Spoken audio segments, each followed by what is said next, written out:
Hello, Right. people. How do I make sure I have a controller? Oh, whoops, I gotta do that. I'm sorry, that's on me.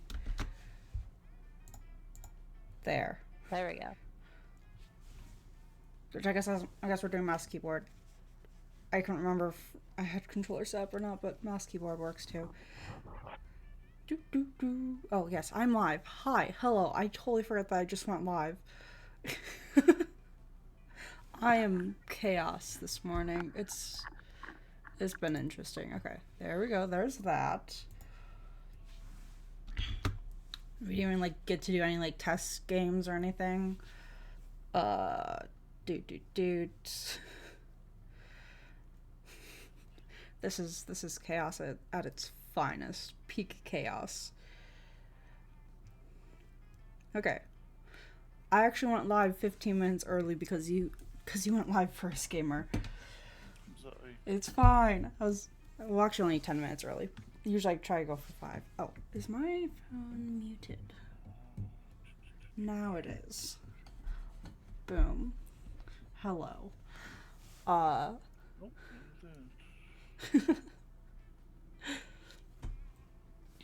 But yes, good morning, everyone. We are doing a Valentine's special because it's Valentine's Day. Uh,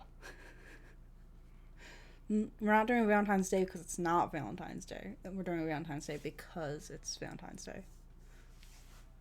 I'm going in circles. Oh, this is gonna be chaotic. We love it. Yep.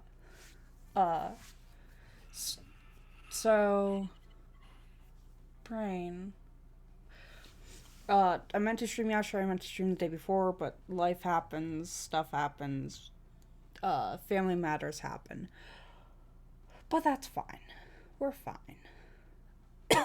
uh, I'm just trying to think about things because usually I talk for 5 minutes until ad break runs, and then we start the game after ad break. How's your channel since you're also live gamer? How you doing? Not too bad. Currently trying to. Oh, okay. Gotta try to figure this out because my camera's all wonky right now. Oh, so you're having tech issues on your side anyways, so it's a good thing that we're not jumping right into the game. I wouldn't really say it's tech issues, more of like if you pull up my stream, like the camera is outside of the box.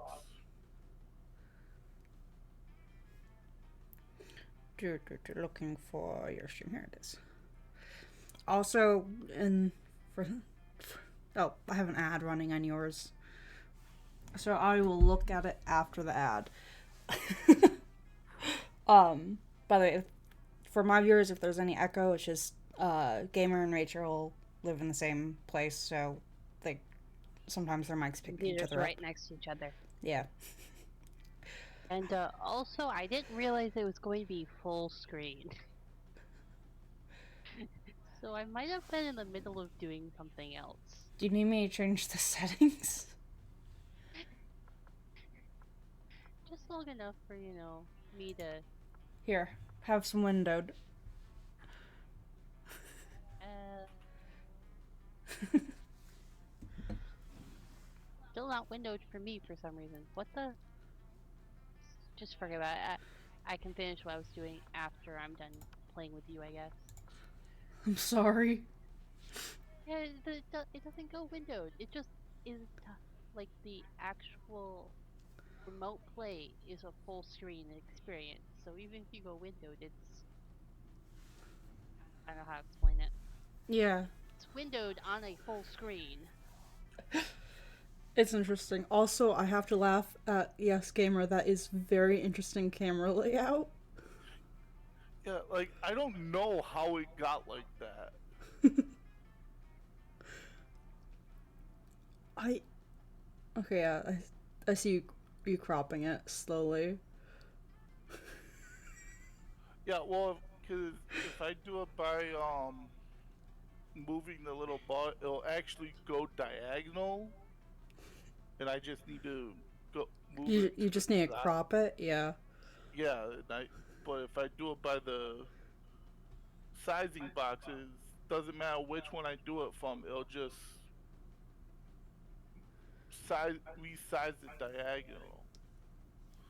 So I have to actually open up the settings, go to transform the box, do all that. It's a pain. It's hilarious. Oh, don't get me wrong, it is hilarious. It is really hilarious. Alright, so I was gonna go back to my Alright. going back to my stream. Good. Yeah. Well, I'm offline. Wait, I'm not off. No, yeah, I'm still live. That confused me for a second. Also, ad break starting soon. Do do do. Do do do do do.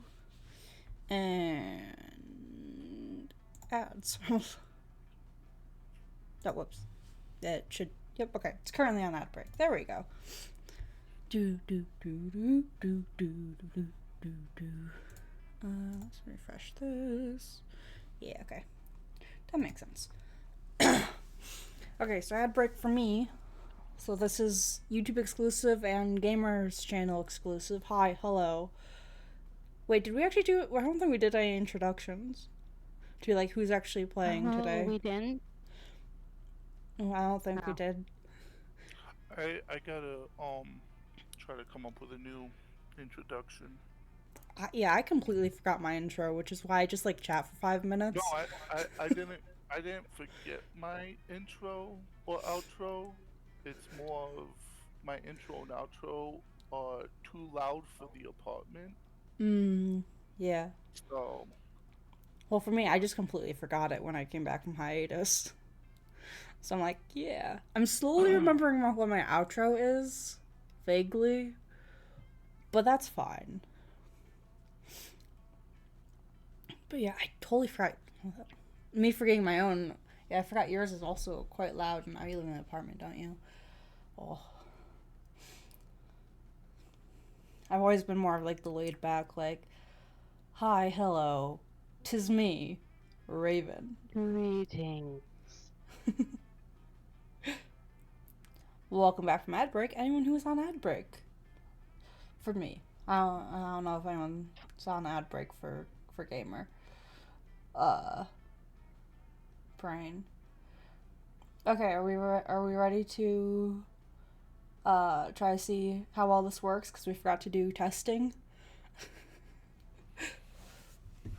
I mean, everything seems to be going okay. I got audio.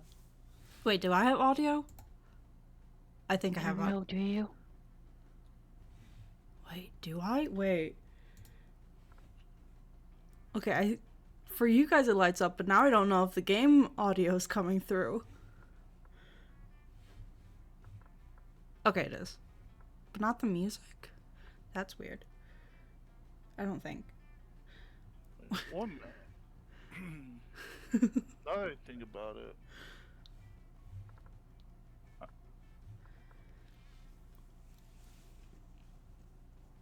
In fact, I don't think we have ketchup. What? do we need ketchup? Wifey's talking about her lunch. Hi, Ems. Well, welcome to our scuffed stream so far. Suddenly we're talking about ketchup for lunch. I forgot to feed the cats. I was gonna feed the cats early. Well, never mind. We're gonna like halfway. Well, We're gonna starve the cats. no, we're not gonna starve them. But yes, hi, hello, Emily. We're playing Monster Prom for Valentine special. Is there any game audio yet? Wait, here, let me actually like switch over to the game and then see if like, boom.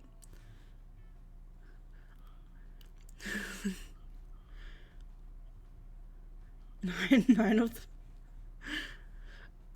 Yeah, you know all these voices. Oh yeah, we didn't actually do like official like hey, and this is who's playing. I'm Raven. I almost said I'm playing, obviously, and then I realized, oh hey, gamer's still alive. And I introduced myself for Alive. you. So we have Raven. Hi, hello. I just did a salute, even though I don't have my actual VTuber on. Are we doing individual introductions? Yeah, you. Probably Yeah. best. He can go for next. Okay. I. Silence. No, give me one moment. I gotta see if it's picking up my audio on my stream. Oh. Oh, then I guess it's my intro next. Hi, I'm Rach. There you go. I'm done. There we go. Yeah. No explanation for who I am, just that I'm Rach. Hi, Emily. Is this like a Oh, cool. Wait, why did I get a DM? Who's DMing me? Who's It says it's picking up my audio. Oh, I forgot. Oh, okay, that's why. Audio. I'm so chaotic right now. Yeah, so in my chat we have Emily, and M says that she is M. She is M.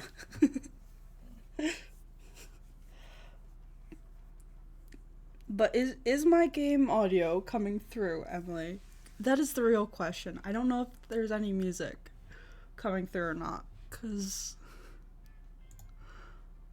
Let me pull up your stream so I can let you know. you hear no music. Okay, I hear like all the music. There we go. I got my voice back now. Okay. So the whole time people have been listening to your guys' beautiful voice.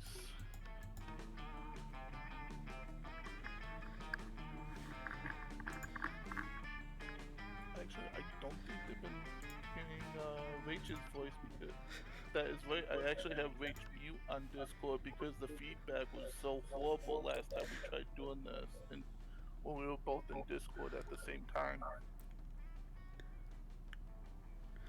I overshot the music with my own ears, but hey, we got. Yeah, he's gonna be a little bit echoey because Rach and Gamer are in the same room, right next to each other. No, I'm pretty sure it's you guys coming off of each other.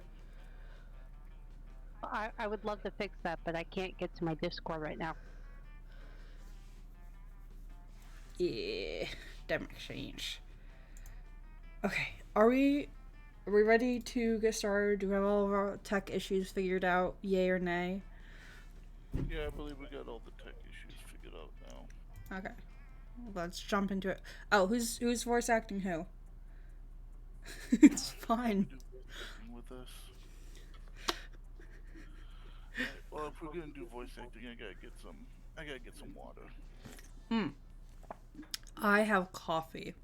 I will grab my water when I go feed the cats.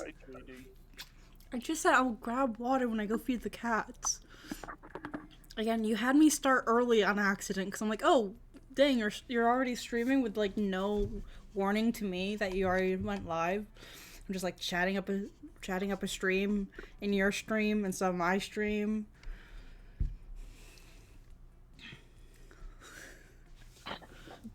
But no one redeem any water until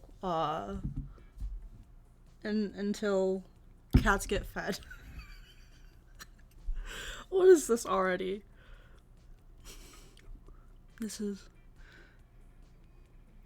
an early stream. Yeah, so this is when I want to be so I was planning on starting this week a 2-stream schedule, like a dual stream schedule. And then life happened, personal things that we're not going to talk about on stream.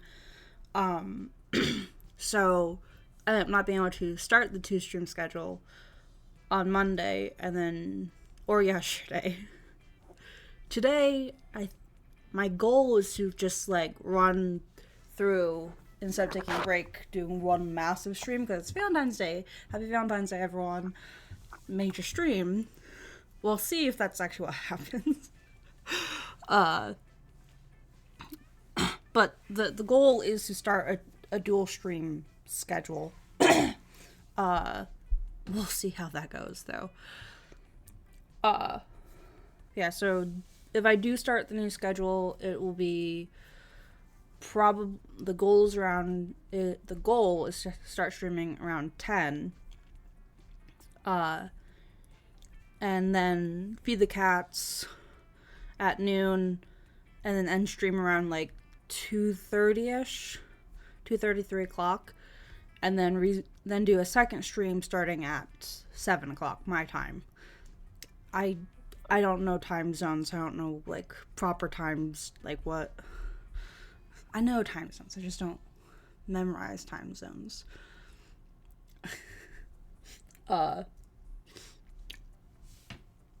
So that's the goal, at least. We're gonna see how long it takes for me to actually achieve that goal, but we're gonna try. Gamer, have you gotten your water yet? I don't have your stream. I am back, and I do have my water. Okay, we got hydrations going. Because I got a really bad taste in my mouth. I don't know what it's from. Cool. I've had it for a couple days now. Oh, are we doing classic or DLC?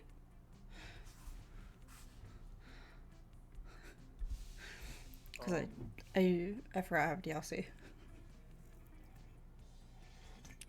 Classic would be just as good. Short game, which is 70 minutes, or full game, which is 90 minutes. Also, keep in mind this is us, so.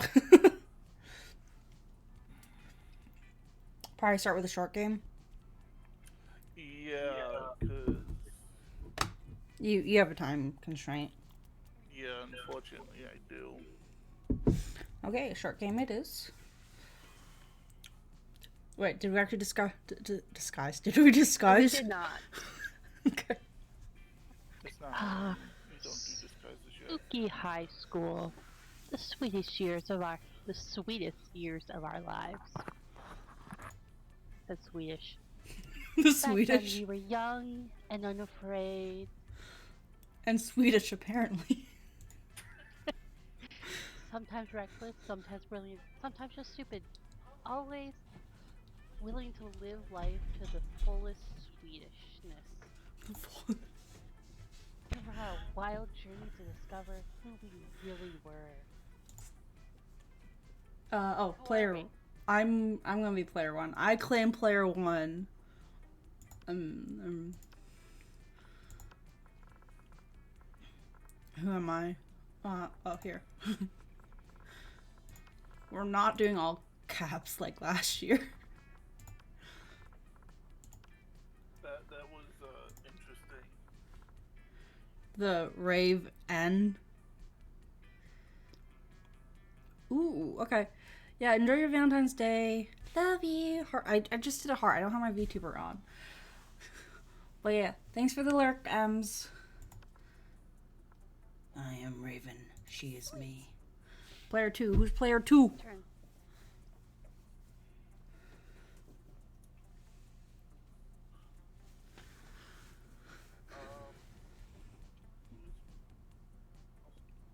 we go. Got your mouse? Yeah. I'll be this guy again. Brian.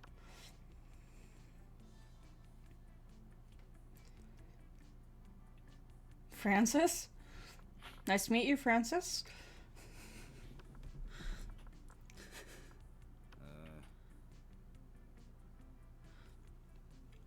Gotta wait for the mouse to recognize me as player 3. Come on. I did.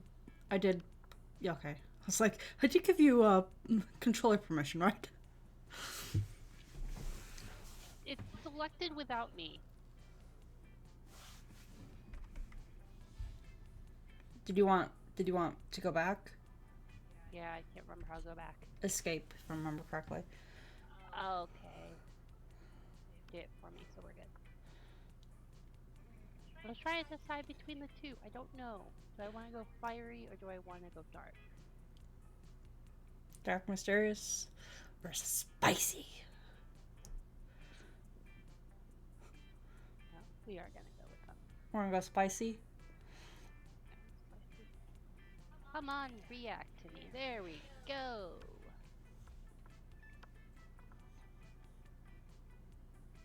Now we're going Dewey. Hmm?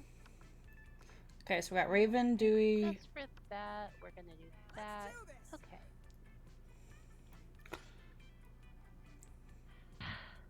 We had yet to experience its ultimate challenge, the monster prom.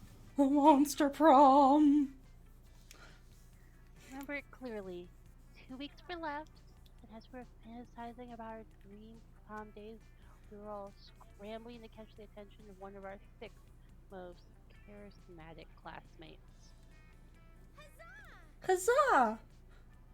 Am I gonna be Miranda? I don't care who's who. I'll be Miranda. As I go like super low voice. Miranda Vanderbilt, 19, sweet mermaid princess who is as cute as she was genocidal.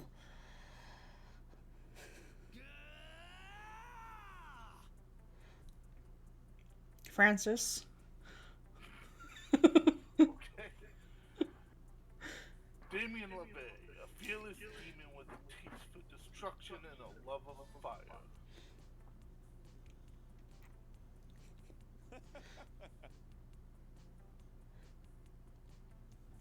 I got. How Okay. a werewolf, after being compensated for his rather small brain with a stupidly huge heart. I'll be Liam. Liam de Lioncourt. 400 something. A hipster vampire whose standoffish demeanor hid that he was truly a lovable dork.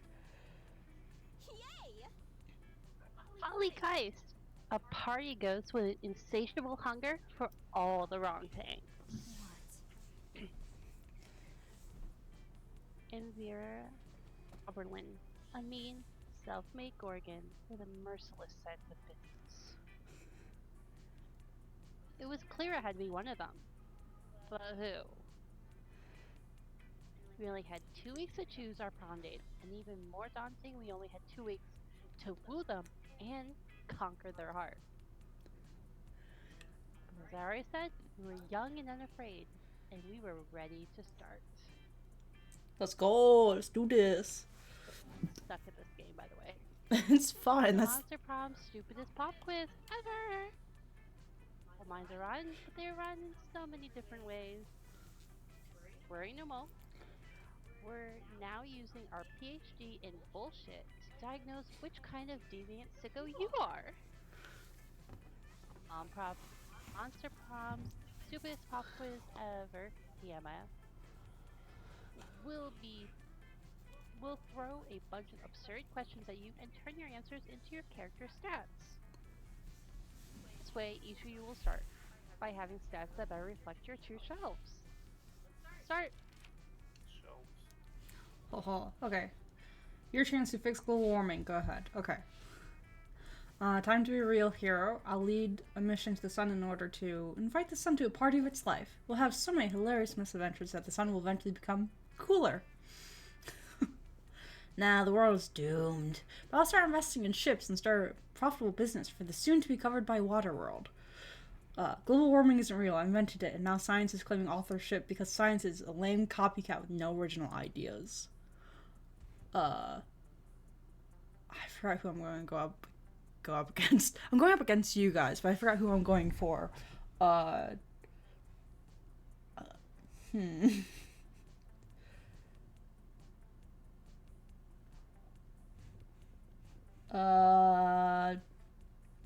do global warming isn't real. I invented it.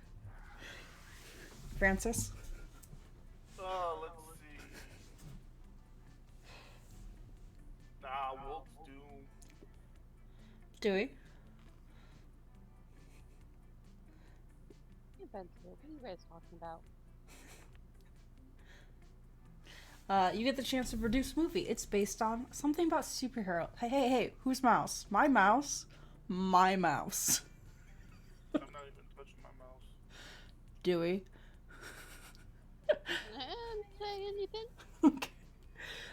Something about superheroes, but with a love triangle between a beautiful yet somewhat relatable girl. Maybe she's always stating she's a mess, and two of the super hot superheroes, which are also like vampires or pirates or both. Instant hit.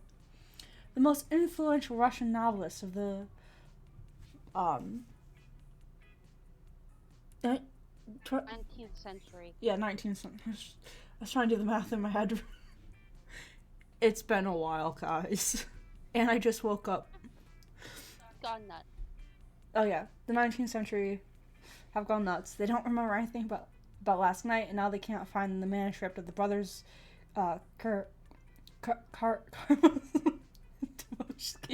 has to deliver it today. You speak a little bit of Russian if any of us can. You can. Only a little, and I'm rusty. And don't forget, most of the Russian I know are like sweet nothing. So like, I could say you're cute in Russian. I could say I love you in Russian. But that's for later in the stream. Innuendos in Russian. What? What? I don't know innuendos in Russian. I don't know Russian innuendos. I don't. Okay, and has to deliver it today. Two cool guys walking away from a rad explosions, and they don't look at the explosions. They don't go F about the explosions. They reflect on life and love, but it's super dope and kick-ass because they do so walking away from never-ending explosions. I'm gonna do the stereotypical romance.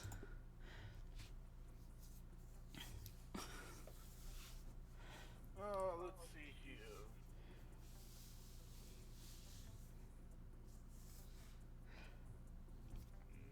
Superheroes. Russians. Explosions. Or explosions. Always explosions. Okay.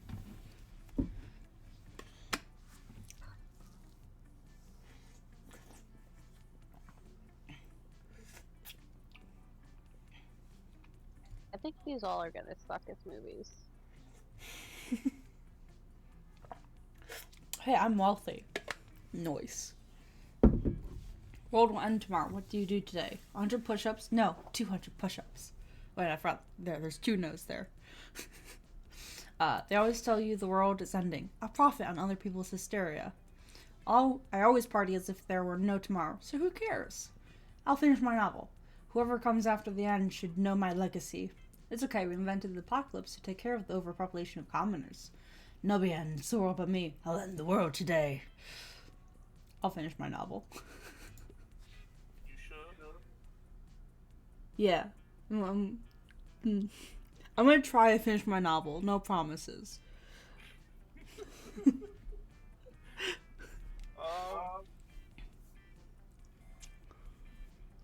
Let's see here.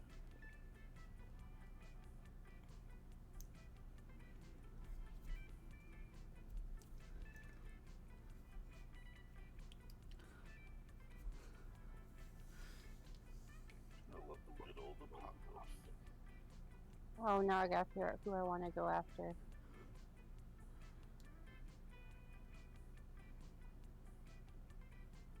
Okay, well, I was going to pick something, and someone else had to go for it, so I guess I'll go with someone else. We can compete.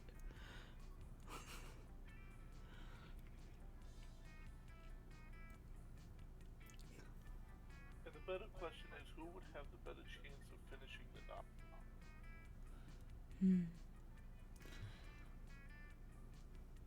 Just saying.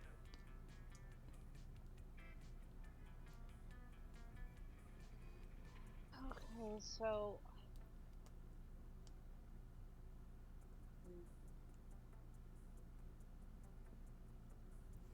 barbecue, party girl, really in it for the money, Athletics. or muscle brain.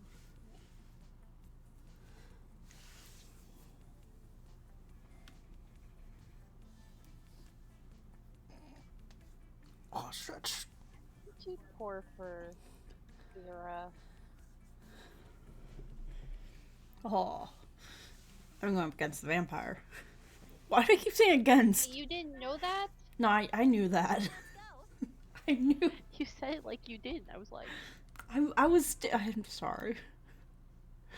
Okay, it's me. I forgot what I need for the vampires. It's been like almost a year. It's been practically a year. Actually, let's look at everyone's stats.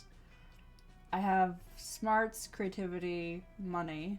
I have no boldness whatsoever. I'm going to fail at this. I have like no fun and no charm. You have the most even. Francis has like the most even, I think. Right? No. Yeah. Yeah.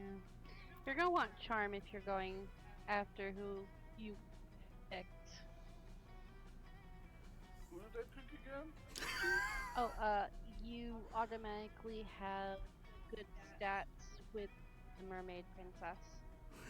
You went with the Cuba genocidal.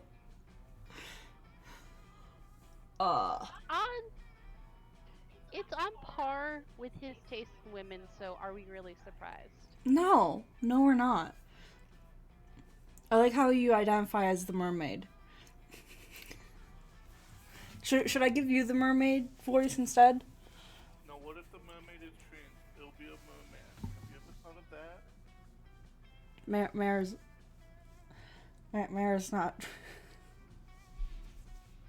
Anyways, you can go for anyone, but you're supposed to have better stats with the mermaid princess right now. Yeah, you get bonus. You get bonus hearts at the moment.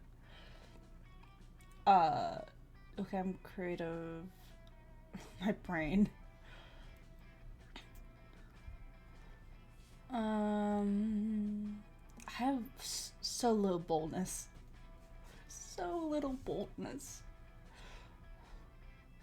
I should have gone with. I still could. Yeah. Boldness is a little low to go after Flame Boy. Yeah. Okay, I think I'm... Jeez. I'll do creativity. Auditorium. Are you still being narrator? I guess so. That day, while rehearsing for the class play, it's as though the musicians themselves have decided to give you figurative oral sex. I also enjoy that I'm the one that suggested this game, even though I'm like supposed to be the most family-friendly streamer out of us. Actually, wait, there's only 2 streamers here. Supposed to be family-friendly, and I'm like, let's play Monster Prom. Your performance is intense and inspiring. You'll be remembered for generations, which is pretty rad by high school play standards. Oh yeah. Plus game, plus 2 creativity. I'm so creative. I'm so creative. Leon isn't paying attention to any of that. He corners you afterwards to lecture you on moment-gram filters. Specifically, the one person that I have the most with isn't paying attention. Oh wait, that's me again. I forgot. I'm also Liam. I'm wooing myself. What no one seems to understand about filters is that they're not about making pictures better. They're about making pictures browner and harder to see. That's why I use my own proprietary filter for almost all my photos. Infinite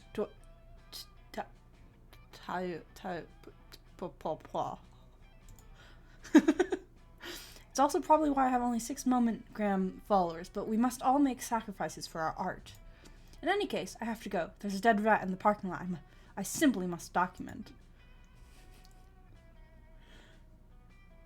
As soon as Liam's gone, Miranda peeks out of an air conditioning vent.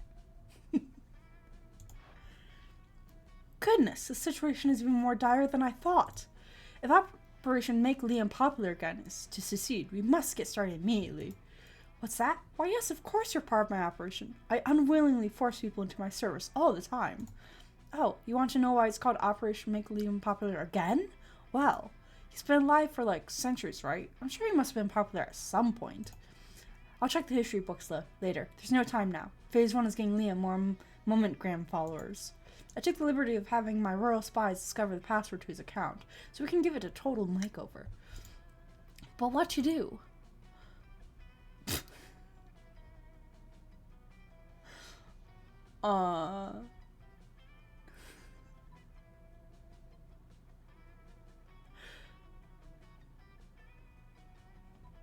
Pay.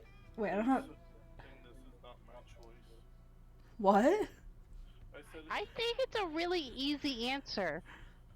Well, it's more of do I I have don't know the. what you guys are so stressed about. It's obviously an easy answer. Oh, I know. See, my choice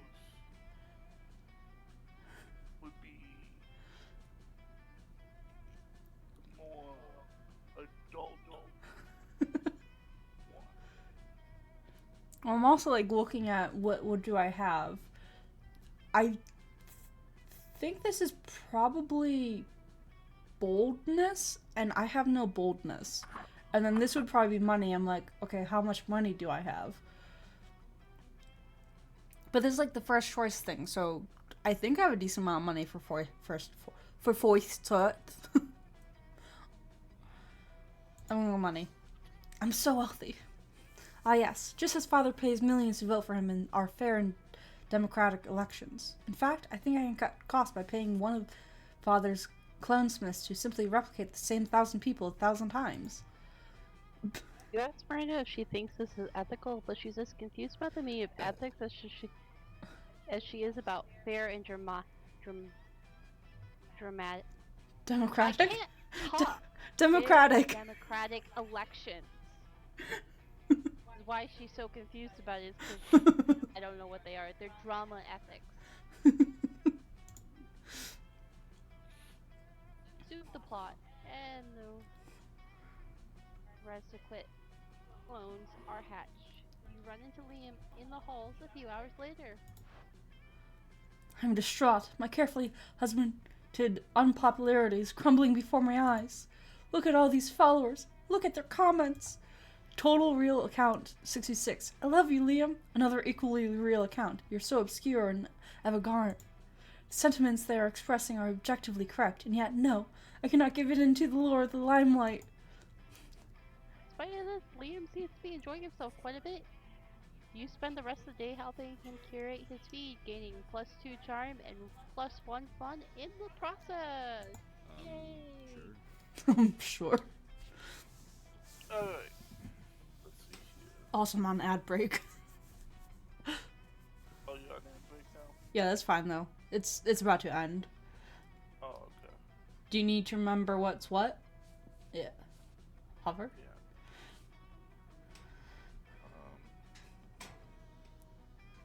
Which one is Charm? That would be the one with the kissy face. Welcome back from ad break. Anyone who's on ad break. Charm is a kissy face. Kissy face equals charm. Oh no, I'm telling this to my viewers, you know. What little viewers I have. That day, an epic dodgeball match takes place. Epic. Everything seems lost, but you deliver an inspirational speech that fuels your team's spirit, leading to a spectacular comeback. Clearly a natural-born leader. You gain +2 charm. Notice Liam and Miranda talking to Coach. They actually seem to be enjoying gym for a change. Something must be terribly wrong. You go over to see what it is. Who's coach? I guess I'll be. Now, I'm all for inspiring athleticism in the hearts of youth, but allowing you to make up your own sport seems to be a bit unorthodox, don't you think? Oh, but ordinary sports are ever so dull and unrefined. I'm sure we two could do so much better. I've already got an idea, actually. I've had an idea for a sport since before there even were sports. I call it art. No teams, no rules, just pure creative expression. I'll be the quarterback, of course. Art, brilliant. We'll play with it with what? We'll play it with watercolors and sequins, and there shall be a sports bard and a goalie laureate and So good to see you kids gain enthusiasm about wholesome physical exercise, but I gotta say, art doesn't seem like a sport. Why? It doesn't have the word ball in it anywhere at all. that's easily solved. We'll call it art ball. Oh, well, yes, obviously that's much better. But let me ask you this. How do you score points in art ball, huh? Liam and Miranda both look at each other totally stumped. Their dreams hang in the balance. Time to step in. Let's see here. Obviously, the sports bar assigns inspiration kicks to the metaphysical linebacker, who scores 11 points for each poem he successfully publishes in the Atlantic. Then you read the rulebook, or don't you see the points from inside us? Oh. All along.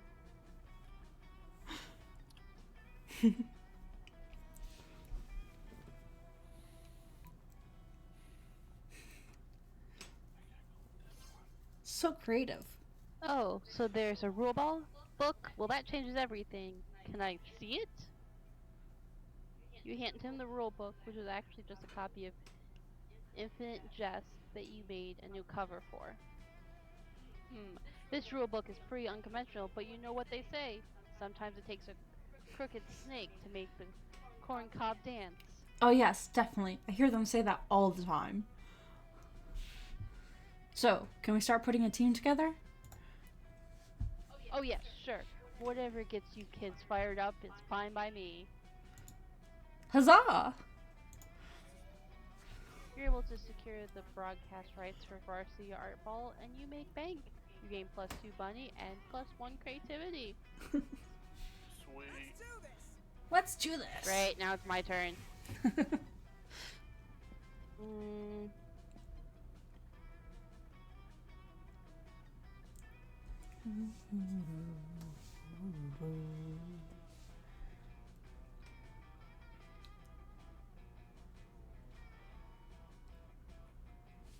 Alright, I'm changing my plan. A day during recess, you start a half-hour rave that goes full crazy. I have no idea how it escalates so much, but at one point there are like 300 people. Someone summons demons from a nightmare dimension. The consequences might distort the fabric of reality itself, but who cares? It's a rad party! And +2 fun. You're taking a break with Scott, Damien, and Vera when the whole wolf pack comes stomping over. Oh great. It's those boneheads again. Wonder what they want. Hey Scott, what's up, dog and non-dogs? Who's this guy again? That's you. Damien. That's you. Again? That's you. Oh, wow. You just beat all the dudes in this scene. How's that sound? Yeah, you Alright, are all talking too much. Eat shit, you fucking flea farm.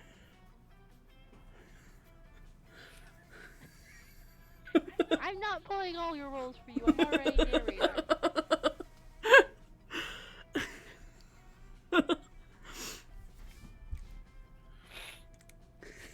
Whoa, Damien, calm down. These guys are my cousins.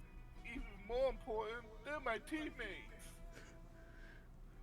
Oh yeah? Well, if they're so important, how come we didn't see you at the dog park last full moon? Last full moon? Oh wow, I don't remember.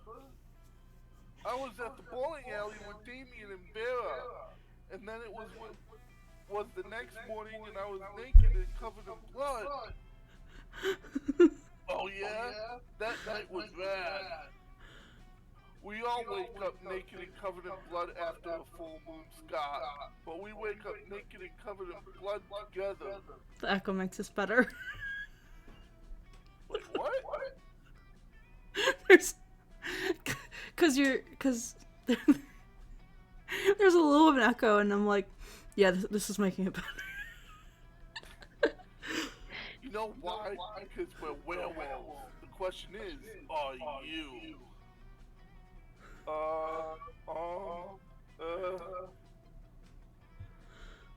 I'm sick of these creeps always harassing Scott. We need to get rid of them. But how?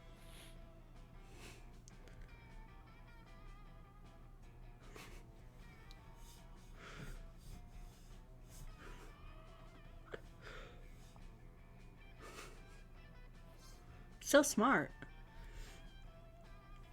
Hands as swift as your wits, you snatch up Scott's football, which he always has, obviously, and execute the maneuver.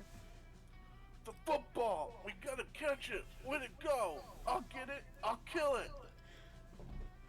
The wolf pack sprints off in the direction you pretend to throw the ball. Scott starts to chase after them, but Damien stops him. Psst, dude, look over here. We've had the ball the whole time. Whoa, what? How did you throw it through a dimensional portal? Yeah, Scott, that's really what we do. Yes. Bend the fabric of space and time just so we could get you back your ball. You guys did that for me? Wow, you really are my best friend. Scott lies down to chew happily on his football while you bask in the warmth of your good deed. You gain +2 creativity and +1 charm.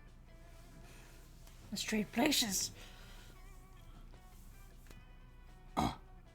Okay, everyone's choosing occupation. Who goes first? I'm a writer. I don't know. Pick some occupation. We all have to pick occupations before we... Broadcaster? I don't know. Okay. I'll do a factory worker. Because that's the only thing you can think of. Okay.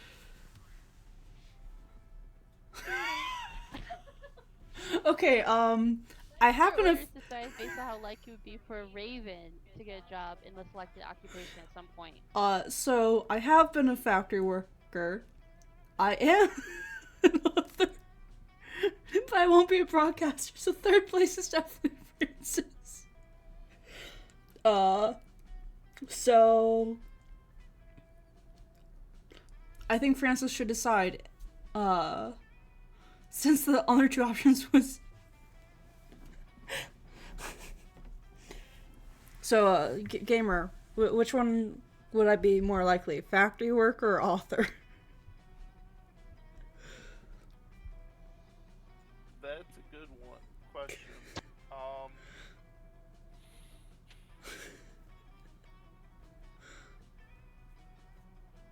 I mean, why not be both? No, it's selected in order of who's... So this challenge is select in order of which of our choices is most likely to least likely.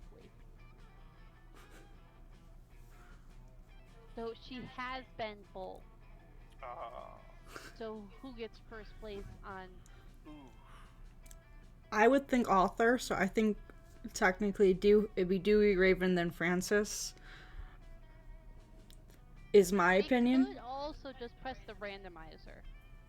But then it's possible that I'll be most likely be a broadcaster. I don't think... Wait, would broadcasting go under streaming? Yeah. Darn it, I'm all three then. I'm pressing the randomizer because you've been all those jobs, technically. The exact opposite of what I said. What I suggested. Sure. Alright. And just decide where you want to sit. Oh, what should I... And for the purple cat is shop. So that'd be spending money to get items. You want to sit with the witch coven? Polly? I mean, who are you going for? Who do you want to go for? No, don't do it. Don't do it.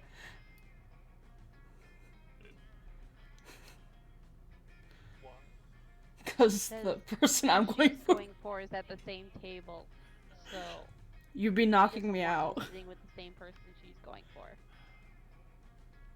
some reason. That's the shop. Go sit wherever you want to Yeah, sit. you can sit wherever else. I was making a joke.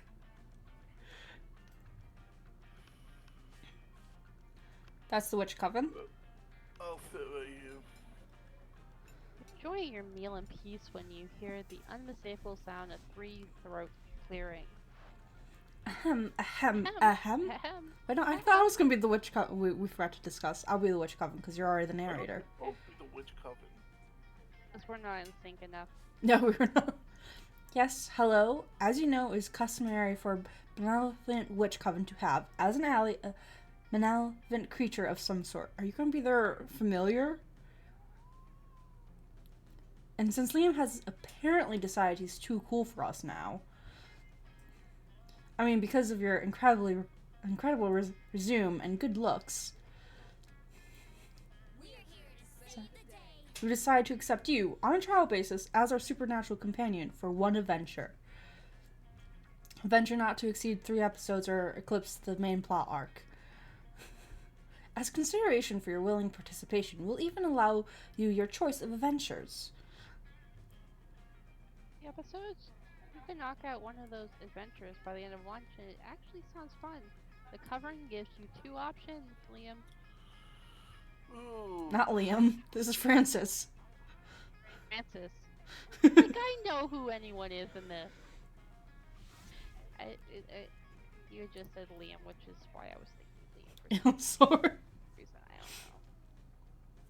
don't know. Stop the crime ghost. She's been taking over children's bodies and using them to rob banks. You have a never before seen plan. Taking the crazy flame of income equality. Income inequality.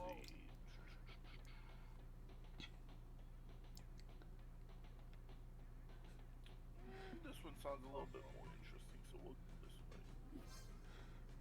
You put a stop to the ghost crime in the only way you know how. With fake beards. It's working. Now that all the children have fake beards, the crime ghost can't tell her children. He's got no one to possess. Yep, that was totally your plan.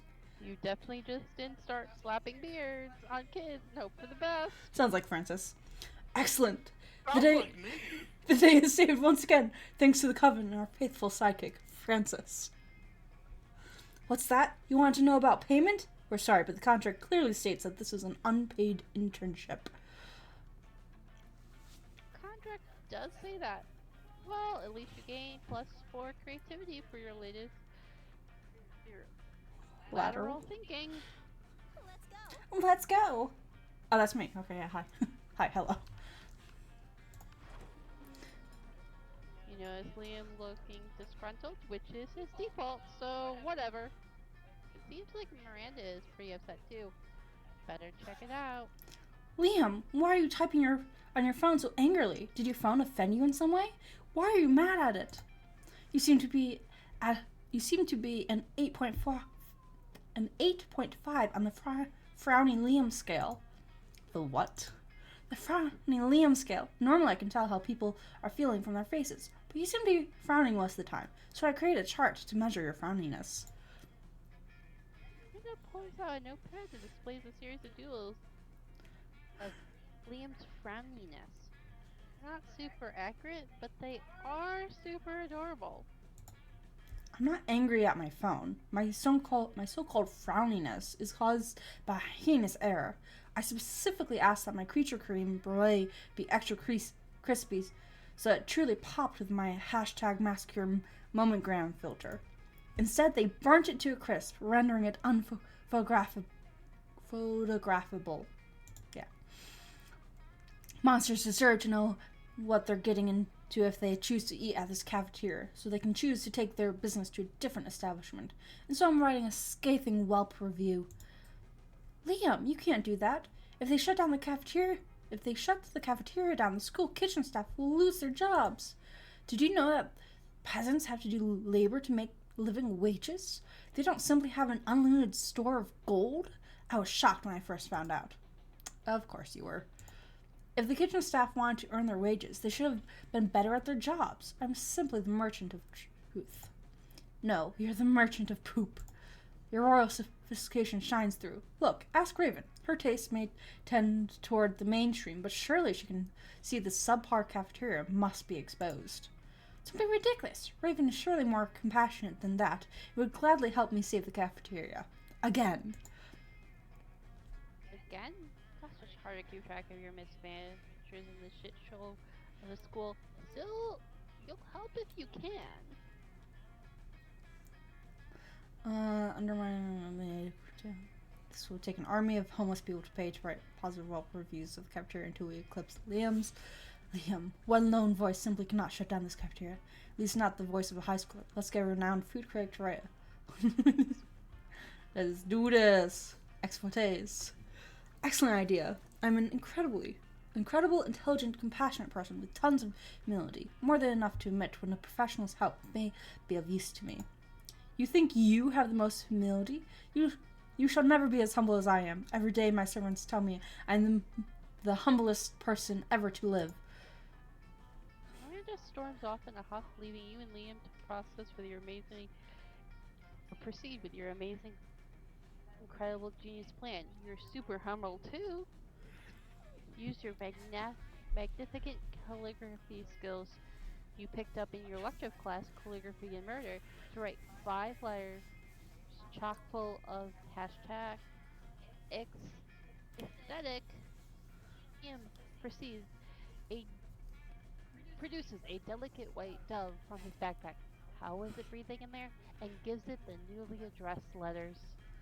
You're not sure what's more intriguing, the fact that Liam trusts that the dove will be able to read the address to deliver the letters, or the fact that the addresses he wrote down were just their emails.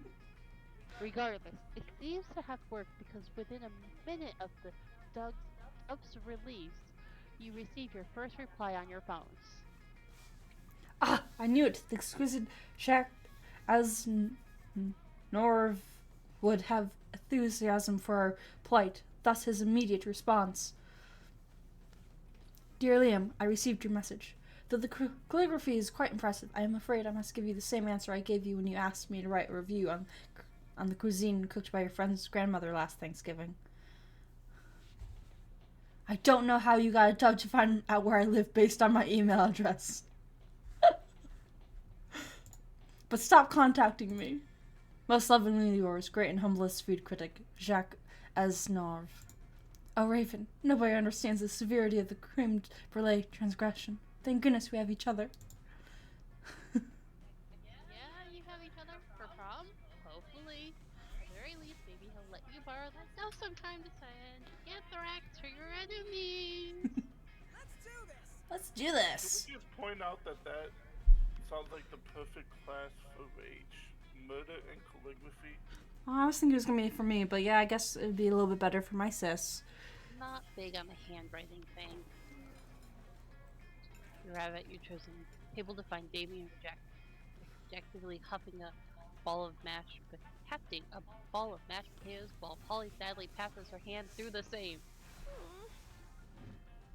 Hey, what do we have to do to get a food fight started in this cafeteria? I honestly don't know. I tried throwing potatoes at people and yelling food fight, but I think everyone's too scared of me to fight back. I can't throw any food because of my stupid ghost hands.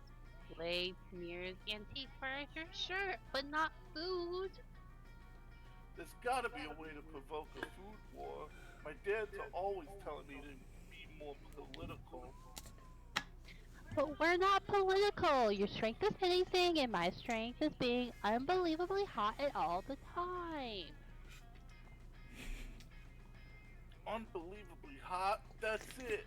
We'll set the cafeteria on fire. Wait, no, that's not a solution. That's just arson. Why do I always jump straight to arson? It's hard to watch them struggle through this by themselves, so you step in with an idea of your own.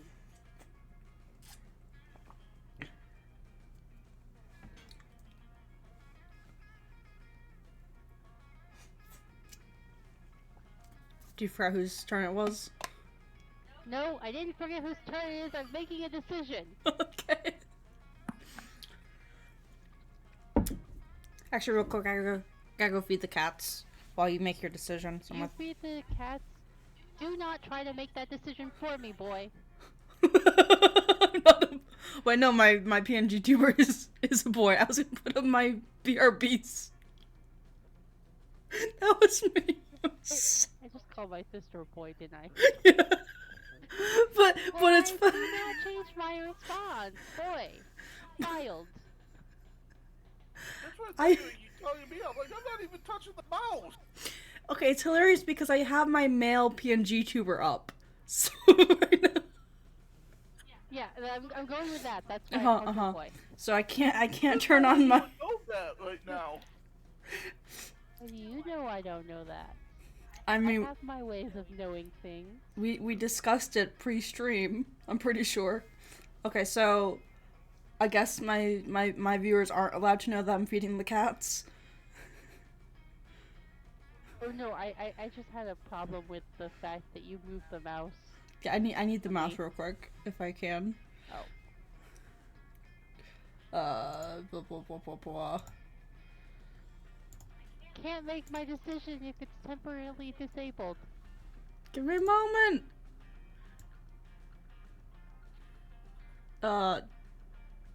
It doesn't. Okay, it's hard to read anywhere I put it. We're putting it there, I guess. That's okay. It can't be read. Anyways, here. I'll be back. Got it. Okay. Keep them. I'll deliberate a ton until you get back. How's Okay. that sound? Okay. Okay. Got it. Just be quick, so I don't have to deliberate too long. You can go through it. Just when the next thing. Feed your stupid cat. Okay, I'll be back. My adorable nieces are hungry. Fur nieces.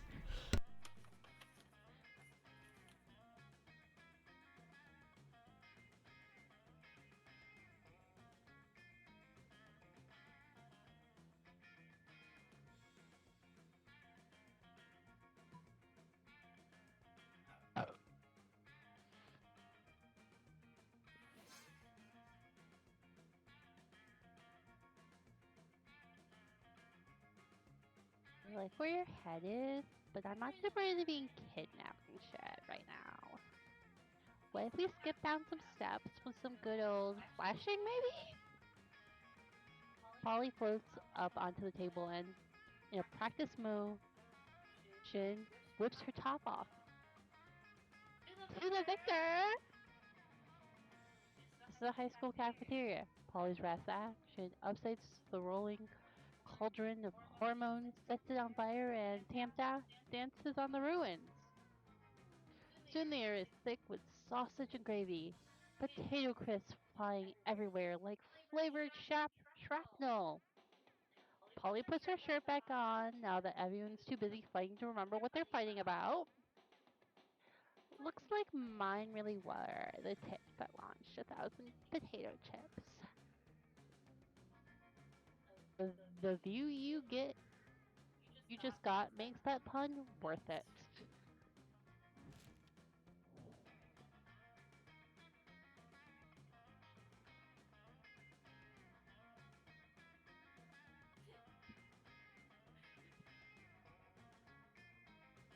I think that was very Oscar-worthy, and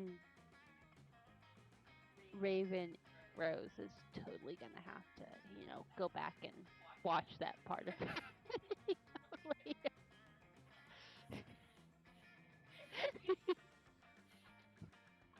Yeah. Sounds about right.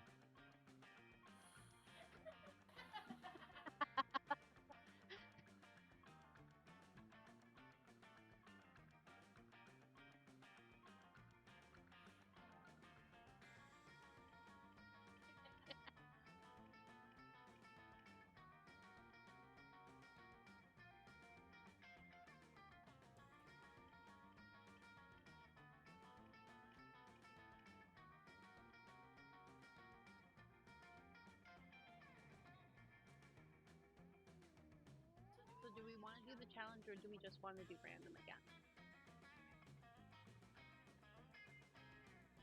I would like to do the challenge. Okay. Will you mind something bad? Yep.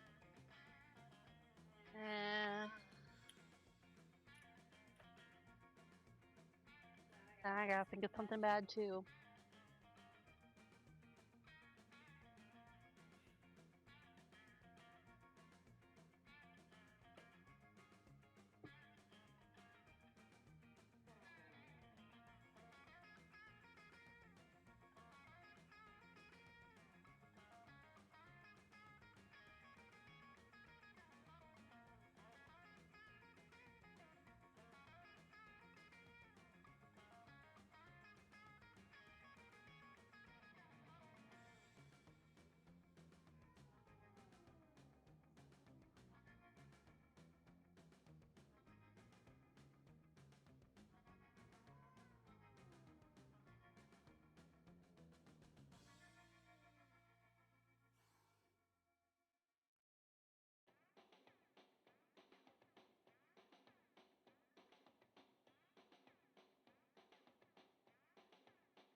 Boo.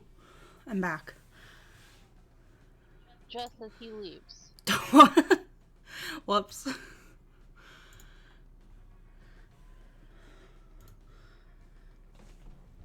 What's... Oh, sorry. Burp. What's he up to? Oh no, he said he'd be right back. Oh, okay.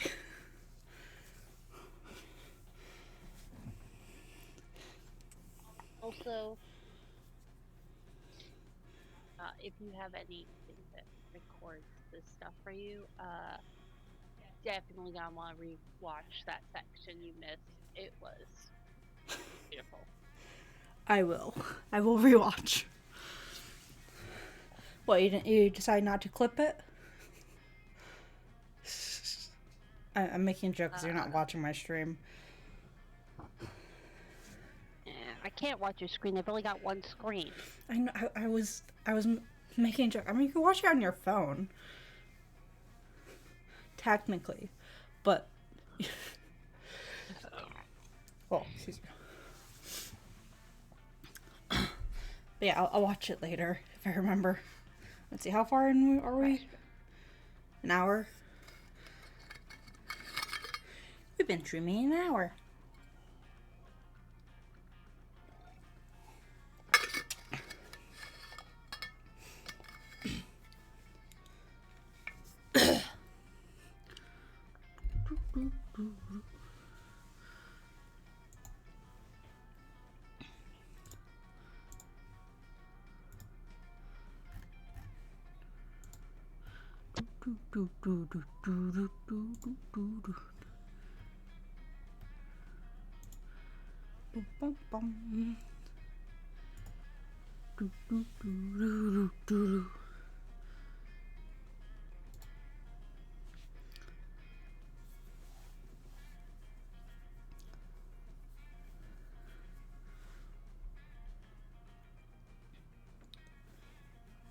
Season.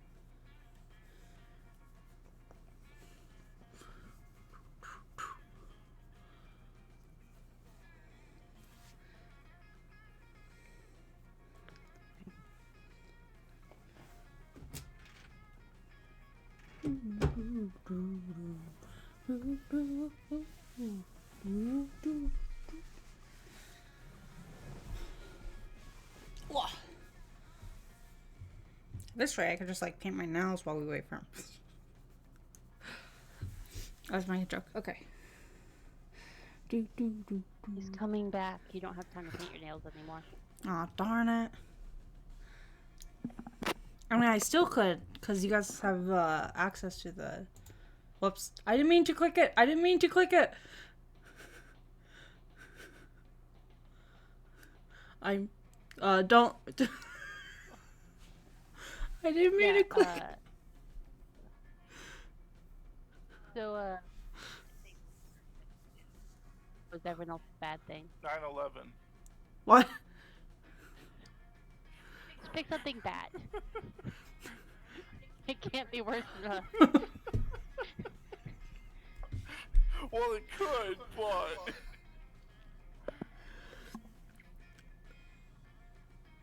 Tarantula. That's the only thing that's far in my head. I can't even think of anything. I'm just... Tarantula. What was yours, Rach? burnt food. Burnt food? Okay. Like the burnt food Johnson. Mike the Tarantula Johnson. Mike the Nine. Ravens actually makes most sense. Okay, so Raven gets first place. We get second place.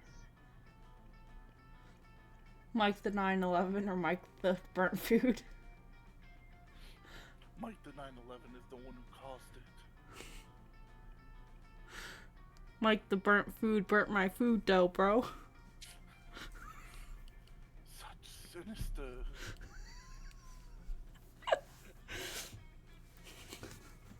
Yeah, I gotta go with burnt food as the second one. Okay. I know the problem, it just said listen. Let's go. The whole point is you do the prompt after everyone's decided what they did. Yeah, I accidentally clicked. I didn't mean to click. That's on me. Well, I mean, I already had mine already planned before. Yeah, we both had ours already planned. We were just waiting on you. Oh, okay. I didn't realize. What do I want to go? I've given up on bold. Bold. I will never be able to get bold up, so. I mean, I could do creative, but I want to do fun. That day during recess, you start a half-hour rave that goes full crazy. Oh yeah. Everything is fine until Juan, the small, magical Latino cat, asks you what you think you're doing. Ma'am, you don't remember you suck at dancing. But you decide to go all in and pretend that's a new move, apparently called the Groovy Masquerade. Juan looks at you and he asks you to teach him the Groovy Masquerade. I know I'm saying that totally wrong, but that's not the point. In no time, half the party is following your steps, enjoying the "why do I have to keep repeating these words" masquerade. All together now. It's a party you remember. You gain +2 fun and a cool story to tell your grandkids someday. Aw, yeah. Afterwards, Miranda beckons you from a darkened corner. Psst, co-conspirator, over here. Phase 1 of Operation Make Liam Popular Again was an overwhelming success. Liam is internet popular. Now we just need to make him real life popular. And what better way than by making him prom king? Aw, yeah. Gonna make him prom king. Unfortunately, when I asked him to run for prom king, he said, and I quote, "Never, never, never. Not in 100 years, and that's not an exaggeration because I've been alive for hundreds of years, and I've never run for prom king, so there you go." Which was clearly his cryptic way of saying he wants us to make him prom king. My first thought was to murder the current prom king after establishing Liam as his rightful heir, but I couldn't find any bloodline charts to work from. So I suppose we must engage in this democratic election the school is holding. Now, how can we secure a win for Liam when he is opposed to running or making any effort to win? Dress up as Liam and give the best campaign speech Iron has ever given. Pay 1 million people to vote for Liam for prom king. I don't have a lot of... Would this be smarts? Which one would be this one? I mean, that does sound pretty bold. Dressing up as someone else? Is that bold? Would that be bold? Bold is usually like explosions and such. No, that's fun. No, that's usually more... Rach, what's your input? What do you think this is? Probably either smarts or charm. That's what I was thinking. Which means I'm pretty much even in everything other than boldness. So I'm going to dress up and give best campaign speech anyone has ever given. So charming. It's a great idea. You look just like him. Nice. I look just like him, apparently.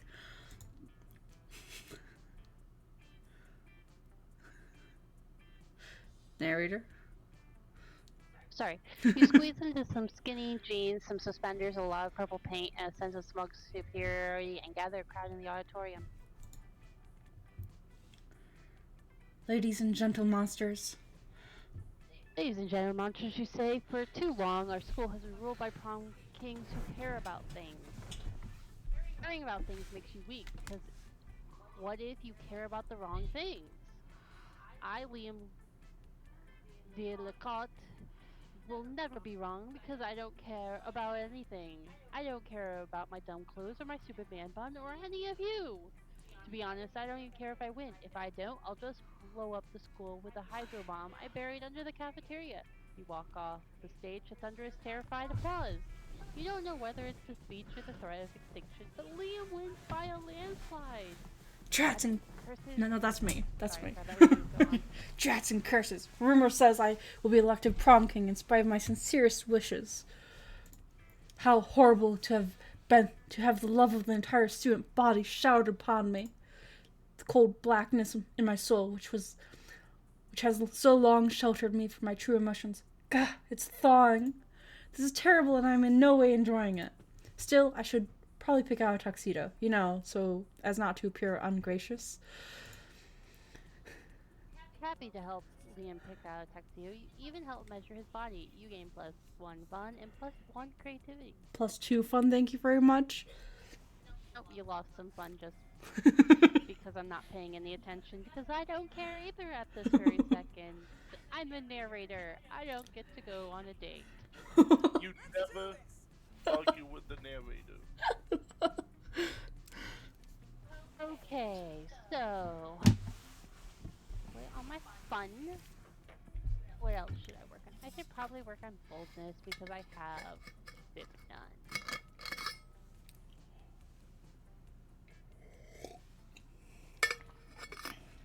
That That day you skip class to just hang out in bathrooms because you respect no authority. Guess some people just want to watch the world burn. Yeah, I do. By skipping class and hanging out in the bathrooms. Sure, why not? You give +0 shits, but you gain 2 boldness. Woo woo. You're minding your own business when Damien comes rushing through, punching everyone who's minding their own business. Fuck! I'm so angry. I'm so angry. I want to pull my own skull out and eat it. I'm so angry. I want to set the school on fire and then punch the fire in his fucking face. I'm so angry. Okay, we get it. He's angry.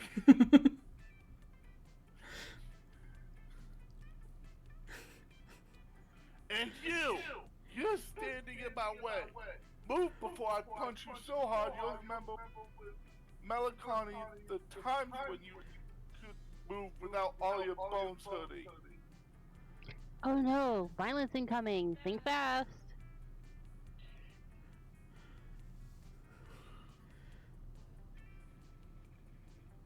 Start dance for no reason. What? Go Star-Lord on this shit. You have no idea what to do, so you just start doing a silly dance. It's really, really silly indeed. Before you realize, all your classmates have joined you in your silly little dance. What the fuck? Move or I will kill you dead, dude. But Damien, you can't. That's me. But Damien, you can't deny they are actually moving. Yeah, quite the moves they have. Huh. Clearly, even Damien can't fight against logic. Maybe you should move, Damien. Don't be a loser. Yeah, as you just said, here you move or you die. All your classmates start chanting, "Move or die, move or die." Ah! Damien, frustrated by the crazy, mindless, joyful mob you create, finally leaves. Still, from afar, you can see an eternal fire burning in the back of his eyes, but for now, you gain +2 boldness and +1 fun. Sure. Just keep in mind, class is shop. So if you want to make money, you're actually spending money. Wait, no, sorry, that's the library. If you want to gain smarts, you'd be spending money. You have 9 money at the moment. Yeah.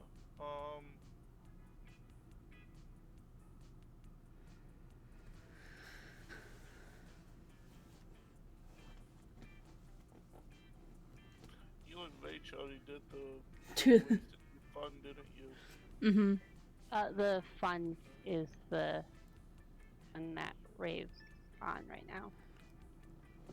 Raven is at the rave. Because she's raving. She's raving at the rave. Class is a store. You could buy items. That day you spent some time on the library's PCs mining some bitcoins. This is supposed to have something to do with solving algorithms and the rise of cryptocurrency, but you guess that nobody actually has any idea how it really works. Anyways, you gain +2 bitcoins, which is equal to, I don't know, $2 million. Which unfortunately is equal to 2 monster dollars, so +2 money. You see Miranda, Spirit, and Polly gathered around the table covered in books. Could they be studying? No way. Hereby call this meeting of the boss-ass bitches to order. I've gathered all prior school yearbooks so we have a clear list of everyone we're better than. Always the same with you. Wow, what a great use of your time. Who said that? Oh, great. It's the Coven. What are you 3 doing here? Studying because this is a library at a school? Gasp! Spies! Villains impersonating us! What? What? you see, Vera? These three are obviously our evil twins. No one is mean and bossy like you. What are you talking about, Polly? We go to class with you. You wouldn't know if you three didn't spend all your time doing stupid and mostly illegal stuff. I won't fall for your tricks, evil Vera. Are you implying the original Vera isn't kind of evil herself? And look, Vera, the one on the right has glasses, just like Polly. I need these to see. See? She has dark skin. She's clearly dark Polly. Whoa, Polly, just no. Oh my goodness. Bitches is only one letter away from witches. Lord. Hey, would you three mind studying somewhere else? You're upsetting my minion. Never. Good grades are the backbone of a bright future. We need all this knowledge to save the world from the big bad. Good boy. If you don't figure out a way to get the Covenant out of here, you might have to break up a brawl. Any ideas? Let's see. Roopster.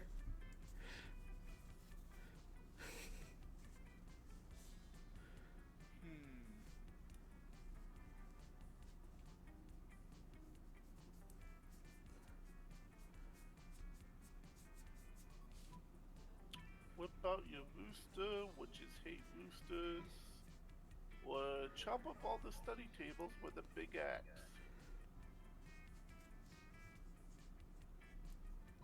Gonna go with rooster. So smart.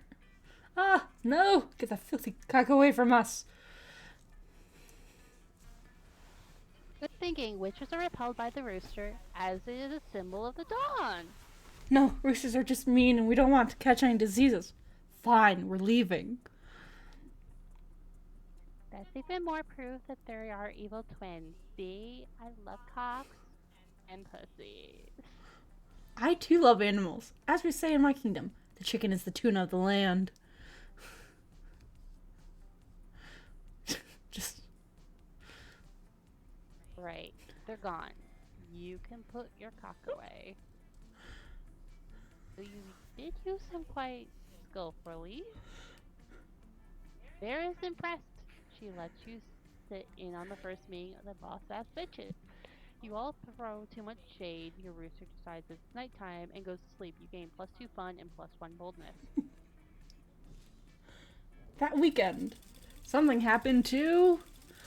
Francis. Francis. Sure. Weekend time, you're with Miranda, Liam, Dewey, and Raven in Liam's apartment. Because tonight is game night. Damien? Damien and Scott No, that's are me. late. That's How me. surprising. That's I me. forgot this was your time. And weep. Read and weep. Damien and Scott are late. How surprising. I can't do a weeping. Whatever, it's fine. Sorry. Bring. Francis. Okay. Sorry, I'm back. Oh, I didn't realize you were gone. It's your turn to speak. And something's happening to you. It's the weekend. It's your turn to speak.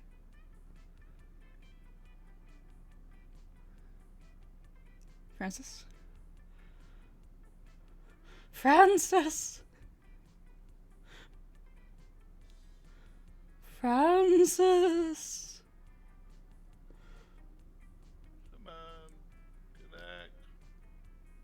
Oh, wait, are you disconnected? Yeah, it's trying to reconnect the stream now. There we go. Alright. Alright. Oh. Oops. Hey guys! We brought a friend. We hope it's okay, Liam. She's totally cool and into board games. Her name is Ogo. You do realize we can all see that that's just a huge owlbear poorly disguised as a high schooler, right? Rude.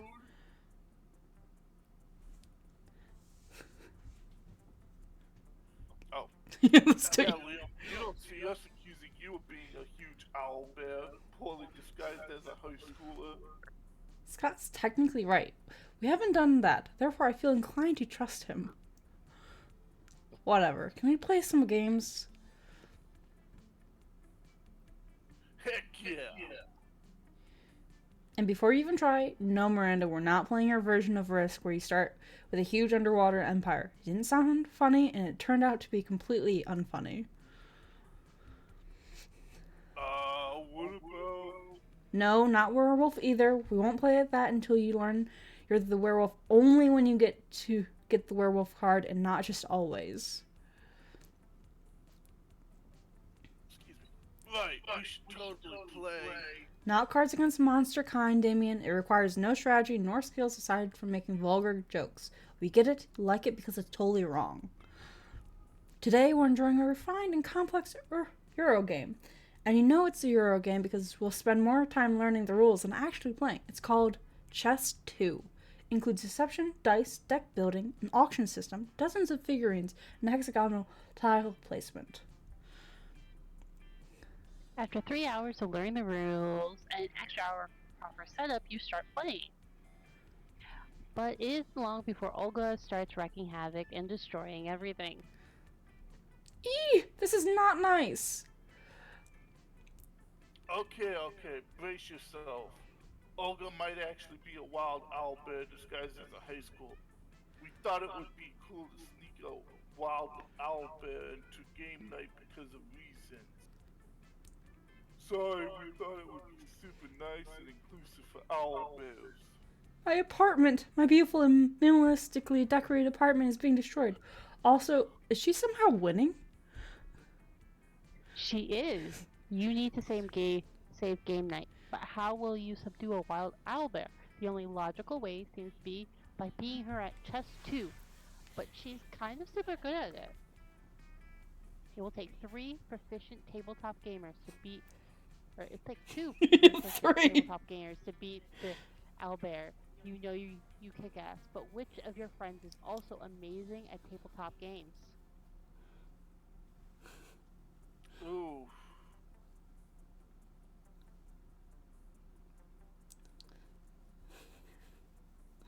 Alright, so Dewey plays Russian Pictionary once a month, and I'm legendary because I'm one of the 3 survivors of Monopoly Game Night of 98, which is the year I was born.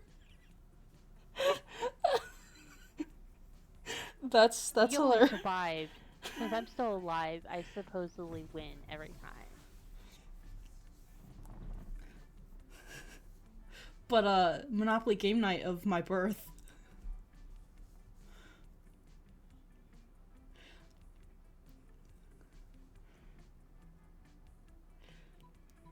So this is where you're for the weekends is where you're supposed to be paying attention to everyone else's stats.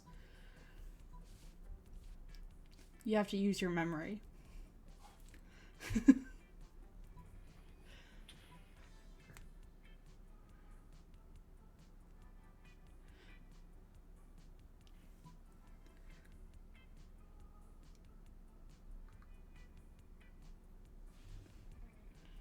I'm gonna go with Dewey. Russian Pictionary. So fun. Join forces with Dewey, and together you become a force to be reckoned with. You roll a d6 and get an 11. You draw a card that doubles all your points if your opponent is very specifically more than 50 or more than 25% owl. You get 3 trivia answers right, which even though there weren't any trivia questions. Impressive. Also, Albert seems way calmer now. Yeah, Olga might be a wild owl bear, but she's not a sore loser. I love the part where you got a bingo and then caught the duck to trade half your resources for a get out of jail free card. Such finesse. Come on.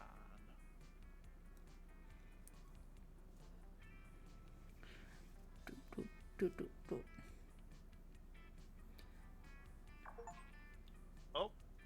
I will resend an invite. Give me a moment.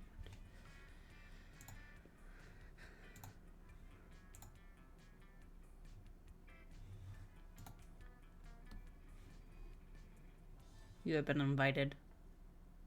I accept invitation. Oh.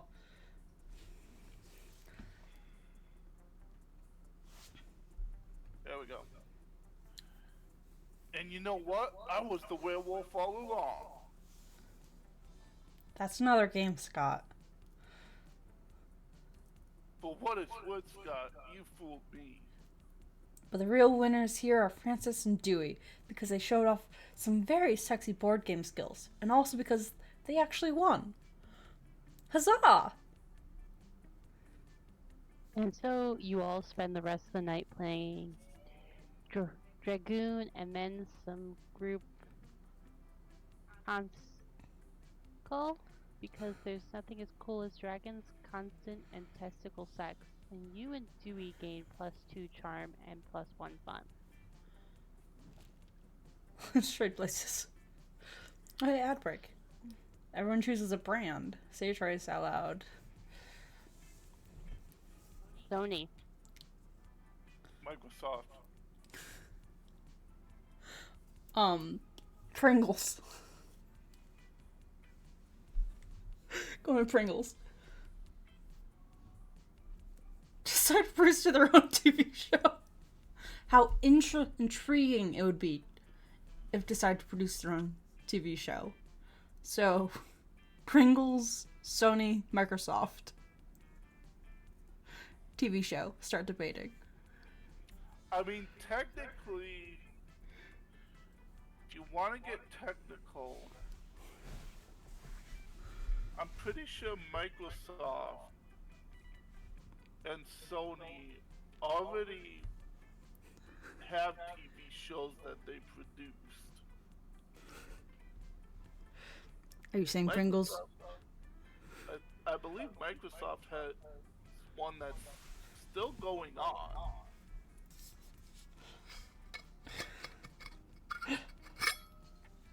Oh, my water dripped. Sorry. A little spill. So, what would that mean? Pringles is most intriguing because I don't think have a, I don't, welcome back from ad break, anyone who was on ad break. But, would Pringles be most intriguing then? Since I don't think they've had a TV show?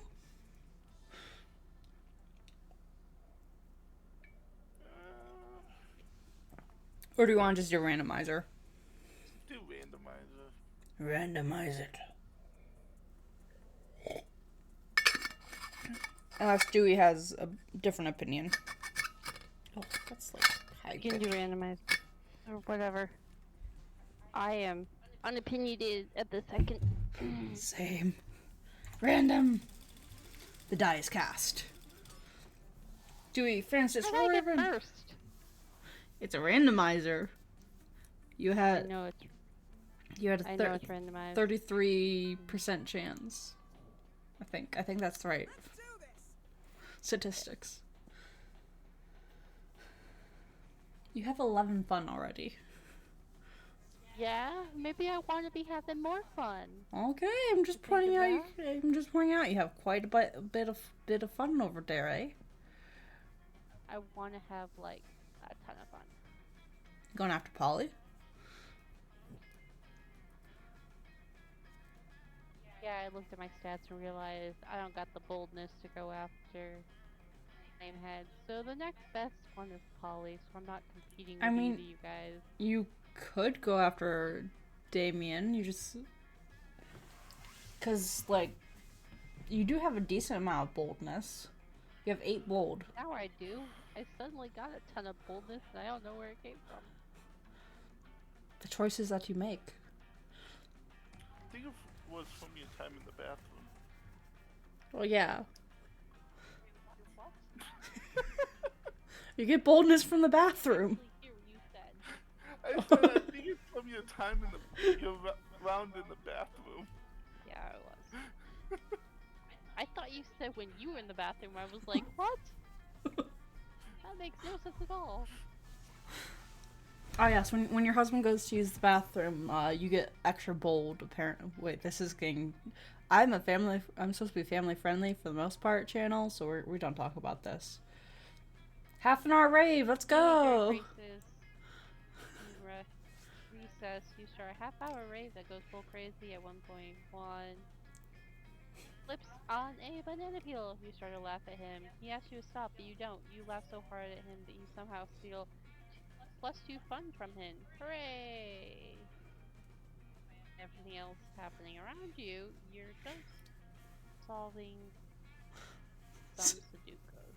So your mind is constantly back to Damien.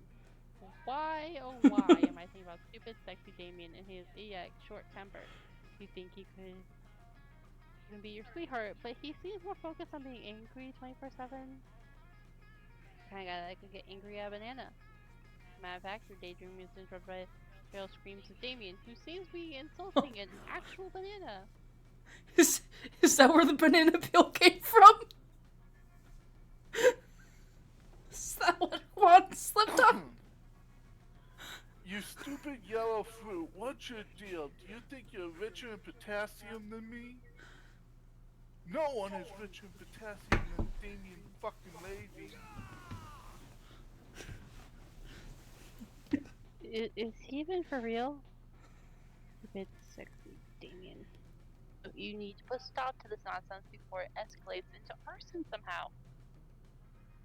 Defend the banana's honor or eat the banana. So bold. You get closer to Damien in a very cool and quiet way. Huh? Why don't you mind your own business, noob? You don't mind your business, you eat the banana instead! What? God! Ooh, look at Damien, he's losing his shit again. Yeah, he was bullying that banana, but it seems he's all bark and no bite. Not like Dewey, huh? Indeed, Dewey seems to be all bite for sure. Kinda sexy. It is alluring. Being all bite, not the bullying. Bullying is never alluring, nor sexy. True that, unless you're bullying a banana. I mean, who cares? That's just stupid. Damien is stupid. Hashtag winners don't bully bananas. They just eat them. Hashtag Damien is a stupid banana bully. God, not again! This is it! This is the last time you dare fuck with me, you bastard! On prom night, we're going to share a very special dance. Spoiler alert, it will hurt. Ooh, that's a prom fight on prom night. Damien versus Dewey. Instant classic. Interesting. I might attend. With me?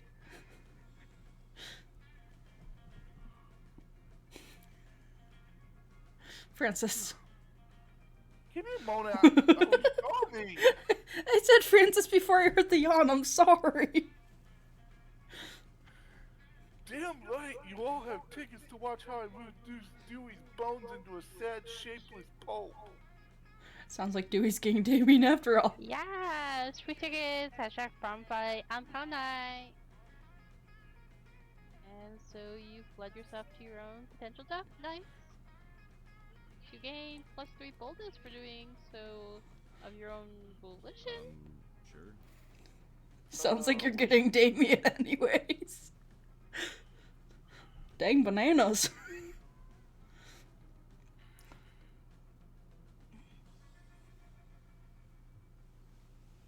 Alright.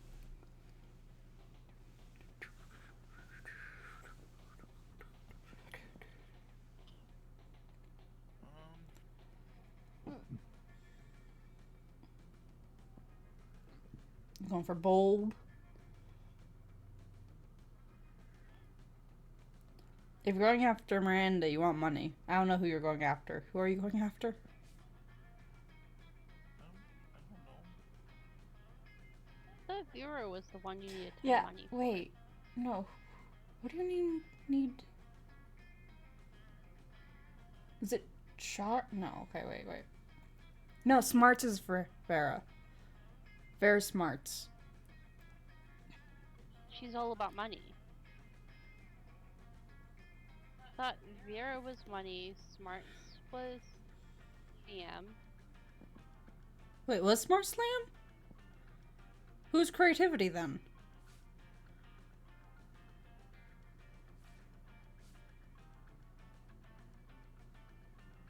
Okay, fun is Polly. Polly is fun. We know that. Oh, now I'm trying to remember. Oh, you know what? I was thinking Miranda was Charm. That might actually be. Why did I just forget the werewolf's name? Yeah, that would make sense. Anyways, that day while rehearsing for the class play, you aren't especially good nor inspired. Aww, sis. Watch it seems you aren't getting the collective creativity boost from the auditorium. Afterwards, while talking to your classmates, you're having trouble conveying your point in discussion, so you decide to convey it through music. You start singing, and suddenly everyone else joins you in a kick-ass musical number. Woo! So amazing that the people with whom you were arguing totally get your point and change their minds once the song is over. You gain +2 creativity. Nice. Minding your own business when Miranda comes rushing up to you, clearly distraught. Most terrible news, friend. I've just watched the documentary Game of Thrones, and now I fear for my own royal family.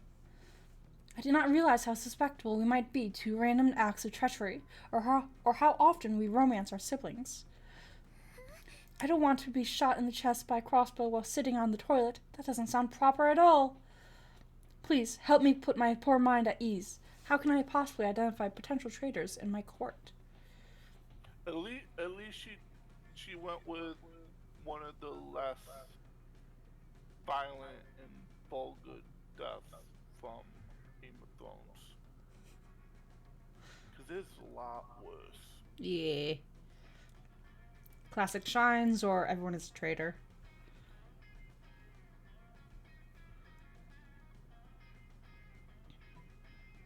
You might actually be right about the different ones.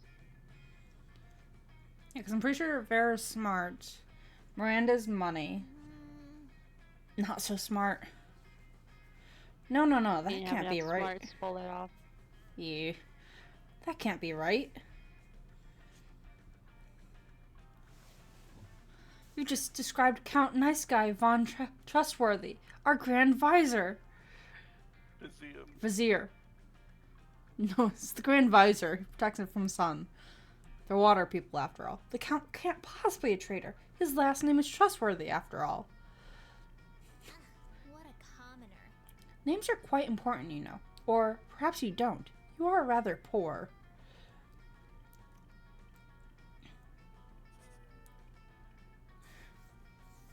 If you're too poor to afford a name change, otherwise you might change yours to stupid mix dopey pants. You lose charm and boldness.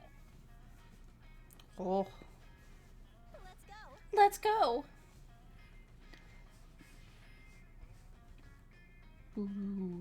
Wow, you have like no boldness whatsoever. Yeah, I'm not going for boldness because I already know how bad my boldness is. My boldness was the worst to start to begin with. Class, I think. I think I need to be smart. I need smart.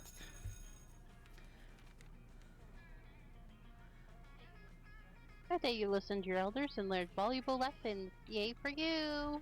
I'm smart.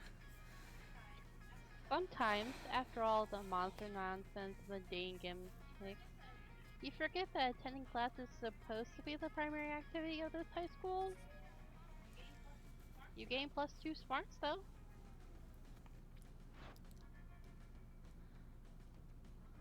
Walking with Liam later, when suddenly a holy crossbow bolt lands into the wall next to you. The Slayer. Prepare to die! They said that right. Yeah, well, Holy with Liam and managed to get out of sight. Now it's the perfect time for you to hide while Liam turns into a bat. He's not transforming. You ask him why the hell he's just standing there instead of changing. it just seems a little cliche, doesn't it? A vampire turning into a bat. Honestly, I'm over it.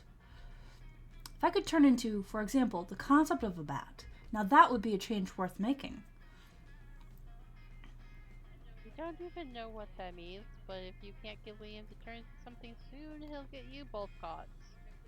Quickly tell him to change into.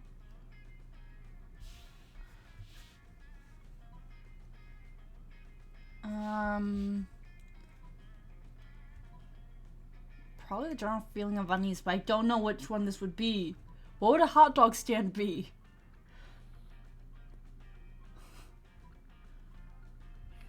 Along with a general feel of unease. So creative. Magnificent. The perfect balance of abstraction and practicality.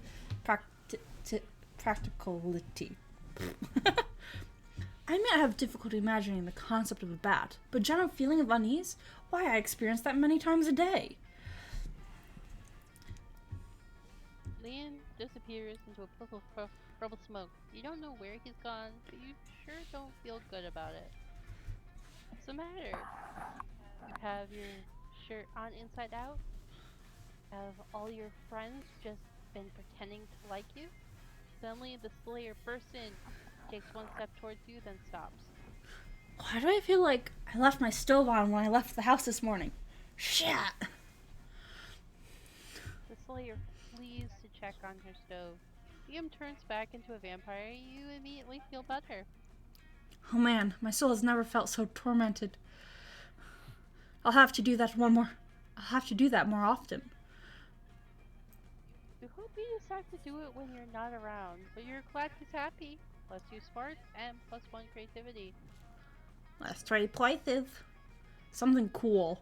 Ice.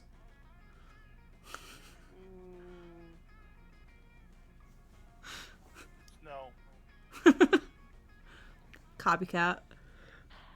Sunglasses.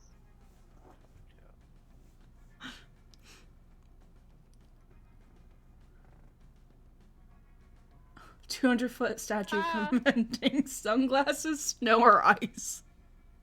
What would the statue even look like for each? I mean, the sunglass would be just like sunglasses. But snowflake or just like a cube. Is that what?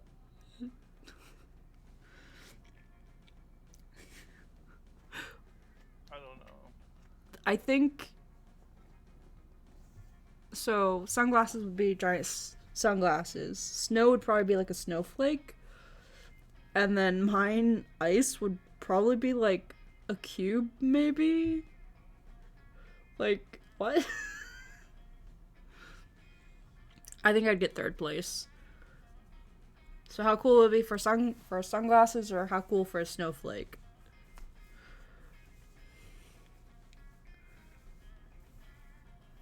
$200-foot statue.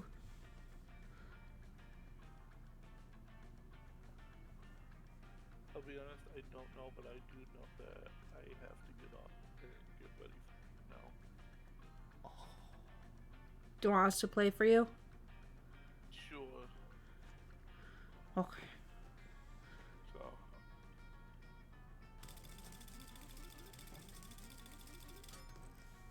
That makes sense. Boom.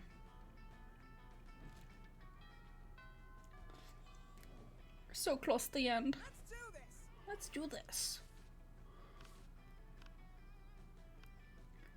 Do we? Allowed to have the mouse back now. You should have the mouse.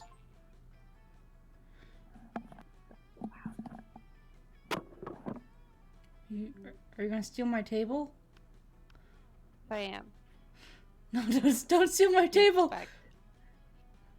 No, don't steal my table.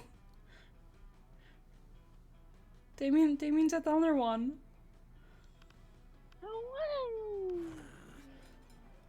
What are you doing? You mess with me and then you try to sit at my table? Go away and get ready to die, motherfucker. You just eat in the corner in silence. If you die soon, who knows? Meanwhile, nothing else happens. Like that's unfair. Next time, don't try to sit at the table of a person who expresses desire to murder you. Really not a smart move. Oh. See? I'm sorry, I didn't know. See? I didn't know. I didn't know. I didn't know. I didn't.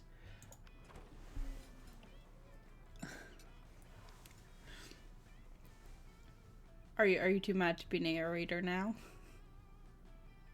When you arrive at the table, you find that Polly and Liam aren't eating. They're just taking pictures of their food. Hey, boo. Welcome to the don't need to eat, so we just take pictures. Take no food pics down, baby. We believe that food, like heavy construction machinery, should be seen and not tasted. Yeah, I mean, have you ever tasted heavy constructionist machinery? Have you? I don't know, maybe my weekends are usually kind of a blur, like last Saturday. There'll be plenty of time to chronicle your sexploits later, Polly. Right now, we need to focus on these food pics. While Liam and Polly are busy entering, you were busy arranging a dope food pic of your own. And now to complete your master, please. Whiskey with ketchup on it. A food pic of Liam taking a food pic. So meta. You level your phone at Liam just as he's about to snap a food pic, but his vampire reflexes are too quick for you. Ha! Trying to out-meta the meta master, are you? We'll see about that. Liam levels his phone at Polly just as she's about to take a food pic. Now you're taking a food pic of a food pic of a food pic. So, are we pointing our phones at each other now? I want to play too. Only Polly's got her phone pointed at you. It's a food pic of a food pic of a food pic of a food pic of a food pic of a food pic of a food pic of a food. We've done it! We've created the meta triangle, the most meta shape in existence. This is our finest hour. The world around you dissolves into green columns of numbers and letters. You've done it. You can see the code. You are the one. The programming of the video game you are in awards you by raising your relationship points with a character known as Liam. Sure. Alright. Since you're already at Miranda. Consensus. Wolf, What are we putting? Wolfpack, I guess. Since he's technically, I think he was going for Miranda, right? Or was he just kind of vague concepting? I don't know. We'll try to put him. Plan was. We'll just put him with Miranda. We gotta come up with a plan now. Yeah. You puff yourself up, hoping to look as big and tough and sporty as possible as you take your seat next to the Wolfpack. Hey, you know what it means. That you took a seat at the Wolfpack stable? Well, it probably means you don't care that much about finding which love interest you're pursuing and or that table was already taken. It means you're now one of us. One of us. One of us. Don't get us wrong. The second lunch is over, we'll 100% go back to paying you because you're weak and not at our level, brah. But for now, you might as well enjoy living your best verbal life to the max. As we like to stick just classic games, all other monsters, but other days we like to be aggressively inclusive. You call us on expressively inclusive day, yeah, bro. I'm not going to scream this. So, what classic werewolf activity would you like to do in these brief, glorious moments in which you get to be part of the TEAME? Ha, correcting the spelling of team probably isn't a classic werewolf activity. Better go with something more like howling at the moon or practicing the ancient Japanese art of floral arranging, just super wolfy. I kind of want him to do the Japanese art floral arrangements. This has become a joke character at this point. Hell yeah, it's like you're in our minds already. Thank you for seeing that being part of the Wolfpack is more than just playing sports, staying in the gym, and being told douche bros. Don't get us wrong, those are still the three central pillars of Wolfpack life. We're just also super into ancient Japanese flower arrangements. You and the Wolfpack slam dunk the rest of your respective lunches in the trash and head outside to do the most serious flower picking and subsequent arranging. Bro, look at this arrangement mixing this flower with this one is And a Xylo with a Dilo. go to daisies and daffodils extreme. Yeah, and don't forget putting your tie at 70 degrees, bro. But don't be a command noob. Man, you guys with those thick bouquets, we're gonna be drowning in pansies and Melanie and pussies. Yeah. Well, leave it to the wolf pack to somehow turn floral arrangements into crude sexual remarks. But hey, your flowers look bomb.com and you gain plus 4 creativity. Let's trade places. You choose the food, you choose. Minimize everything from here. Okay, randomize. Okay. Of course you can. Okay, fine. Nice. Our last chance. Yeah. I gotta go first. Okay. I'm going to spend the rest of my time having fun because I'm gonna be a failure either way. For a half-hour raid that goes full crazy. You spot Prom, the small magician Latino cat, who seems a bit sad. He explains to you that he's worried people are so used to calling him Juan, the small magician Latino cat, that now everyone defines him only by his size, magicality, ethnicity, and species. He's more than that. You correct him. You don't see him in such simplistic terms and convenient definitions. It's just that there's around 23 other different wands in the school, so adding all that to his name is quite necessary. You tell him you'll never forget about him and the crazy adventures you both lived together in Prom's prequel Monster Middle School. You have a great time remembering those crazy stories. You gain +2 fun. Woo! Scott and Vera shoulder each other out of the way to try and get to you first. Oh, yeah. I've been talking so much. Me. Yeah, sorry. Hey, I heard Damien talk. Wait, what first? Whatever. I heard Damien talking about how he's gonna beat you up at prom. Yeah, mess him up. What? Hey, I don't believe in gratuitous violence unless I'm a werewolf. In which case, one time I ate a kindergartner. You're right, Scott. I should look into this upcoming carnage and think of a way of Monetizing.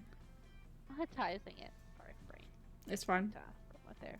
I heard Polly say Damien was giving you free tickets to watch him skinning Dewey alive. Such a lack of business perspective is discouraging. That's not nice.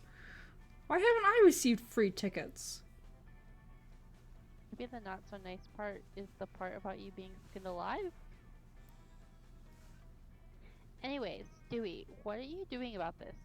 Might I interest you in some delivering life insurance? This might be a good time to get a policy. Yeah, Dewey, what are you doing about this? Why don't you give us free tickets to watch Damien skin you alive? Don't be rude, bro. That's a good question. What are you doing about this? Seems like you're pretty screwed, but maybe if you play your cards right, you can convince one of these two to teach you how to fight.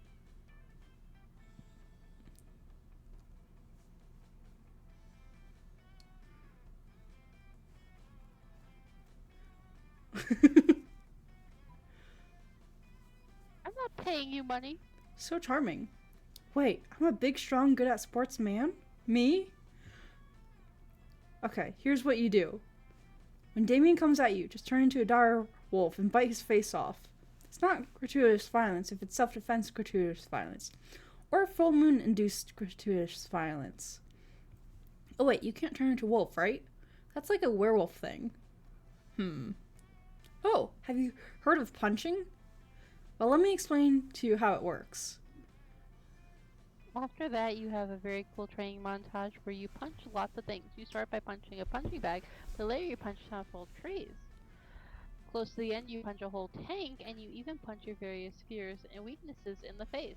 Now you feel ready to face some sexy, stupid Damien in the prom fight on prom night. It'll be bloody. You gain +2 boldness and +1 fun. Sure. Sure.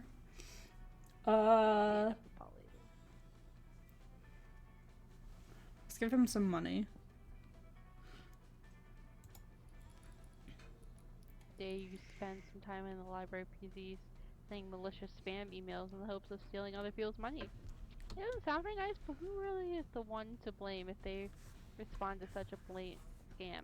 You lose 10 karma, which isn't a stat in the game, so who cares? And you gain +2 money. You're hanging out with Polly afterwards, watching some porn like you do in the library. Why did I go to the library then? You suddenly notice Miranda's standing right behind you. Who knows how long she's been there? Fellow classmates. Hello, good friends. What are you doing? Nothing at all. It does not seem like nothing. That man seems to be kindly sharing his marmalade with a giant skunk. Explain this at once. Well, it's simple. You know, it's really just kind of, well, It's a cooking show, yes, cooking. Well, you see, Miranda, when a man and a giant skunk love each other very, very much. what are we going with?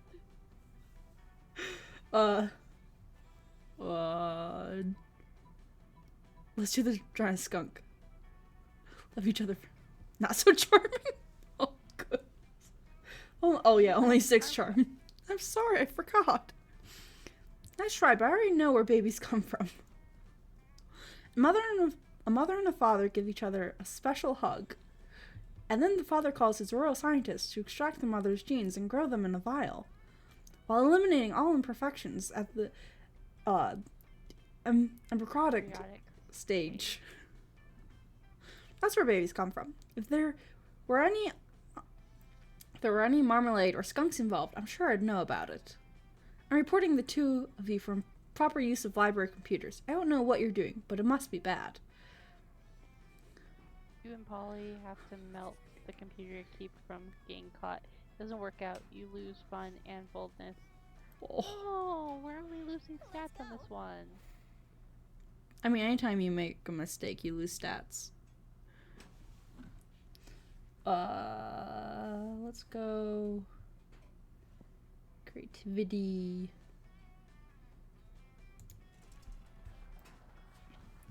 That day, while rehearsing for the class play, you are struck by the lightning of inspiration. You come up with the ultimate nickname for yourself.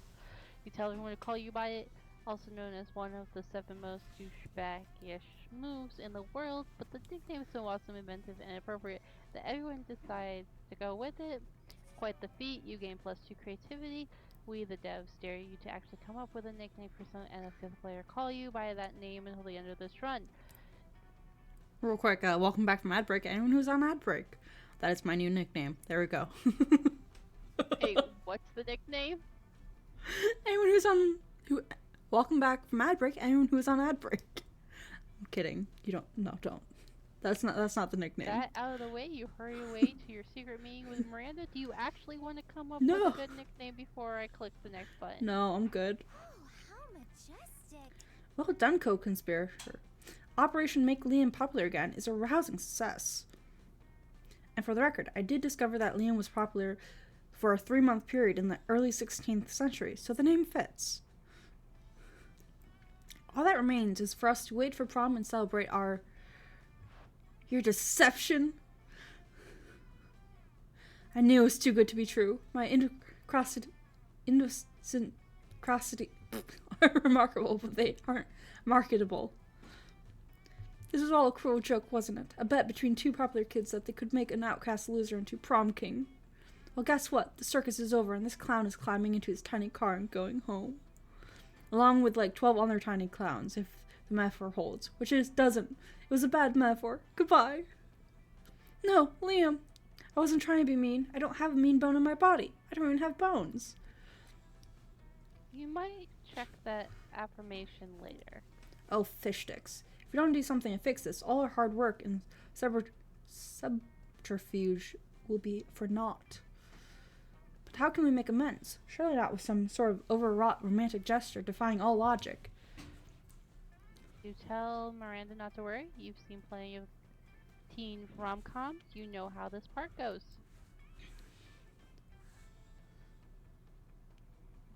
I don't have money.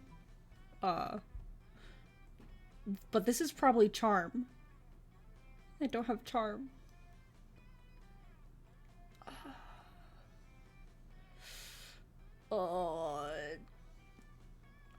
Grand romantic Too gesture. bad. What? Too bad. I said you're too equally bad. Yeah. stats. We're gonna do charm. Hopefully it's charm. Hopefully it's not bold. If it's bold, I'm obviously gonna lose this. Confess your feelings before Liam burns. Yeah, no. But Liam isn't at the... No time for reasonable... Time for reasonable concerns. You've got a plane to catch. To be the airport, charge through ram your way onto a plane to cry and pour your heart out. Liam, you cry. Your morose, undead companion. Without you, my heart is a ticking time bomb. Think I inflicted upon you the terror of popularity. What does that make me? Why, a terrorist. I swear to God, if this plane takes off with you still on it, my heart will literally explode. You had some more bomb-related metaphors ready to go, but this is the time you get tackled by airport security. It turns out you know the airport the right way aircraft shouting about how you're a terrorist with a bomb for a heart. Also wasn't a good idea to assume Liam was at the airport. He's not. He's at school, in class, where you should be too. You learn a valuable lesson, which is that you are an idiot. You lose smarts and fun. Dewey, who are you choosing? Who are you choosing? I really want to... Okay. Yeah, choose Damien. I want to see the fight. You want to see me do Damien? Yes. Yes, I do. I was gonna go for Polly, but like, I think this is a big misunderstanding, Damien. Francis is going for Miranda.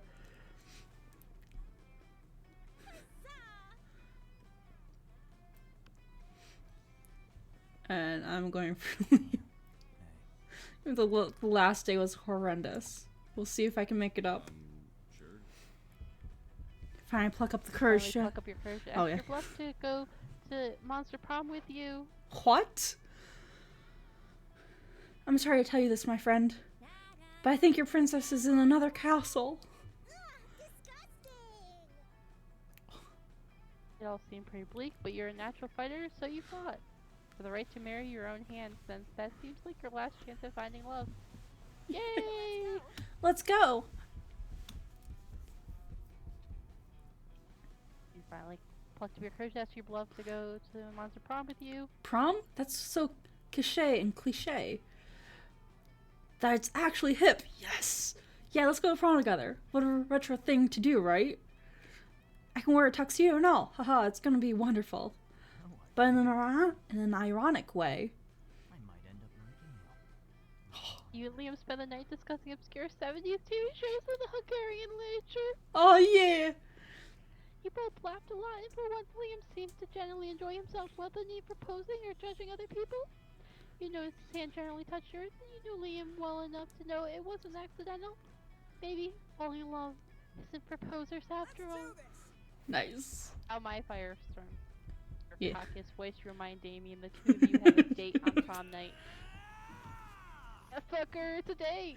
Prom night rise, and your brawl is even scheduled in official prom Prom the official grade. prom program. Crowd's ready and waiting for your fight. And you start fighting. All the advice provides useful, and you put a hell of a fight. Punch after punch, you start to see the thrill in Damien's eye. He seems almost ecstatic to have found a worthy of adversary. Deep down inside, you know violence is never the answer. Yet all the sweat and blood and physical kind is driving you crazy. And in the middle of the intense tango of violence, you start making out. Apparently, a good being was the element turned on for Damien. How is it that everyone is everything ultimately about sex when it comes to young people? People start leaving because apparently witnessing free violence is okay, but witnessing a very intense and physical demonstration of love is somehow wrong. So you take your prom fight to the bathrooms. It turns out that somehow the sex is even more violent than the fight. Some of your ribs end up broken, but damn, was it worth it? I told you to go. One new secret ending. Francis, most likely you never be understood. And you most likely work in something no one understands.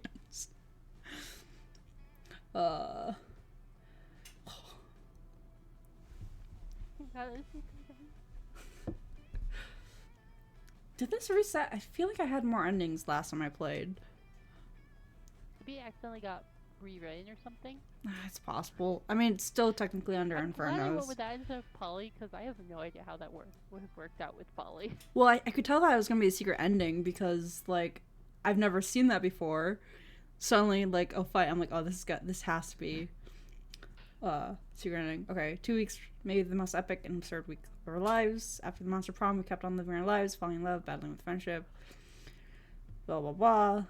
Learning about who we were and who we could be. You know what? Like it always does, life happened. It was wonderful.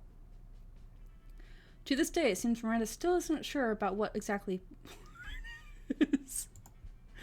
Damien found peace in the most unexpected way. He kept punching everything till one day he punched his own anger to death. He's written a book about it. Liam honed his most admirable skill and got a job with it. He now designs momentgram filters. Just like that. There's plenty of battles left in that war called youth. Once again, we're young and unafraid, and we're ready to start. Are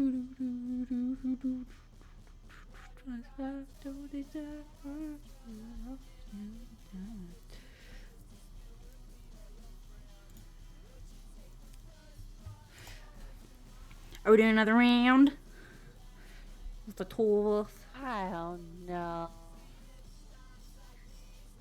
Ah. Oh, god damn. What? Also, what happened to my mouse? My mouse disappeared again. I don't know, but I kind of need my screen back so I can finish typing something up I was in the middle of. I'm sorry. Wait, can you not click out of it? I don't know how to leave. That's the big problem is I don't know how to leave.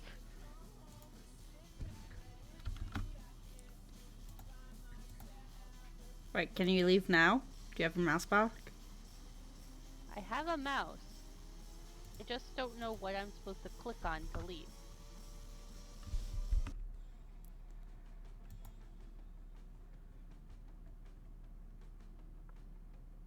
If I press quit, I think that's putting the prom, not the other thing. Try pressing the Windows key.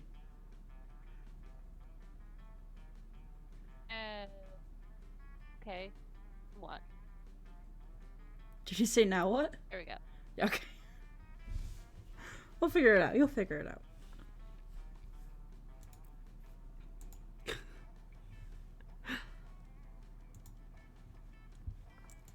Let's look at the gallery. Yeah, I think I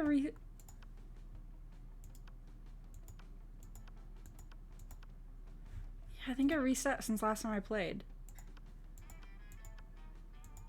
Because I'm pretty sure I had more endings. I think. Wait, no. I'm gonna take off my headphones for just a smidge, because I don't think it's really healthy for my ears to be constantly covered. Okay. Just let me know when you're back. I will. I'll mute myself while I'm gone. Okay. I just gotta keep everyone in here entertained until as we figure out what we're doing next.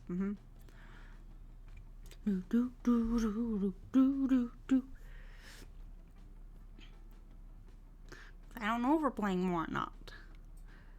Bum bum bum ba da ba da na na na na na na na na na na. Actually, I can hydrate. This would be a good time for hydration. Anyone that needs hydration, please hydrate. Whop.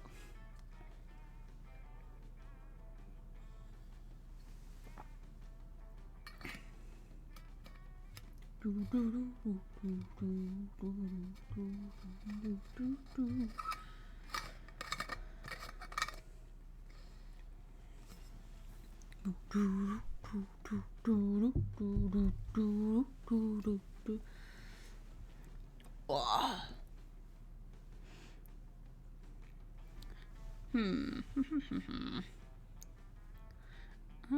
going to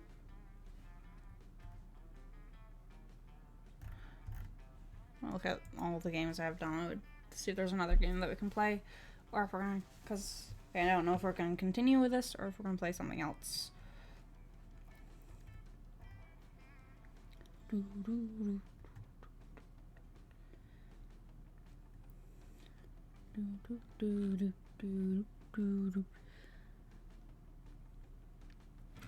I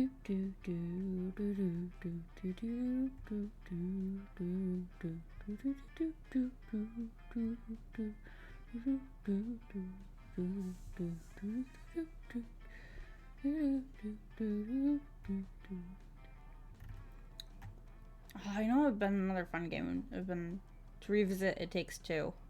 Maybe next year we'll do It Takes Two stream.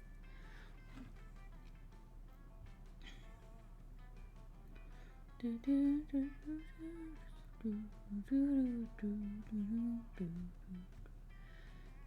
like sad game. Less sad game.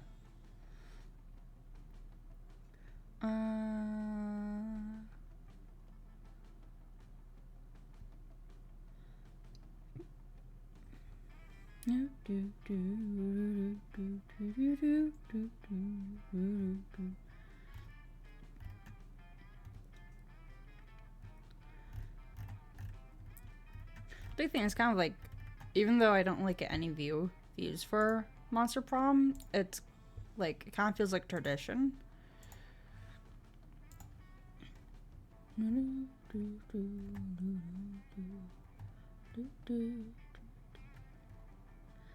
So I just kind of like playing it because it's tradition now.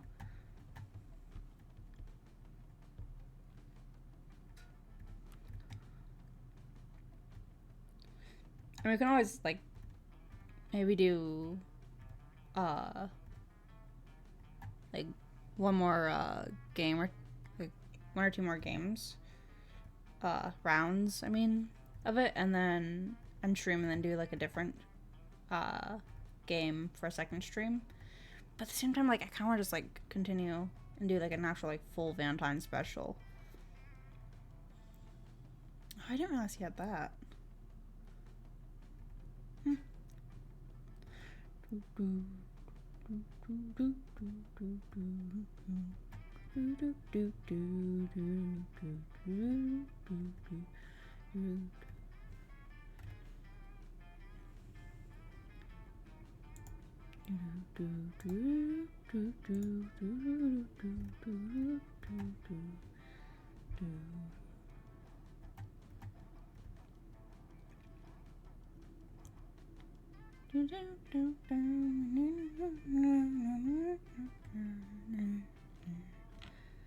Gotta wait for her to return.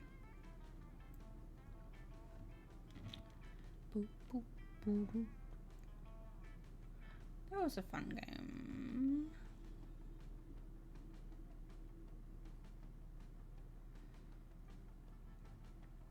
Or like put up AFK thing. Except for I don't have an AFK thing at the moment. That would be like for co-streams at the moment. I should do that. Make an AFK screen for waiting for co-conspirator to return.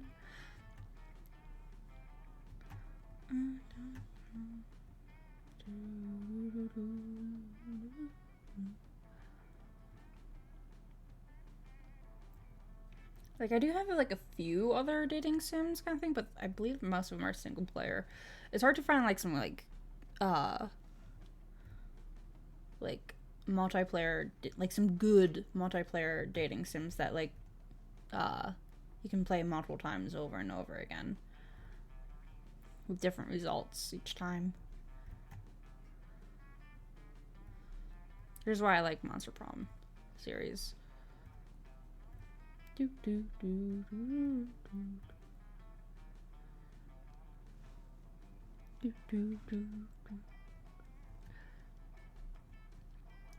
I'm still scrolling through my Steam to see if there's another game to maybe play.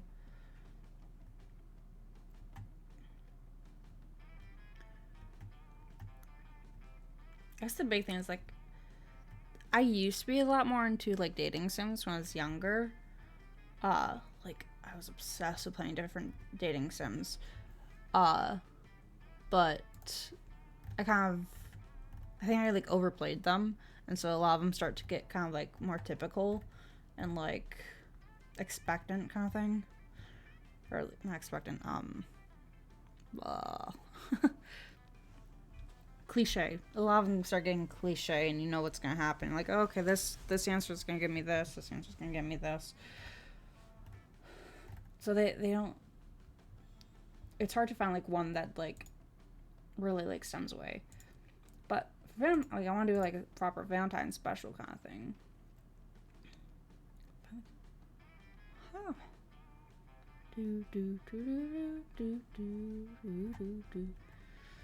I just don't have a lot of like romance games.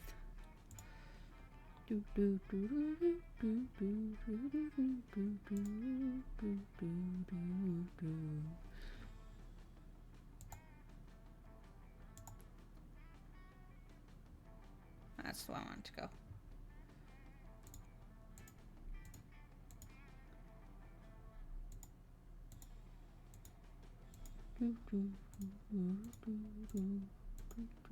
Just waiting for her to return.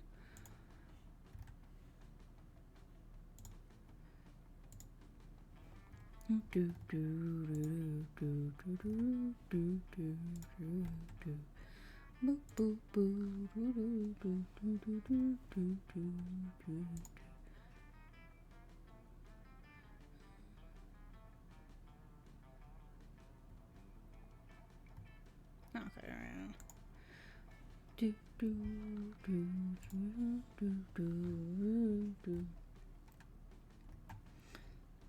Oh, that one's on sale too. Oh, that was a fun game. Oh, it's on sale.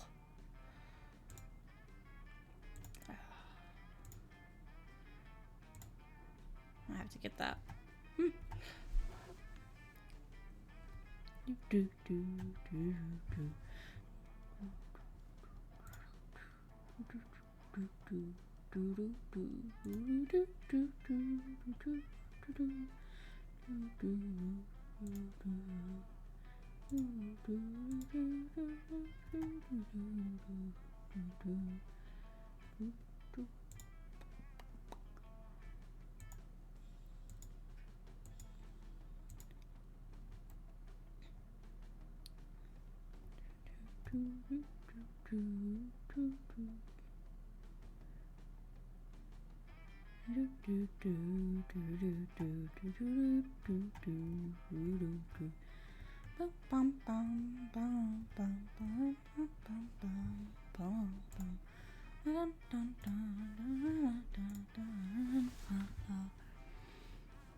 How long has you been?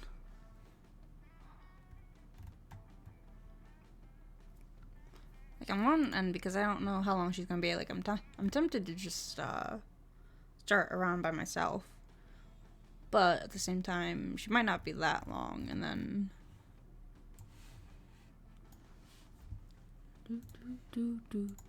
if she's not gonna be long, then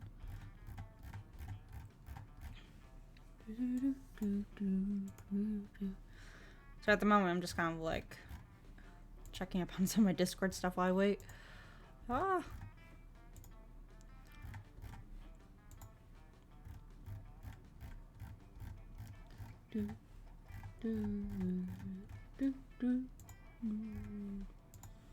I should have actually asked her how long she's planning on being, since I am live at the moment.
Bum, bum, bum, na, na, na, na.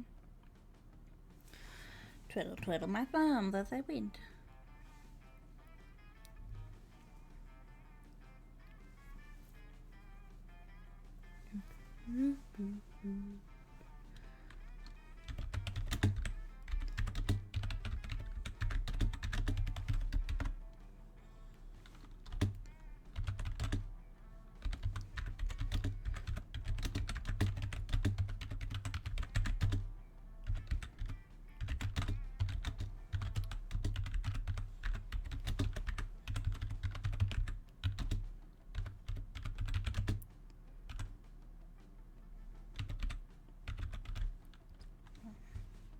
And I forget how to spell.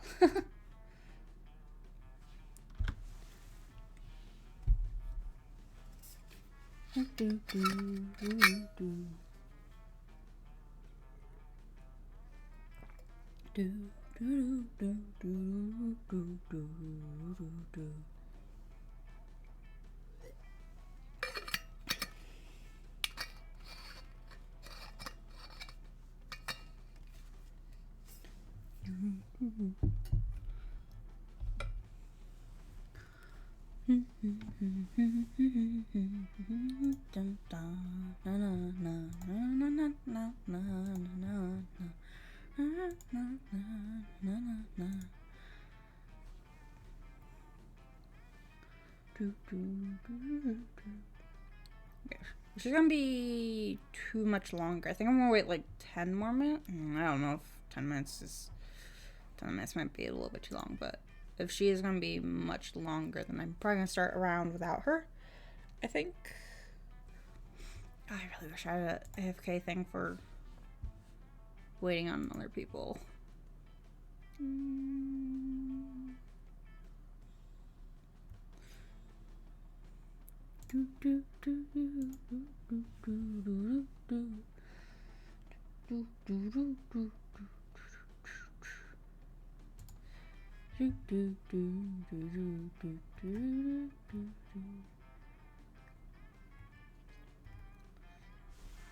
The question is, if I do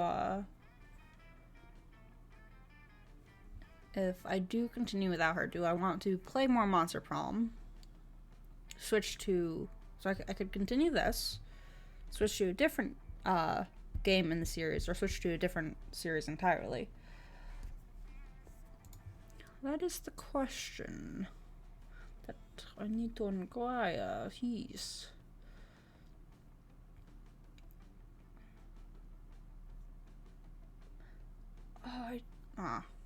It's not Thursday though. It's not community day. And I don't have enough people to do that.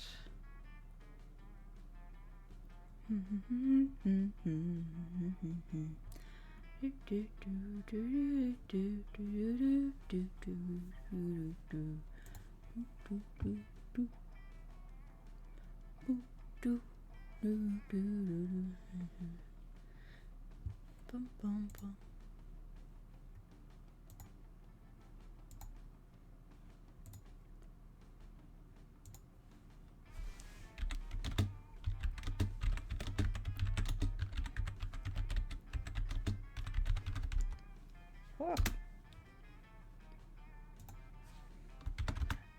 Didn't mean to do that. Do do do do do do do do do do do do do do do do. Oh, ad break.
Okay.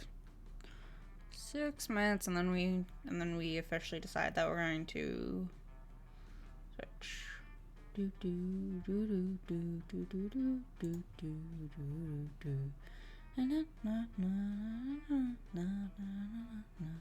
Welcome back from ad break. Anyone who's on ad break. I think I'm going to.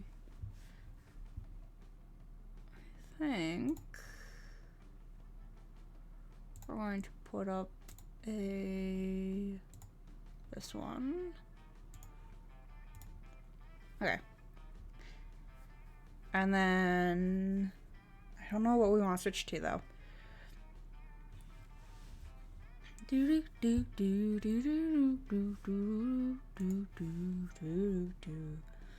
still gonna hum the music as I decide though.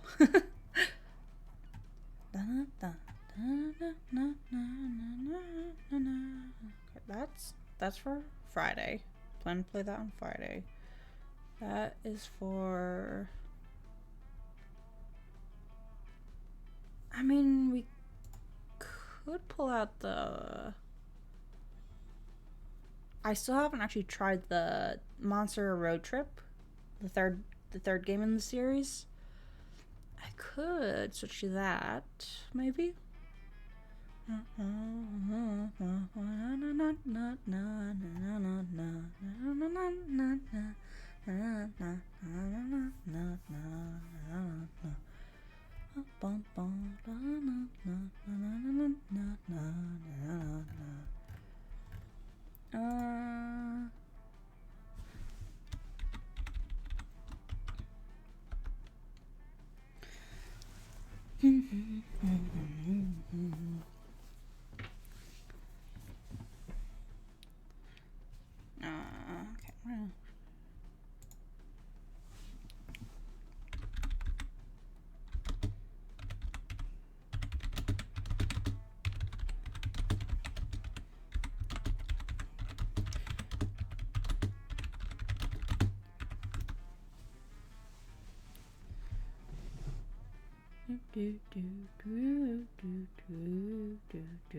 Whoa, whoa, whoa. Whoa, whoa, whoa, whoa, whoa.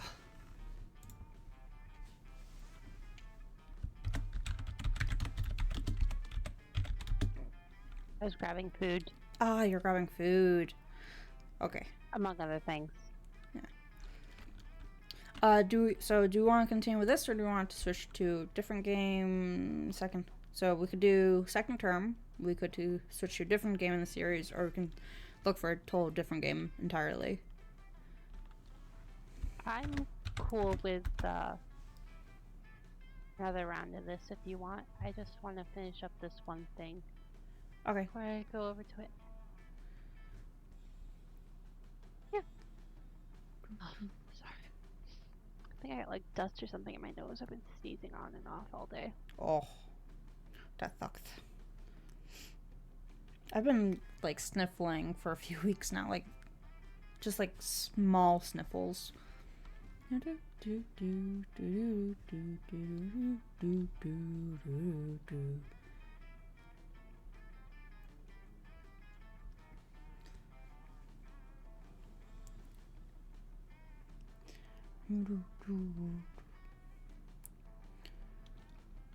just wanted to check how long we were gonna be because again I am streaming and so like having long amounts of time kind Not of doing anything, yeah, I guess. yeah. Shankoto.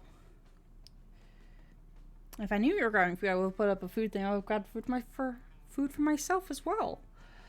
You want to grab food for yourself while I'm finishing this up? No, I'm good. I got water and I got as a snack. Emily gave the someone's trying to trigger the hammer. I don't have my actual VTuber on. I have my PNG tuber. But I see the bonk. I thank you for the bonk. Hi, hello, whoever triggered it. It's anonymous, whatever. Thank you for the bonk. But yeah, so gave dried pitted plums not too long ago, so I have those to snack on. But they're like a bit sticky, and so like I can't always like I have to be careful when I snack on them. I tried using I was using chopsticks the other day to like grab them out of the bag so I'd like leave my hands not sticky. But yeah. If I get hungry I can snack on that.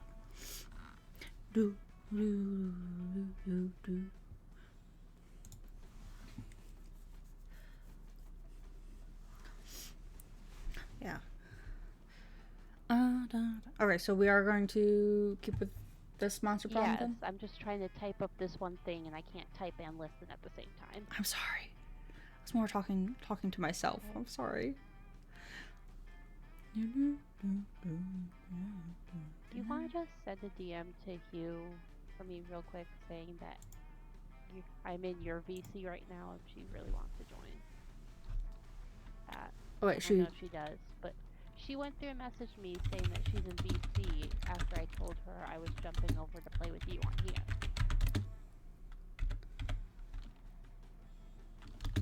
So I can't. It'll take me longer if I message her while I'm trying to finish up this thing.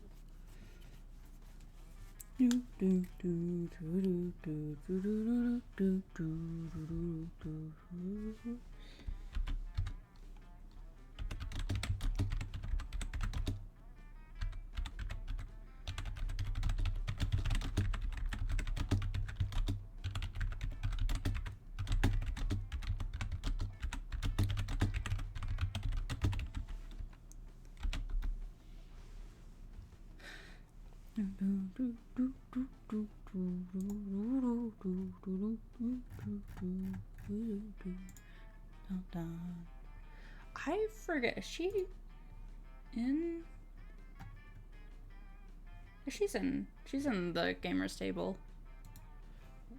But is she in VIP? She is not a VIP, so she wouldn't be able to join the Whoops. the stream chat. I don't know anymore, okay? What? I'll send her a message in a moment after we start playing the next round then. Oh, I can, if she jumps into one, I should be able to drag her into the stream chat if she wants to be live on my, stream. But at the same time, I don't know, because we're playing Monster Prom, I don't know. Yeah, like I said, I'll message her after we start playing then. Okay. I just figured double duty and then I'm like, never mind. Let's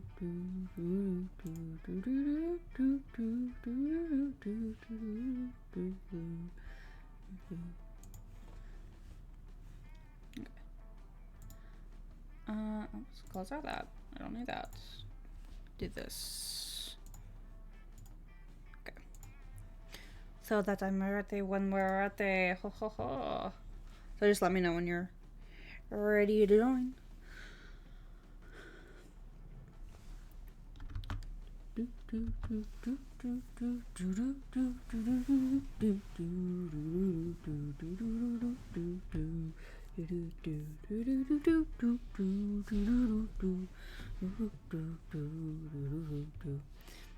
Huh, at some point I dropped 590 frames at some point. I don't know when that happened. I'm just like looking at my stats, my OBS stats while I wait. 0.1 of.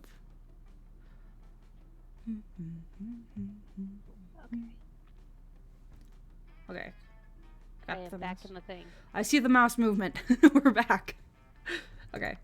And we're going to do 2 players, you and I, and we're going to do second term.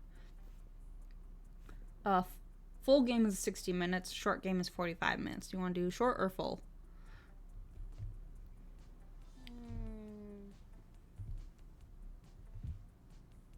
We can do short again.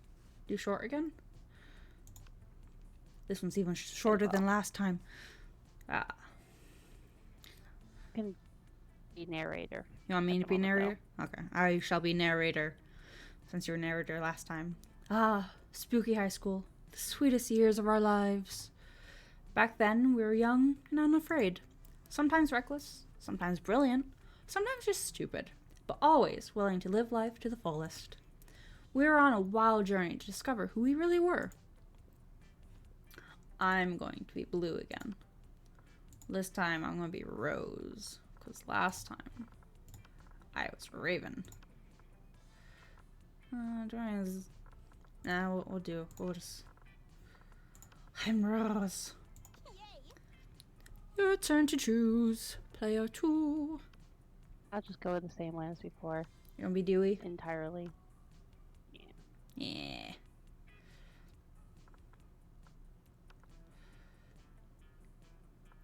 Let's start a fire. And we're yet to experience its ultimate challenge, the Monster Prom. I remember it clearly. 2 weeks were left, and as we fantasized about our dream prom dates, we were all scrambling to catch the attention of one of our 8 most charismatic classmates.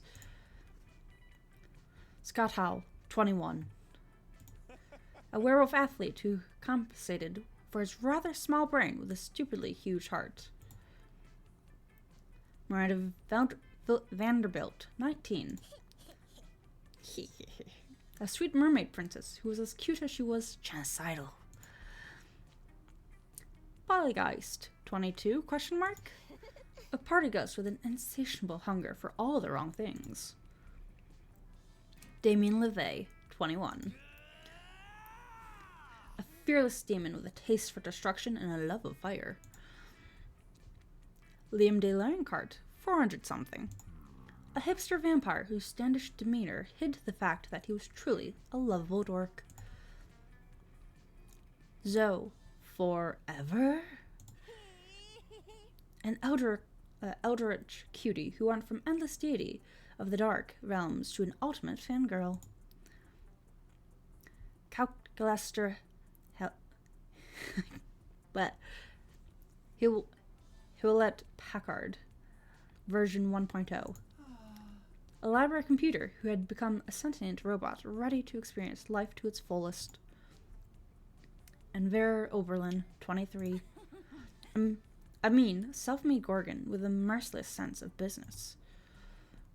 It was clear I had to be one of them, but who? We only had 2 weeks to choose our prom date, and even more daunting, we only had 2 weeks to woo them and conquer their heart. But as I already said, we were young and unafraid, and we were ready to start. Welcome to Monster Prom's stupidest pop quiz ever. All minds are rotten, but they are rotten in so many different ways. Worry no more. We're now using our PhD in BS to diagnose which kind of deviant sicko you are. Monster Prom's stupidest pop quiz ever, TM, will throw a bunch of absurd questions at you and turn your answers into your character's stats. This way, each of you will start by having stats that better reflect your true selves. Let's start. Which inanimate object do you think would make the best girlfriend or boyfriend, provided you went criminally insane? ATM, Sugar Baby Life, Here I Come. Dildo.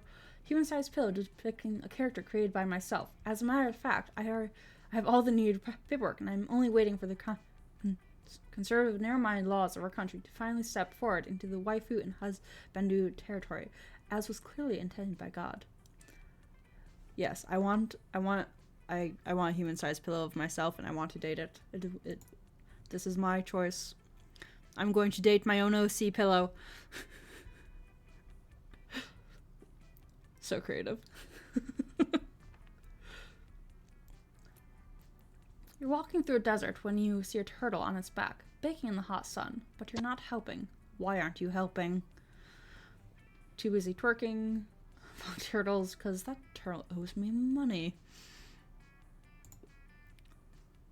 The turtle owes me money. What about you, Dewey?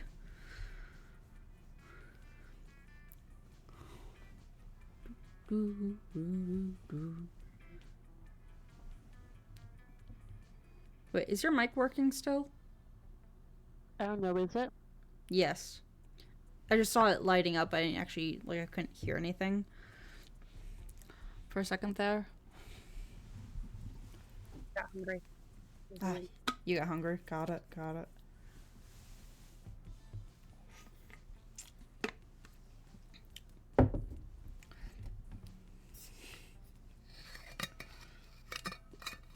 I'm wealthy.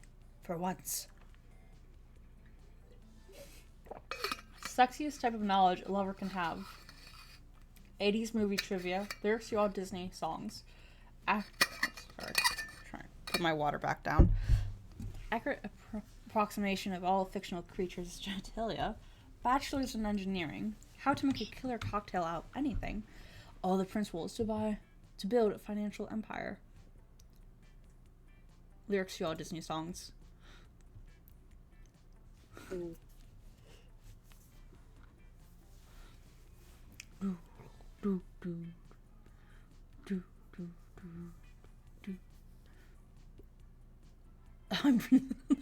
Oh, I should have figured.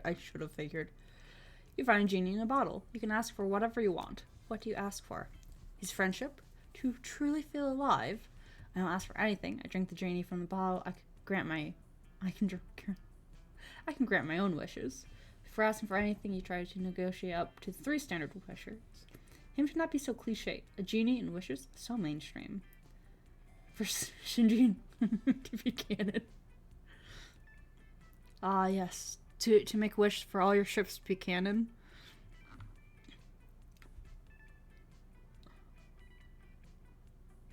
Yeah, I want to be canon.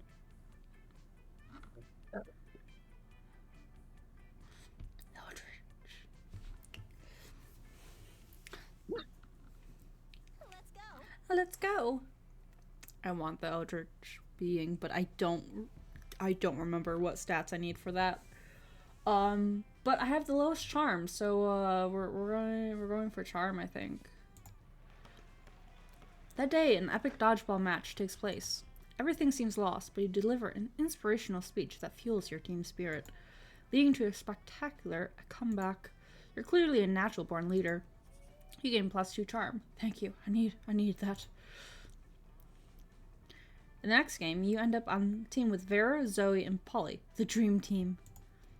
Very ideal foursome, but for dodgeball, not so much. They don't really even seem to want to be here.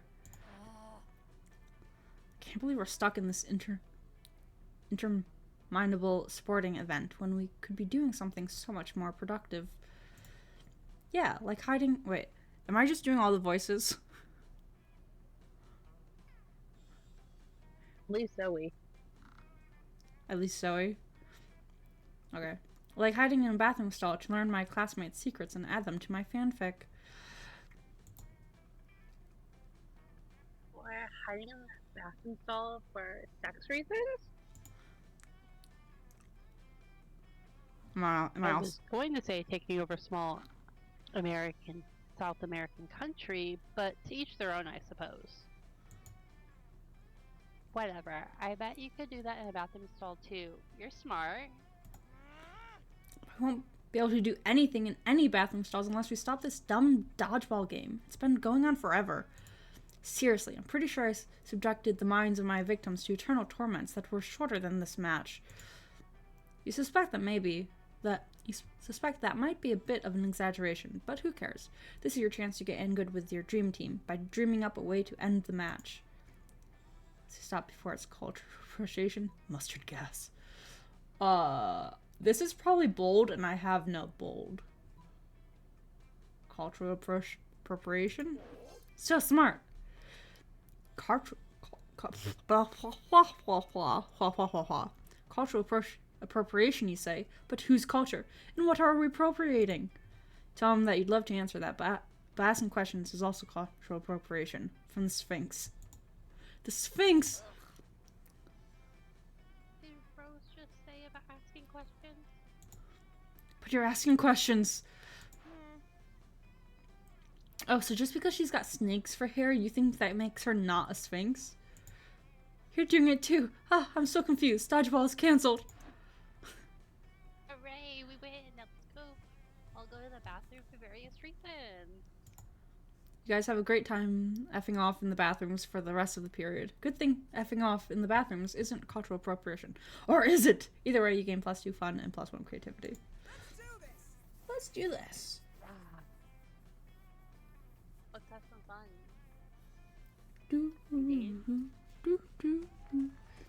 That day during recess, you start a half-hour rave that goes full crazy. You have no idea how it escalates so much, but at one point, there are like 300 people. Someone summons demons from a nightmare dimension. The consequences might distort the fabric of reality itself, but who cares? It's a rad party. You gain +2 fun. You see Damien about to punch some noob when suddenly a dimensional portal opens between the two of them. Hey, what the hell? I was about to punch that noob. Do you want to be the prince? Oh. Fine. There will be plenty of noobs to punch my fearsome floor when you are mine. What? I have traveled across time and space to find a fit commander from army and from my bedroom. Oh, you want me to come over to your kingdom so we can kill people and fuck? I wouldn't put it quite so crassly. Fucking metal. But I will. Well, I would. And that sounds doper than hell. Which isn't hard because hell is lame. But still. But if Damien goes to another dimension to effing kill people, then how will he effing kill people with you? There's only one thing to do.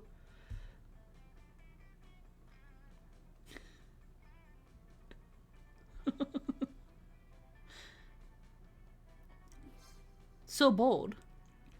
Armed with a trusty calendar helm and ferocious grapefruit, you charge through the rift. The prince's army turns out to be just 3 dudes, and one of those dudes is just 2 toddlers in a trench coat.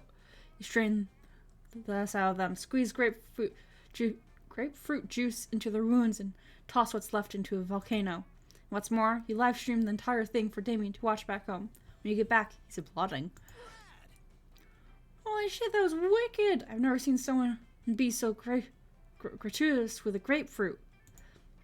Screw this interdimensional a-hole. I want you to teach me about using limes as an offensive weapon. Prince slinks back to his kingdom to recruit a new shitty army, while you teach Damien about the mysteries of citrus foo. You've gained +2 charm and +1 boldness. Trade places. A mouse. Going to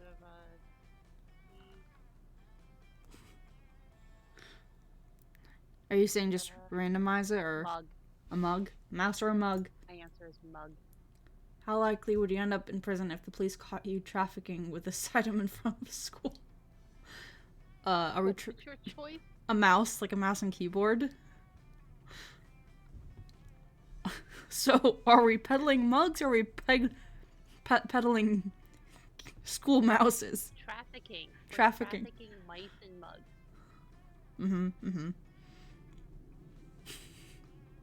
I mean, are we stealing? Is it more offensive to steal mugs from the school or steal mice from the school?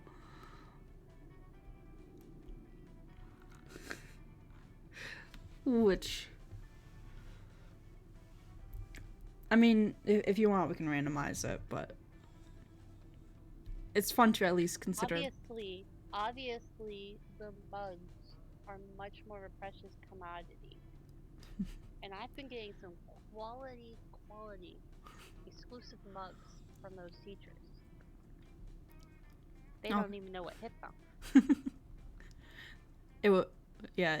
Are the mugs plastic, ceramic, glass? They don't know. All kinds. Okay. I'm talking like exclusive here. And I mean, if I'm getting my supply from if I'm getting my supply from the school, which is what I'd be doing, half the mice wouldn't work because they're old. So yeah, I'll give it to you. Give it to Dewey. Noon. Lunchtime. Let's do this. Pretty obvious. Strange. You could have sworn Polly and Damien were at this table when he picked it. Hey, noob. Psst. Hey, loser. Down here. Hey, boo. So it's Polly and Damien hiding on a table for totally innocent reasons. A ferocious roar sounds from the door of the cafeteria. Crazy Martin, the werebear janitor, is here, and he's looking for someone. Oh, shit, he's here. Sorry, I got burps. Too much coffee. I'd see after us anyways. I think what we did was really falls more under federal jurisdiction. International law, more like. Those Munchkins were Canadian citizens. Now you mention that, I think we might actually have to face a war crimes tribunal. Worth it though, right? Oh, totally. As long as we can get away from Buzzkill the bear over there.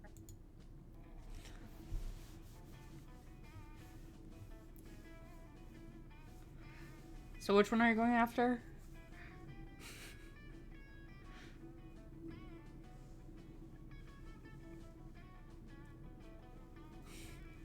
I couldn't decide. We're gonna go with this.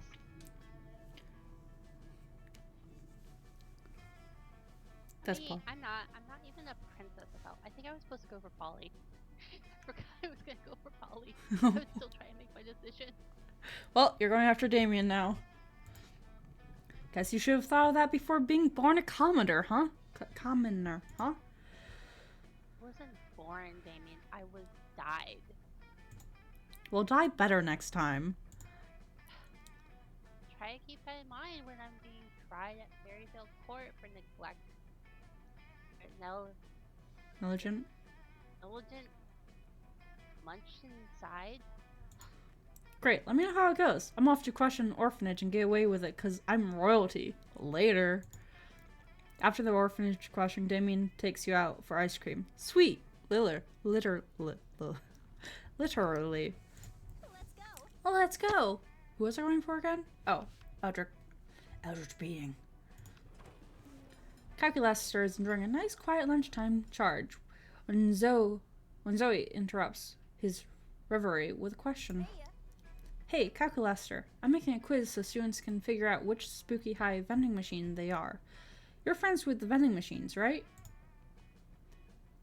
I'm friends with every person, friend Zoe. But like, are the vending machines people that you're friends with? That's a rather insulting question. Yes, vending machines are people, and yes, I am friends with them. Oh, so vending machines have feelings? Of course they have feelings. Which feelings? I do not know. I am a terrible friend. Oh man, don't be sad. We can figure this out together for my quiz. But how can we talk to the vending machines about their feelings?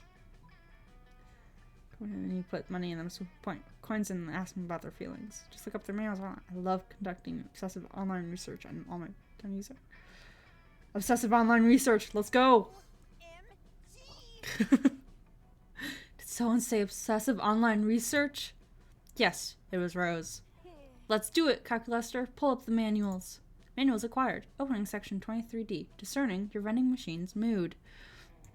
It says here that there is an analog switch on the back of each vending machine that sets its emotional state. Let's go look. Huh. Looks like they're all set to crushing despair. Why are they set to crushing despair? That seems to be the factory default. Should we change it? Best not to tamper with factory defaults. Okay. Hey Rose, as long as we're doing exhaustive online research, want to go down an online encyclopedia TM hole with me? It's not a hole you wouldn't go down with Zoe. You start at vending machine emotional states and end up at dark rituals specifically involving cabbage. Cabbage rituals. Let's go. Fictional character. Are we going to choose our own fictional characters? I think OC should be off limits. Aw. Then my brain is gone.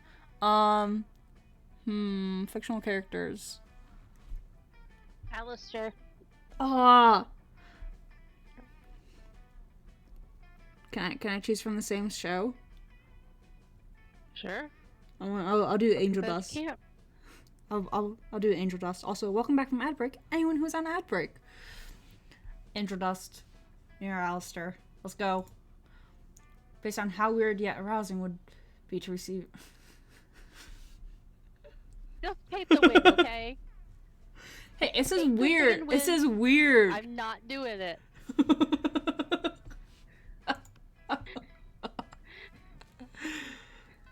Great.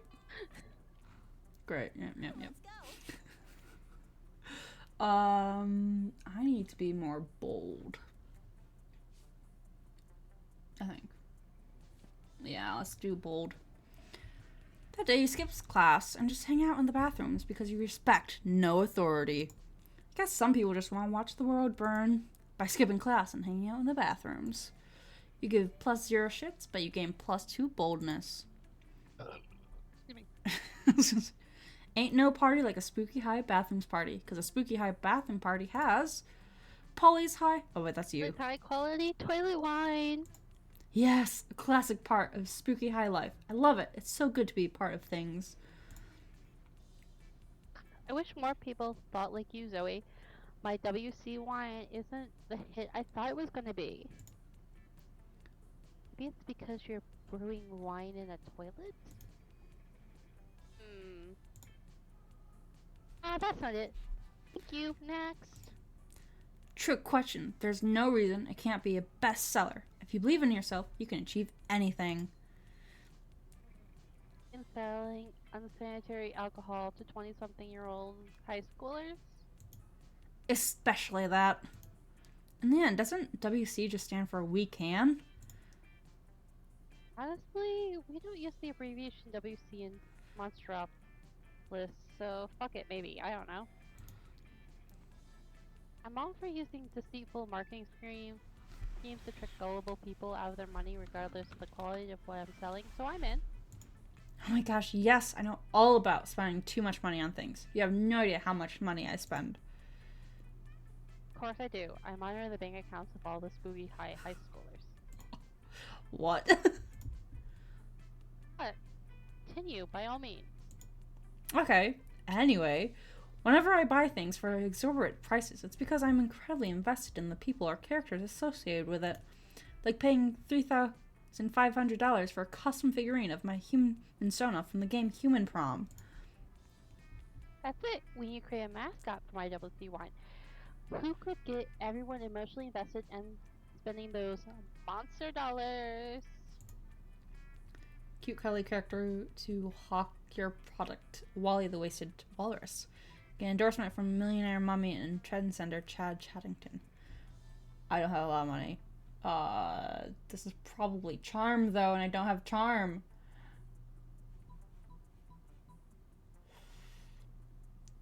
Wait, no, it's invent a cute, cuddly character. So maybe creativity. Creativity. Yes! Yee! He sounds adorable already. Yeah, let's find a really great artist to design Wasted Wally for us, and then we can pay them in exposure. No, Scott, VR must be a valuable investment for Polly's wine business, so I will happily finance this endeavor as long as I get a cut of the profits and the artist gets paid because artists should always be paid. Artists should always be paid. Keep that in mind, everyone. That's- And they can have all the free toilet wine they want. Put that in the ad I'm posting. Really? No. Aw.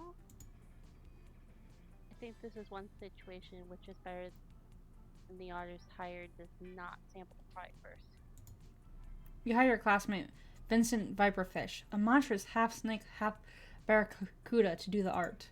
His art is amazing, which is really impressive considering that neither his viper lineage nor his fish lineage gave him hands. But you know better than to ask logic questions at Spooky High. Before long, Vincent Viperfish's masterpiece is complete, and gorgeous life has been breathed into Wally the Walrus.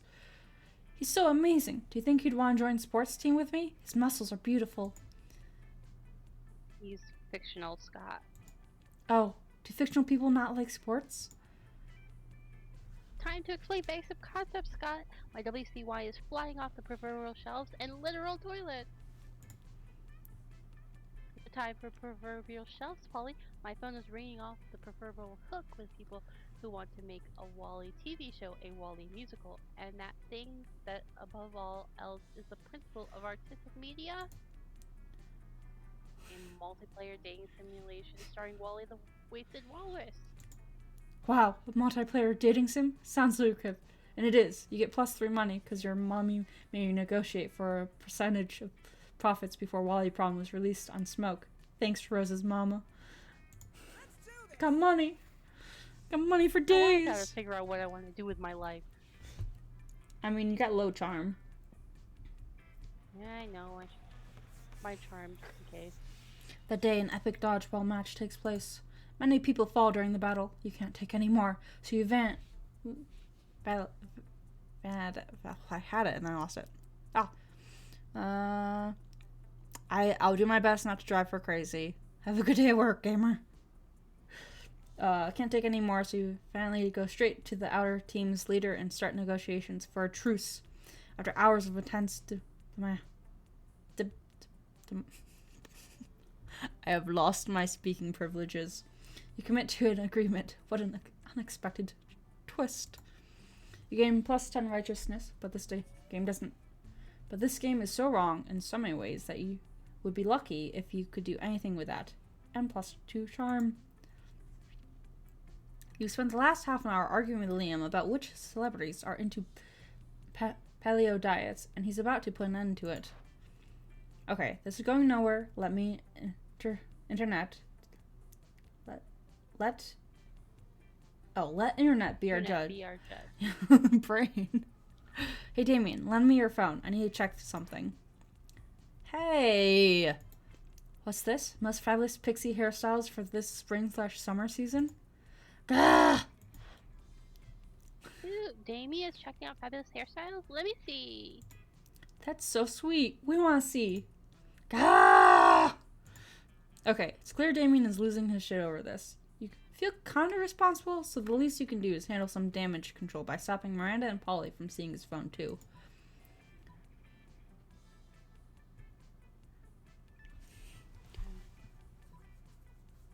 Turn you into a phone. So smart.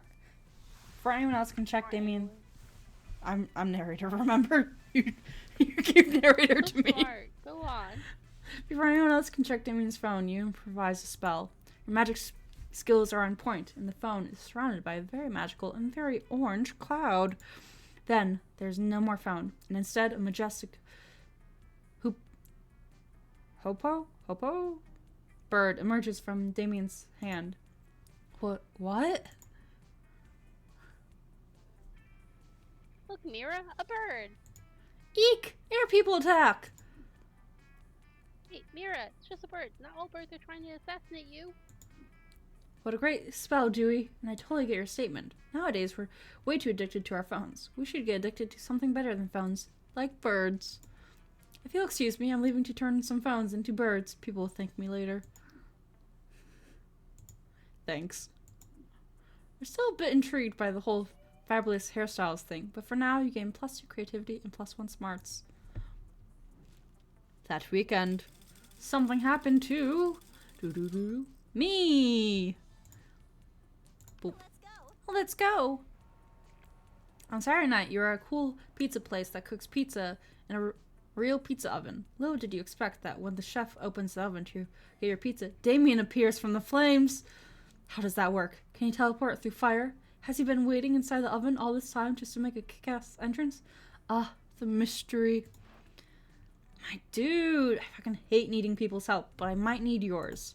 Don't let it get into your head or I'll stab you so I don't have to owe you anything. Enough threats. Here's the deal, fuckhead. I might or might not feel attracted by your buddy, Dewey. You know the one, always making absurd choices, being equal parts stupidly sexy and sexily stupid, and with the nice booty. But I don't want to get my feelings hurt by rushing into love without proper judgment. My dads always say, if you love someone, shoot them and see what happens. Great father advice, right? Thing is, Principal Giant Spider, my therapist, and the rule of law all seem to think that shooting someone to check if they're the one is not very legal. They have strongly recommended that I do all that on what they call a theoretical level, like imagining the whole thing.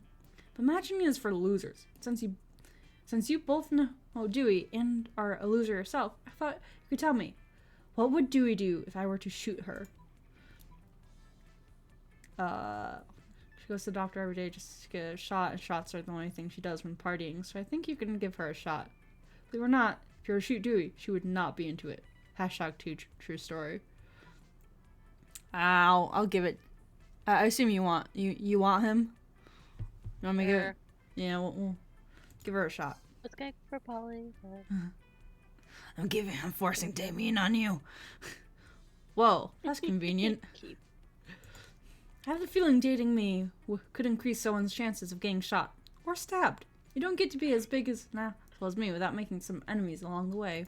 I would feel bad if my loved one was to get shot because of me, but knowing Dewey is so into it, getting shot is a relief. I fucking hate guilt. Okay, seems like my heart isn't being a drunk idiot this time. I might be onto something. Nice. Who knows? If she is so into getting shot, I might add some spice into my foreplay, if you know what I mean. I mean, shooting Dewey before having just to be clear. Wow, you're welcome, Dewey. Both for getting some demon for the blood loss you're about to experience. You had too much blood anyway. I'm forcing him onto you and making you lose blood. Perfect. That's what's fine. I get +3 charm for being such a good friend. Tacos. Pizza. Pizza? Pizza and tacos. Pizza. Player orders decide based on how powerful an energy drink whose key ingredient is the selected food would be. How powerful a pizza energy drink or how powerful a taco energy drink? Obviously, mine's gonna have all the power. I'll give it to you. You always give it to me. I always give it to you. Because you're my darling sister. And you're older than me, so, elders first. Okay. Yeah, up that boldness. That day you skip class. I'm telling you spend the term in the bathrooms. But you encounter 3 wild hyenas on the way there. Who the fuck runs security here? Anyway, you subdue them with the help of a hair comb. God bless the monster scouts and all the idiotic scenarios they prepared you for. By the time you get to the bathrooms, you're totally gained +2 boldness. You stay long after everyone else is gone. You're deep in yet another discussion with Liam. This time, you're arguing about which celebrities are also well-known Naruto fan artists. I'm telling you, for the 100th time, despite what everyone believes, there's a very strong Naruto subculture among Oscar-winning actors. One could say Naruto is the biggest inspiration for many of them. But you stop your conversation when you realize you're not alone. Damien is in the corner, styling the hair of a corpse. Hey Damien, what are you doing? Gah! Okay, you caught me. I have a huge secret. I want to be a hairstylist and a makeup artist. No one is judging you, Damien. But before you judge me, let me tell you the whole story. Once upon a time, there was a young demon who was a huge fan of cars and illegal drag races.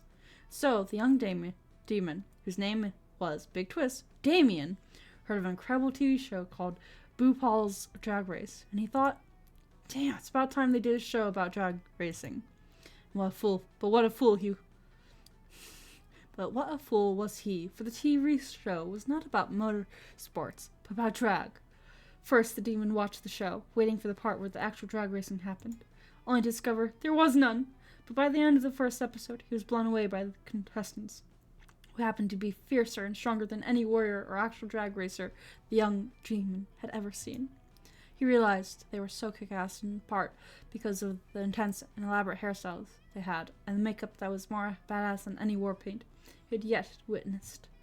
At that moment, he realized he wanted to be able to give that fierceness to other people. That's how he started on his secret path to becoming a hairstylist and makeup artist.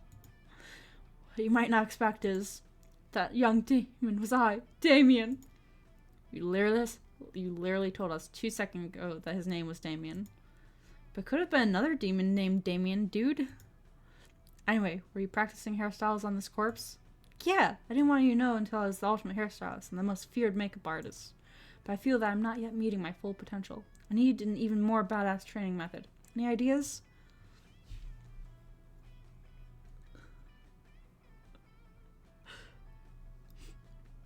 Do we? I know, I'm thinking. Yeah. I just wasn't sure if, I'm thinking. Okay. Okay. Witness a loved one killed. So angry. Or meet a tough adversary. Build a friendly relationship which is both new and improved would be the answer to actually go for. But if I'm going for Damien, I gotta go with killing people. What? So bold. I'm gonna put my water down. Great idea. Liam pulls a gun from somewhere and shoots you in the leg. What are you doing? I mean, Dewey's been helping you with this personal issue of yours in a selfless way. I'm sure she has grown on you. Wait, can I screw the lid on my water bottle? Don't be an idiot. Dewey might have been super cool about this and really understanding and very supportive. But hey, you still got shot. Yeah, you might be right. Of course I'm right, and I'll shoot her in the head unless you get better at hairstyling and makeup. No! Damon starts doing your hair with a never-before-seen intensity. Hey, we heard a shot and our logical response was to follow down to see what stupid thing was happening. What's going on? Damon can't answer because he's too focused on styling the shit out of your hair. Ah! What's this? Is this the power of caring? Damien gives you such a great hairstyle that your leg wound is healed. Damien, this is majestic. Dewey's hair looks like the concept of victory. Why were you hiding that you were so good at this? I want to be the very best before anyone knew. Now you are, Damien, because you're doing the hair for the right reasons. Yes, with stuff like this, you'll be famous. Everyone will know you. Yeah, everyone. It's clear Damien is still hiding something, but that's a twist for another event. For now, be happy that you're gaining +2 charm and +1 boldness for taking a bullet for such selfless reasons. I mean, I did tell him that you liked getting shot, so. I know. And boldness, but let's go with fun. Let's do it fun. That day during recess, you start a half-an-hour rave that goes full crazy. At one point, Juan, the small magical Latino cat, slips on a banana peel. You start to laugh at him. He asks you to stop, but you don't. You laugh so hard at him that you somehow steal +2 fun from him. Hooray! You're wandering around with Zoe, Scott, and Damien, looking for pocket humans and Pokemon Go, when you notice some weird-looking shrooms. Whoa, that's crazy. Whoa, these mushrooms have faces. OMG! They do. I think they're kind of cute. We think you're kind of cute. Chirped the mushrooms in unison. We love your skin. Bet you've got a healthy working endocrine system. Plants! Can I pee on them? Yes, say the mushrooms. Pee on us. Your moisture and nutrients make us stronger. This is so weird. I'm with Damien. Okay, I'm officially creeped out by these talking mushrooms. Really? Why? Pretty much all the plants in the dimension of terror behave like... Ah, yeah, okay, I get it. They're creepy. Creepy, say the mushrooms. We're just full of genuine affection. Inhale some of our spores and you'll see. So am I peeing on them or not? Look, Tate. Sad single people. Okay. Oh, Joy, it looks like you four lonely high schoolers have finally decided to give up the misery of singledom and partner up with true soulmates. Yes, sing the mushrooms. We would love to mate with your souls. I don't know. I'm not really about giving up my individuality in order to allow an intelligent fungus to siphon off my nutrients. You'd never experience anxiety again. Okay, I'm interested. Shh, I'll never settle down. I don't build... Oh, wait. I don't build relationships, I burn them. A parasite of this type can directly stimulate the pleasure neurons of your brain. I mean, okay, I'm listening. If you enter a committed relationship with one of these mushrooms, you can pee on as many of them as you want. Hooray! No, not hooray. You need to talk your friends out of accepting these parasites into their brains, and fast.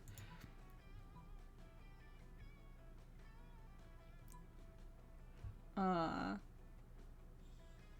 card or mystery box? I kind of want to do the tarot reading on your love life. Don't rush blindly into a relationship. So creative. Oh dang, you're right. I can't believe we almost made a decision without consulting a set of arbitrary symbols chosen at random. For real, you explained that you'll be drawing 3 cards for them. One for the past, one for the present, and one for the future. I know how tarot works, Rose. I'm not a dumbass. Draw the first card representing their past. It's... 2 of Cups, which symbolizes an intense loneliness that can only be cured by seeking and filling a partner. Hey, these mushrooms kind of look like cups, right? No, you explained. The 2 of Cups symbolizes that sometime in the past that they had 2 cups. Oh my god, I totally had a fruit cup at lunch yesterday. And Zoe did too. That's 2 cups. What about me? Oh, What that's about me? You threw yourself. You threw yourself. You threw yours at Leonard. Right. Perhaps there's something to this tarot reading. Go on, Rose. Turn over the second card. It's the 8 of Swords, symbolizing the need to discard old prejudices and beliefs. Say about whether dating mushrooms is a good idea. Yeah, look, there's at least 8 mushrooms here. 8 swords, 8 mushrooms. It's meant to be. Damn it, why does everyone know so much about her all of a sudden? Tell them that the 8 of Swords means that if they start dating those mushrooms, they'll get stabbed with 8 swords. Yeah, that makes way more sense. Okay, next card. You flip over the final card to reveal the Knight of Handsomeness. You're so sad. That's not a real card. That's just a picture of Rose on glossy paper. I don't know. It seems tarot card size to me. Wow, Rose, you've been the Knight of Handsomeness this entire time? How intriguing. Fools! They're all fools. Not even fools for love, like I wanted you to be. Come on, Tate, let's go. Tate twitches violently, then turns and lumbers off. Scott pees on the mushrooms, and then when he thinks no one's looking, you gain +2 smarts and +1 fun. Do I play a song? Barbie girl. Did you say Barbie girl? Why not? I'm trying to go a little more random here. I kind of want to do Hero by Super Chick. Okay. Decide based on how much more patriotic you would feel if the song became the new anthem of your country. I'm gonna have to give that one to you. Yeah, you do. And the cats are screaming at me, even though I fed them. Let's go. Let's go. You sit down with Zoe and Scott. Scott is eating his trademark pizza sandwich, which is just 3 slices of pizza on top of each other. Zoe has a notebook out and is taking notes. But how do you get your food, Scott? Why do you want to know so bad? It's pretty normal. No, it can't be normal. I'm doing research for my latest fanfic. Cry havoc and let slip the dogs of love. It's about a pack of werewolves going on the biggest hunt of their lives. A hunt that will change them as hunters, but also as werepeople. They went looking for food, but what they found was personal growth and a new understanding of group sexual practices. Also food. So that's why I need to know. How do you hunt? Oh, well, normally I go to the cafeteria and I ask for pizza. That's it. What about hunting in a pack? Enjoying the spoils together in a feast of blood and rage. Exploring each other's bodies. I guess sometimes me and my cousins order pizza at home, and then the pizza comes, and then we eat the pizza? Zoe does not look at all satisfied with Scott's answer. Maybe you can get Scott to give some juicier info, or convince Zoe that ordering pizza is actually dramatic. Yeah. Scott, what do you... it would be... this one, or...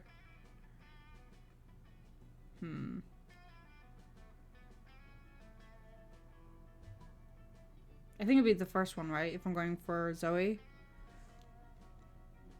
Maybe? I don't know. I don't know Zoe well enough to know which one's more of her answer. She's stereotypical fangirl. Which one's not Scott? Because, like, this seems like... Actually, I kind of feel like the first one does feel kind of like Scott. Right? But this one leans more towards, like... Oh, don't worry. It totally works. But, okay, we'll go with the second one. Zoe, don't dismiss the utter suspense and extreme pathos of waiting endlessly for the pizza to arrive. Truly, it's the central tragedy of the 21st century. No, that's Scott. I knew it. Right. Wow, I thought the central tragedy of the 21st century was that we're gradually destroying the planet with every convenience we enjoy, but we're all so removed from the consequences of our actions that we will continue to manipulate our corporate masters till we're all living on the desolate cinder. Nope, it's the pizza one. Oh, that's a relief. The other one seems super depressing. Having pizza is really depressing too. Sometimes when we're waiting for the pizza, I get so hungry I could eat a horse. So you chase down and kill a horse in an orgy of bloodlust? What? No. Usually I just eat corn chips and watch sports on the TV. But I'm really bummed while I'm doing it. So he decides to make do with what Scott is giving her. Scott is just happy for the tension. You're happy because Scott's happy. Everyone wins. No. I wasn't going for Scott. I mean, Scott's a nice guy. Scott's a nice guy, but... My mouse is moving. Let's do this! You're gonna have to Polly. Shoot, I clicked on the wrong one. Liam and Polly aren't alone at their table. They're flanked by 2 beefy hobgoblins and school security uniforms. What, do these 2 have bodyguards? Wait, what? Can I not? Okay. They aren't bodyguards, they're food guards. Okay. Instead of going through and moving, now it's out of the way. Okay. Uncle Giant Spider found out we weren't eating during lunch, so he signed guards to us because he thinks we have an eating disorder. Want to know more about... What? Go on. What? We do have I'm a an... little distracted. Oh, okay. Paying attention to what I was doing. Okay. And we do have an eating disorder. It's called being dead. Except it's not an eating disorder. It's an identity and a lifestyle. Style. Whatever. The point is that they won't let us leave until we've eaten our food. Which will be never. And I have a meeting of the Smug Security Club to conduct next period. I can't be late. If we just figure out a way around those food guards for us, I'd be super rifle. Like, in a sexy way. Well, I can't say no to that. Time to enact your fiendishly clever plan.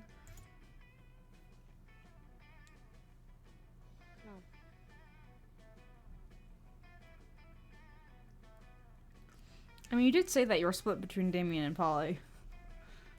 Yeah, but we know which one I'm on now. Yeah. With all the deafness and raw sexuality of Indiana Jones, you empty Polly's food onto Liam's plate and his lap. Stop that. It's too much food. I can't even artfully arrange it for a decent food pick. Meanwhile, I seem to be eating 100% of the food on my plate. No problem. Nothing to hear. Luckily for you and Polly, the hobgoblins are complete idiots with no object permanence. They instantly believe Polly's lie. You traitors! I thought we were in this together. You saw? That was your first mistake. I stay high all the time, so I never think. You and Polly ditch the cafeteria, and then ditch school, and then do so many drugs you end up in a ditch. So responsible. I know, right? So. Supernatural.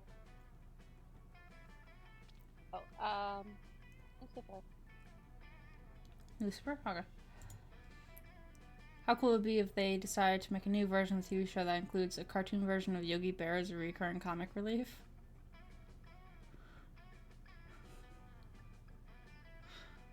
Huh. Do you want to see Yogi Bear with Lucifer? Yeah. Yeah? You want comic relief Yogi Bear and Lucifer? But Supernatural does have that whole needing a little more comic relief. Actually, it's got comic relief in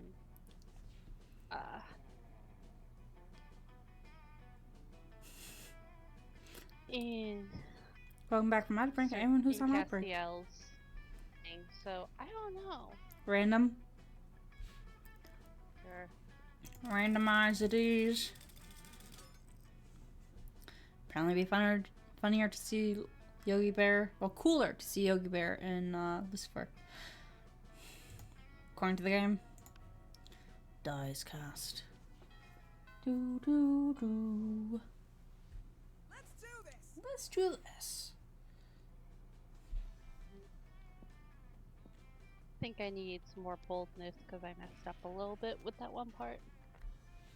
Yeah, fine. That day you skip class and just hang out in the bathrooms because you respect no authority. On the way there, you run into Mamini, the Oni girl. She offers you some of her weird Japanese energy drink. You take a sip. It tastes crazy as hell. You need to check the contents of the shit. Guarana seed extract, benzoic acid, 50 milligrams of caffeine, and 100 milligrams of boldness. Wasn't bad at all. You gain +2 boldness. Thank Mimi and proceed to the bathrooms. You're arguing with Liam, Polly, and Miranda about the use of the word indie, what its true meaning is, and if it's worth using at all nowadays.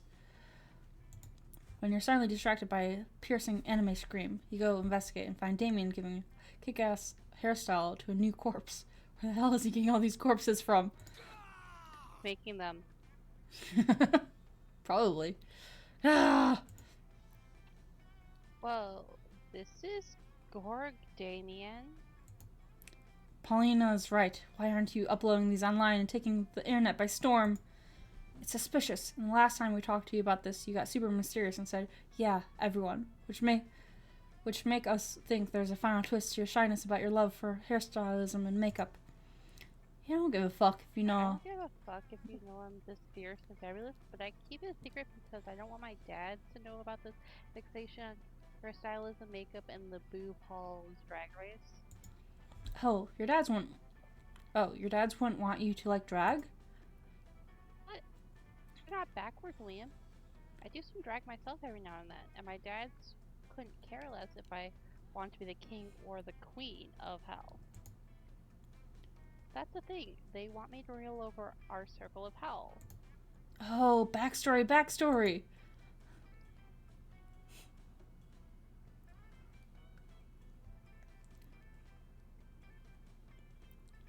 Boop.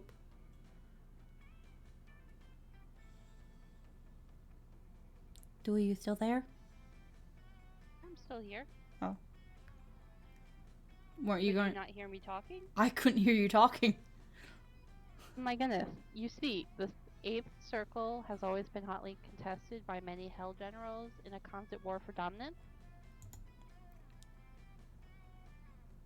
None were ever victorious. Alliances were formed, but they never lasted due to constant backstabbing.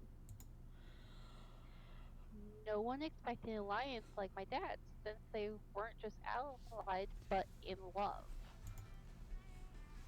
So their alliance never broke, and they conquered the Eighth Circle of Hell together. At first, they were despised for daring to love each other, but they showed that love made them not weaker but stronger, and now, thanks to them, love is the baddest thing down there in the circle. And to them, I can be here at school as a part of this crazy game of being romance for prom and such. They're the fucking best. But they expect me to inherit their armies one day and become general and ruler because we, the Levays, we love and we destroy and we love to destroy. Don't get me wrong, I love violence and war, and being a general and ruler sounds kick-ass, but sometimes I feel pressured. What if I just want to be a hairstylist? Maybe I'll change my mind, but I want to have that choice. Makes me sad inside. Can't I be a general and a hairstylist? Why do I have to be only one? I feel you, Damien. Some people can be too traditional when it comes to careers. You're this or that, as if your true calling needs to be a given thing. But I myself am a strong advocate for career fluidity, because it's about time we start a conversation about the plurality and complexity of career identity. But Liam said we need to come up with a plan for your dad to acknowledge that you would be an awesome hairstylist, Dame. That'd be great. Come on, let's think of a plan. Dewey, any ideas? You're the one with all the wacky plans.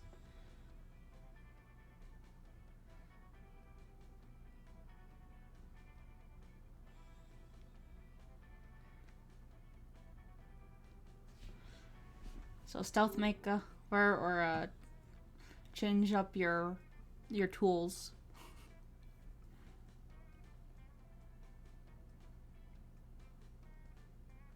You do have highest boldness. You have 13 bold. Yeah, but which one's the answer that'll really work?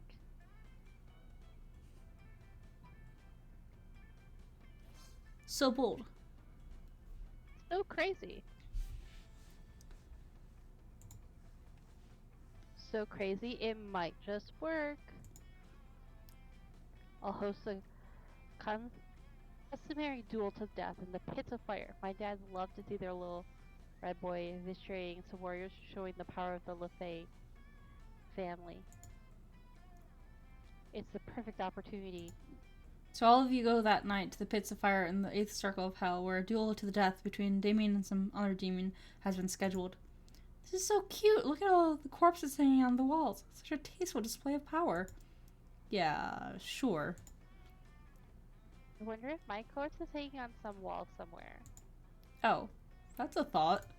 Shh, it's starting. A huge horned warrior enters the pit on one side while Damien emerges from the other. He's majestic and shirtless, and you curse that he isn't appearing on screen. The battle is intense and spectacular. Damien is ruthless, and even if he gets a bit hurt, he destroys his opponent. His dads witness everything with proud eyes from the highest stands of the pits. The audience screams, "Finish him!" Damien looks at them and screams, "You're about to see what a finish I'll give this motherfucker." In a swift movement, Damien uses his dagger to cut his adversary's hair before stabbing his guts. Then he puts his hands inside the poor guy's body, and with all that blood, he beats his opponent's face into utter beauty. The huge warrior says with his last breath, "I die. Beautiful." Damien looks nervously at his parents. They seem intrigued, but contented nonetheless. He then looks at you, and he seems relieved. This might be the start for Damien to follow his true calling. Meanwhile, you gain +3 fun thanks to such a wonderful evening. Let's go.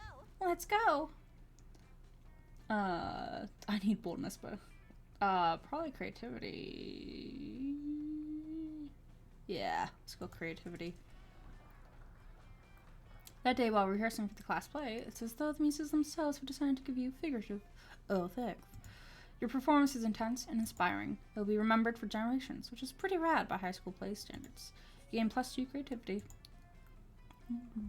Seems like Zoe's practically blushing magenta as she sides up to you. So, listen, Rose. Hanging out at school and getting into wacky shenanigans is great and everything. It's also randomly absurd and absurdly random, and I just want to have some kawaii date time. So what if we do something super duper cute and adorable together, like a nice little picnic? I mean, I still want it to be personal to me, you know. So I want to have the picnic in a pocket dimension nightmare void that holds a special place in my heart. It's just a super cute, super cozy despair realm devoid of any sense and unreachable to normal minds. So I like to hang out there and watch anime on my phone between classes. Anyway, want to meet me there in a few? I'll bring us some cute little picnic snacks. You try to think of a way to keep from losing your sanity and getting your soul fractured. See you in a few. Aw, shit, this sounds super adorable, except for the losing your mind part. But you know a good way to fix that. Cup of coffee, some nuts, some blueberries, and scarf them down. All food well known for being good for your brain. Purchase a foil anti-void hat from the very trustworthy dude who sells stuff in the dark alley behind the school.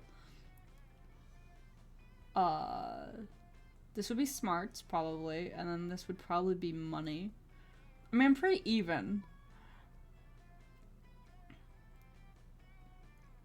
Cup of coffee. We're gonna go with coffee, some nuts, some blueberries, and scarf them down. So smart. You stop by the school snack shop, which is a thing that exists, but it's rarely mentioned because what? You think you know every single location at Spooky High? You don't. You get half calf macchiato, triple scotch chow latte, some trail mix, and blueberries, and shove them in the old food hole. Immediately, you can feel their magic working. Hey there, Rose. You ready to head to the despair realm? You sure hope so. Zoe takes your hand and you can feel your heart pound, and your pulse race. She leads you onward. So here it is. I hope you like the atmosphere. I mean, not the atmosphere, like the vibe. I mean, I hope you like that as well. I just mean, like, literally how devoid of oxygen the actual atmosphere here is. Whether or not this would have been a problem for you normally, which is frankly debatable, it certainly isn't today. Not after that healthy and energizing snack.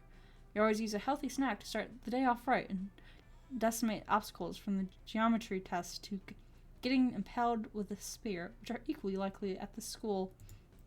Are you having fun? You seem like you're having fun, right? Like, you're having fun? I mean, you're not shrieking with agony, and your eyes haven't melted out of your face, and you're still speaking coherently, so that's pretty good at this dimension. Am I speaking coherently? I don't know. No, but that's not the point. Yeah. She thinks you are. It's a good baseline for any date, really. You and Zoe have a wonderful and super cutesy time drinking your sodas to the sounds of the wind echoing in your ears eerily, like the shrieks of the dying. Seems like your healthy snack wasn't quite healthy enough to keep your brain from any change whatsoever, because you're now inexplicably highly apathetic to the feelings of raccoons. Raccoons. But it was still everything Zoe dreamt of, specifically that you survived it, and you gain +2 charm with raccoons, which bleeds over into your regular monster life too, along with +1 fun. Apparently raccoons are quite charming nowadays. Monster Prom You have draws that charm factor with raccoons. Mm-hmm. Okay. What's up? What's the mommy again? Yeah. Oh. Zoe! Yes, asked Zoe to the prom. We had a good date. Let's go. Finally pluck up your courage and ask your beloved to go to the monster prom with you. What?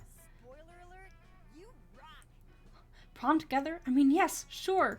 I kind of wondered what would happen if we went together to prom. I could show you some fan art I did. But what if we kept that for after prom to use as inspiration? This is a fanfic come true. Prom night with rad. You knew that during countless millennia, Zoe devoured the sanity of millions of people, bringing demise to entire realities. Yet, on prom night, she blew your mind in a very different way. Wink. Let's do this. Wink.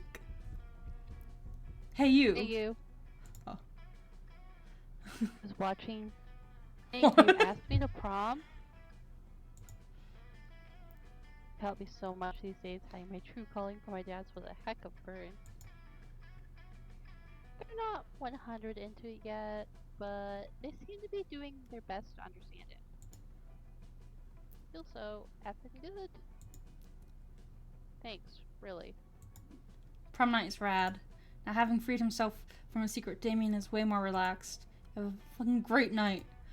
But you see it as just the beginning of something bigger. After all that, you keep supporting Damien in the pursuit of his dreams. Don't get me wrong, he keeps being super over the top and a lover of fire and mischief, but now there's more to him. This is beautiful. In the end, you move to the 8th circle of hell together. There, you keep pursuing your own dreams while also supporting his. And so he opens a beauty salon and becomes renowned for his fierce makeovers. In the end, his dads acknowledge and fully accept his personal path, and they appoint him general and stylist of their armies. They fought so loving could be a thing in hell, and he fights so self-loving can be a thing in hell too. Because nothing makes you stronger than loving yourself. Why do you keep unlocking the secret endings? Because you keep pushing me. Because you keep pushing me into being with Damien. Hey, you're most likely to become a lasagna. And Zoe is best waifu, thank you very much. Obviously. Yeah, have you on more often so we get more secret endings.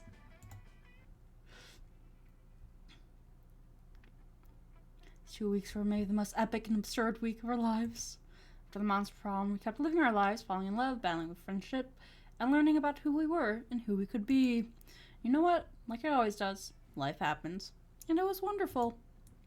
Zoe dedicated the next several years to writing her most ambitious fanfic ever. It focused on the struggles of Shaggy containing and controlling his limitless power.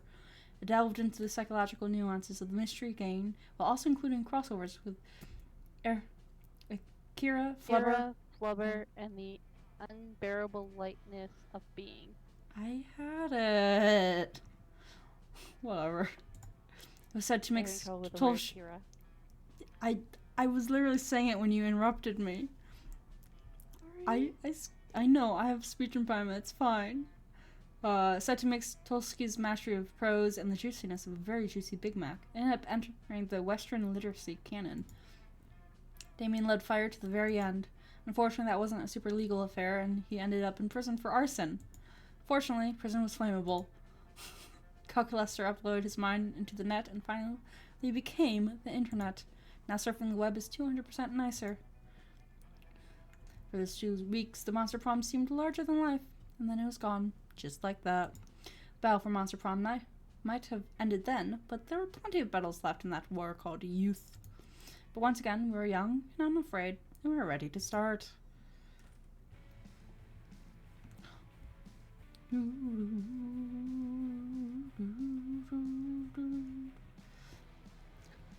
Excuse me. Alright, so do we want to move on to the monster camp? Or you want to take more? Yeah, there's more. This game. There's so I also have Monster Camp, which is the second game, and then I also have Monster Road Trip, which is the third game. Which Monster Road Trip, if I remember correctly, I haven't actually played it yet. It's the one I haven't played. But it's not as much of a dating sim as it's more like a road trip kind of thing, and random stuff can happen on the road trip, if I recall correctly. Again, I haven't played it yet. Or we can continue playing this one and unlocking more secret endings. Just let me be Polly this time. Be Polly or play Polly? Alright, that was the same. I just said the same thing. Or woo Polly. Shop now has a paper map, so vintage. 9 new images in the gallery. Let's see what we unlocked in the gallery. New.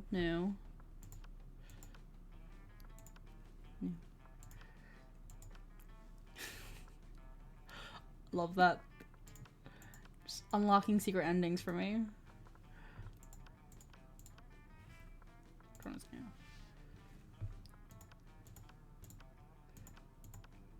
Okay.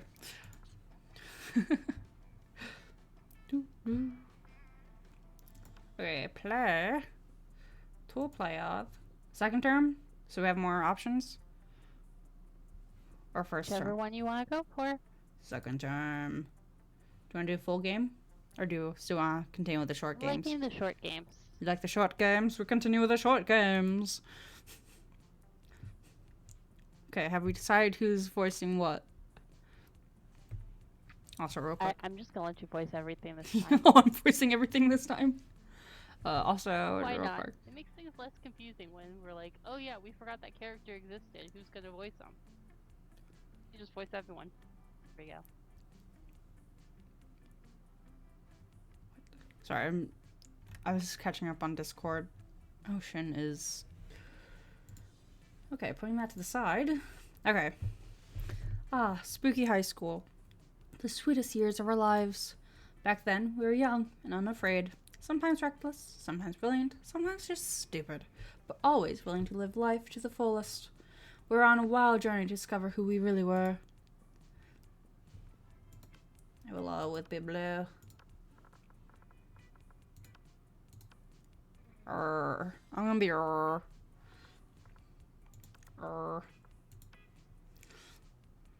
Who you gonna be? Gonna be yellow this time?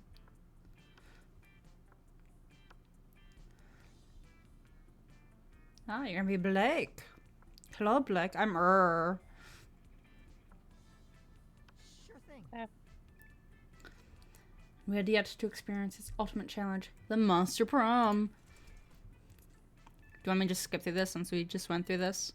Sure. We're going to the intro. Escape. Skip up. Monster Prom, Sue's Pop Quiz ever. Okay. Which god do you pray to each night before sleeping? Prayer is kind of lame. I have a group text set up with some deities. Dionysus, Basket, Loki, coolest cats in town. Pray to all kinds of gods. I have this business where people pay me to deliver their prayers every night. I've even started to look for a Chinese factory to outsource the prayers. Prayers for fools. To compromising pics of a god molest. I'm looking for whoever. A lot more effective. Exposed. Group text. Oh, come on, I was gonna do group text. You can also do group text. So charming. I know. But A radioactive possum just bit you. What superpower did you get? Superpower of always choosing the right combination of emojis to get desired reaction from all people. Seducing my loved ones, burning my enemies, settling any argument, and even conveying complex emotional thoughts. Probably rabies? I'd go to the hospital immediately. Incredible power of writing fan fiction so compelling that the actual creators of the TV shows decide to go with my ideas and crazy ships. Crazy ships.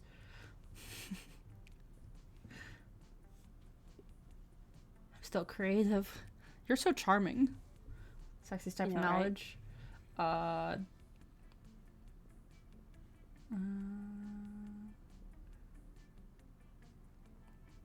I'm gonna go for Damien this time. okay.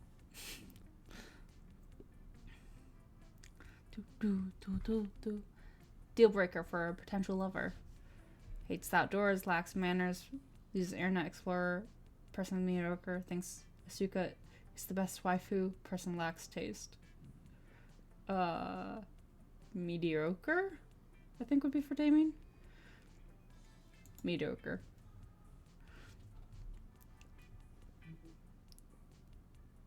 I'm just gonna go with last. Taste. Oh, let's go with that. I mean, wasn't even. Neither was mine. Let's go. Let's go. Bold. Oh, I have no boldness. I should have been paying attention to what I was getting. I have to be more bold. Day skip class and just hang out in the bathrooms because you respect no authority. Some people just want to watch the world burn. But skip in class and hang out in the bathrooms. Zero shits. Too bold. You're chilling out, not murdering anyone, when Damien slinks up to you. He's holding a large sack with the words, definitely not a corpse, Definitely not a corpse. written on it. Hey, you're not gonna believe this, but there's definitely actually a corpse in this bag. You never would have guessed. Now here's the thing. I'm not saying I'm not exactly responsible for making this corpse. At least not without my lawyer present. But let's just say he and I apparently had very different definitions of rock, paper, scissors. Anyway, I'm not interested in going back to jail, so I need you to help me hide this body real quick. It would be an extremely attractive thing to do. Luckily, hiding dead bodies is kind of your thing. You share your brilliant solution. Besides, as a drinking fountain, no one will know the difference. Just chuck them in my garbage. You'll blend perfectly with my collection of vintage dead bodies. I think this would be boldness, and I don't have enough boldness. This would probably be creativity, so I think disguise them as a drinking fountain. No, the difference. So creative. Oh yeah, duh, of course. I didn't even realize how much this guy has in common with a drinking fountain.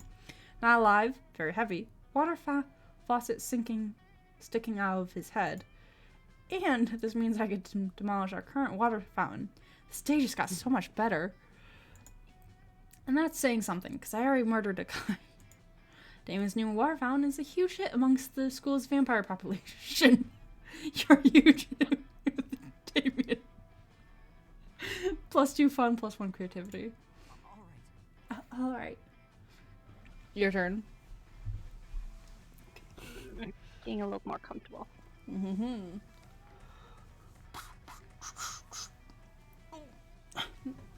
That day during recess, you start a half-an-hour rave that goes full crazy. You have no idea how it escalates so much, but at one point there's like 300 people. Someone summons demons from the nightmare dimension even. The consequences might distort fabric reality itself, but who cares? It's a rad party. You gain +2 fun. You're just getting ready to leave when you get a text from Polly. Hey, baby, let's party. How can you refuse such a formal missive? You track her down immediately. Hey, you got my text. That's good, because I need some help brainstorming. I'm going to a party tonight, but I'm pretty sure it's going to be lame, and that needs to change. See, it's a costume party, you know, where everyone dresses up as their favorite humans. I'm going as a sexy tax attorney, but I'm not sure even the sexiest tax attorney can rescue this party from the depths of lamitude. So, got any ideas to help spice things up? Oh, you've got some ideas, and they're the spiciest.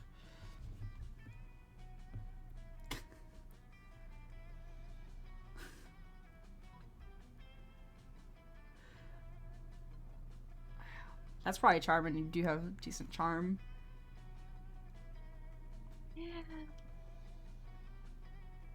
Really hoping this works. Oh, Oh, it was supposed to be creativity. creative. Oh, whoops. I'm sorry. Don't listen to me. Later that night, you're hanging out at the party wearing... Sorry. I have unpaid taxes. You're wearing a shirt that says... And suddenly, you hear a booming voice from the door. Halt, tax evader!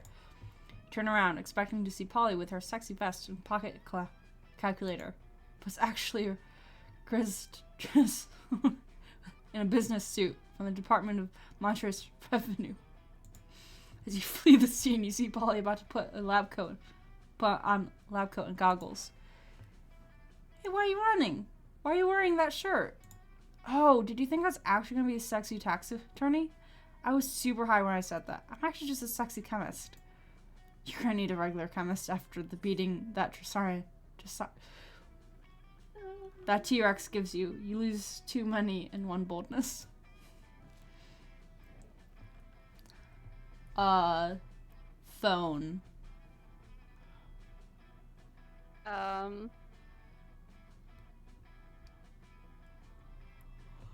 Legos. Decide based on cool, the next indie sensation, selected object, tonight, would be where the hero's main weapon is the selected object. So a phone or Legos? Lego night. Phone night. Phone home. I'll give it to you. I mean, just like throwing Legos. Legos are notorious for their danger. Right. Hey, we're gonna try to recover this. Friend Paulina, please correct me if I have misunderstood, as I am still new to these customs. But it is my understanding that the cafeteria is designated for the consumption of calories by those organic beings who need them to live. Heck yeah! And these tables are to put aforementioned calories on in order to be consumed. You got it, little robot buddy. But you seem to be dancing on top of this table, therefore preventing your fellow students from using it for its designated function. Nailed it! And you are encouraging other students to do the same as confetti rains down from the ceiling and multiple disco balls flash blindingly. And your music is very loud, which is why you are shouting over it. Boom! See, you understand way more than you think. You're crushing it, like I'm crushing this rave! But from my understanding, the outdoors location is designated for raves. Cafeteria is for food consumption. Disrupting the ability to consume food in a space designated for food consumption is not very nice, and I believe you should stop. Well, I believe that that's lame and dumb, and I can't stop, and I won't stop partying, so I'm just going to keep partying. They seem to be at a standstill. Time to step in and turn the tide.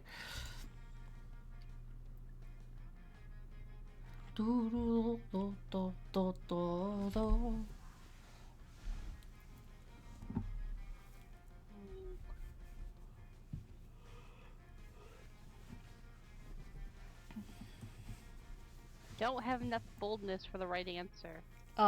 This one's just whichever one you're going after.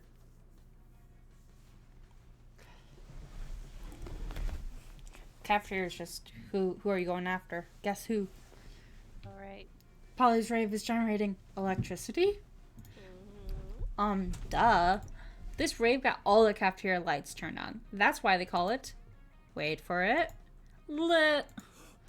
I have in fact heard this terminology used by my fellow students, but misinterpret it as a colloquialism meaning cool. Now that I understand that you are actually endeavoring to stop global warming by generating your own electricity, I can appreciate the necessity of this lit rave. Woohoo! Yeah, totally what you just said. You know what else would stop global warming? If you put that emoji up on your screen and set the tone for some really juvenile jokes. Like so? Yeah. That won't actually stop global warming, but using public transportation more and eating less meat will, so you make a mental note to do those things. Polly would love you even more than she does now, which is a lot, because you just nailed that situation. Let's go! Welcome back from ad break. Anyone who was on ad break. Who was our, Damien. I was going for Damien this time. Damien!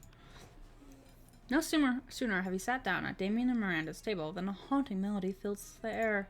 It is the melody of the cold northern peaks, of cloying sweetness, of subtle proving teat, the song of the ice cream wizard. He's here! He's here! I'm going to eat so much ice cream and then puke on someone I don't like.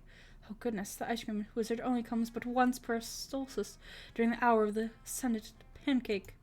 You see an old dude in a floppy blue hat pushing a refrigerated cart with "This shit magic" painted on the side. Ugh, so many great options to choose. Should I get a magma bar, brain destroyer, chocolate boomstick? What about fear of death, a frozen cobra, berserker berry blitz? The wizard's frozen treats in verity turned me into a frog for some reason. Perhaps I simply have not tried the right one yet. But which one to try? If only someone would suggest a solution to whatever is truly the most difficult problem I have ever faced. Sir blasted Prince Lips. Beat him up and take all of his ice cream. Yeah. How boorish. Did someone say bull rush? No, I said boorish, as in laughing social. I see. You did not mishear me after all, but were simply looking for an excuse to beat up the ice cream wizard. Joke's on you, Miranda. I'm never not looking for an excuse to beat up the ice cream wizard.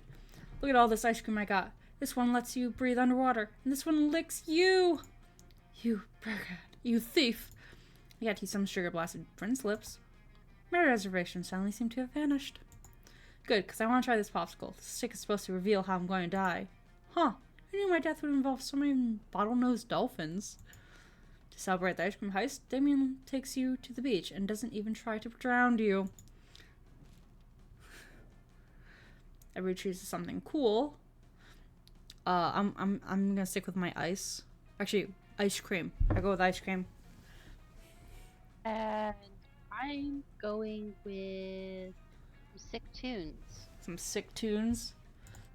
Player R is decided based on how awesome it would be if Japan was built vending machines that sold this such a thing. So a music vending machine or an ice cream vending machine. Which would be awesome. I kind of think they'd all both be awesome. Yeah, should we just do randomizer? Sure. Randomizer. Haha. Ice cream's better than sick beats.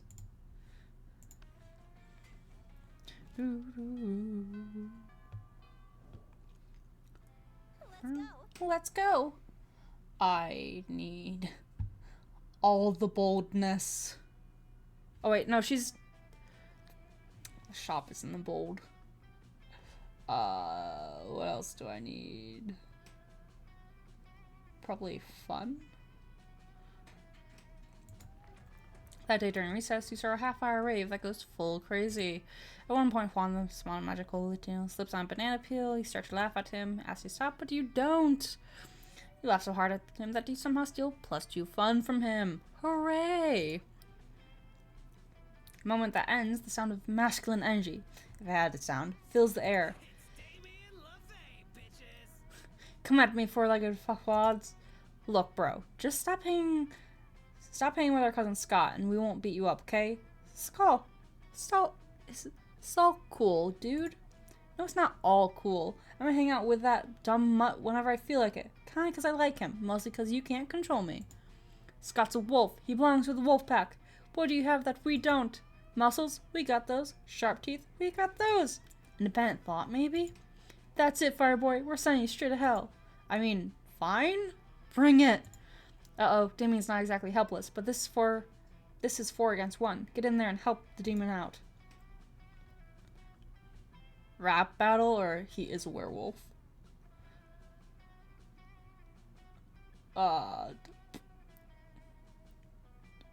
Damien is a werewolf. So charming. What do you mean Damien's a werewolf? No, he's not. No, I totally am. I mean, there's no full moon right now, right? Right. So what are you when there's no full moon?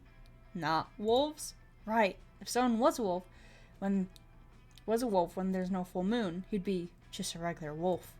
Or a wolf, which is a wolf that turns into another wolf when there's a full moon. Right. So wolves are not wolves when there's not a full moon. Now then, tell me, what am I right now? Not a wolf! Exactly. What? Damien, bro, you were a werewolf all this time and you didn't tell us? How humble of you. Sure, some might say I'm cocky, because I only brag once every full moon. But wait, you're not the only one who's not a wolf right now. That means, oh fuck, that everyone else might be a werewolf too. Look at Vera, she's not a wolf right now, so she could be a werewolf. No, I'm not. Or Liam could be a werewolf. What? Look at that tree over there. That tree is a wolf right now. Maybe that tree is a werewolf. The tree gives no response to that assumption. May that mystery remain unresolved. Sorry, Damien. We gotta go. We need to find out who else is a werewolf. Glad to know you're one of us. We're scheduled to smell each other's butt at 5 p.m. We hope you join. Damn, that's too stupid even for their standards.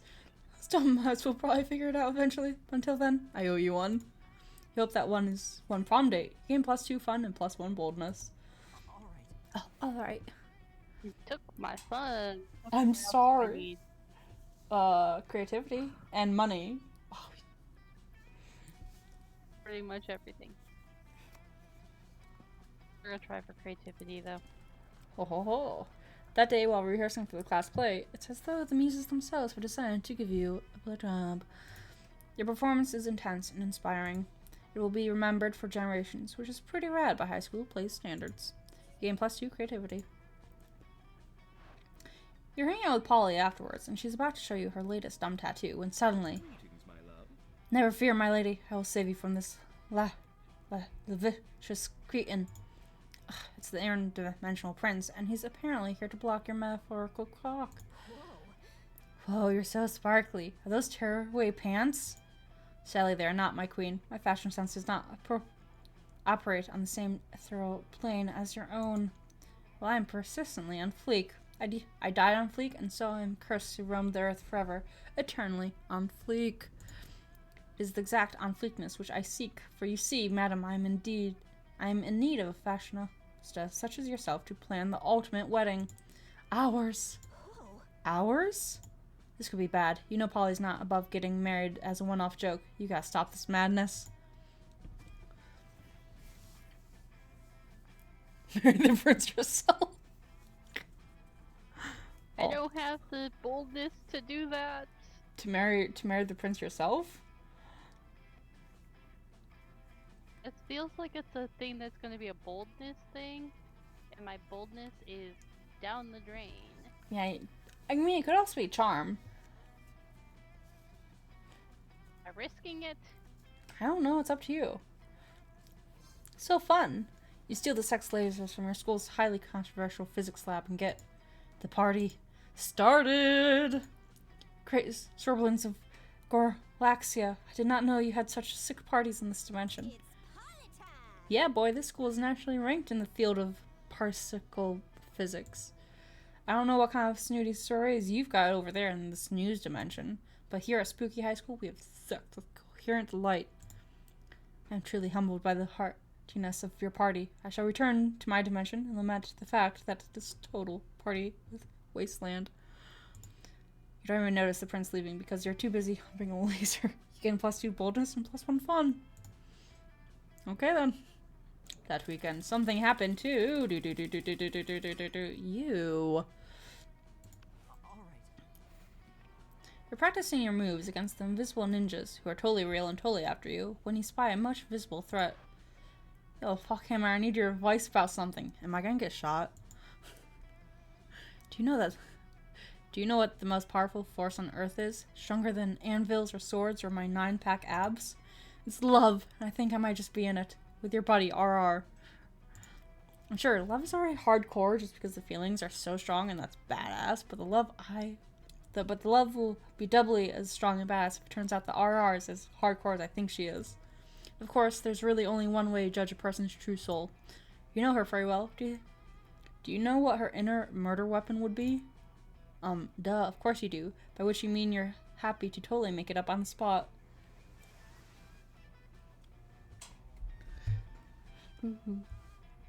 Oh. Did that skip? Oh yeah. Okay, so now it's time to decide RR's fate. Fun, right? Don't be a dick. Unless you want to, in which case totally go for it.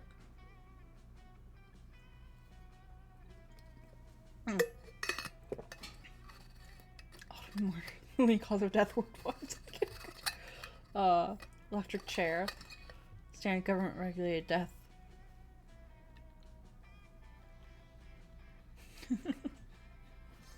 Damn.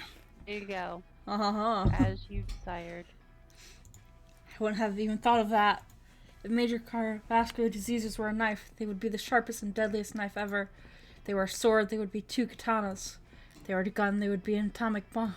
Wow, cardiovascular disease was raging in RR this entire time. I never even knew it. Well, that's confusingly worded, to say the least. But luckily, since you were the one who started this metaphor, you know that RR isn't likely to die. Unless she's dying to go to prom with Damien, in which case, bam, you're welcome, RR. And you gain +3 boldness yourself.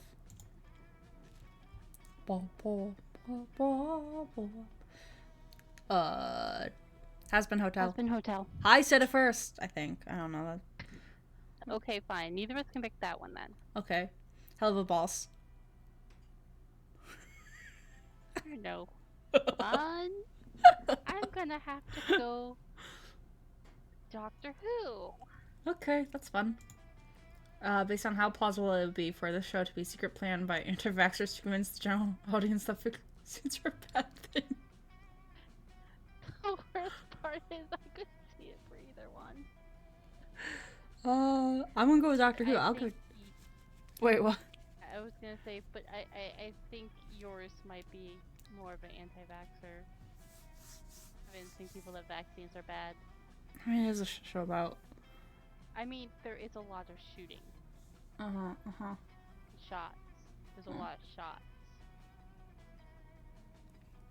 Fine, we'll go with me then. So you could take it. I was gonna give it to Doctor Who, but okay. I will take it. Do. Let's go.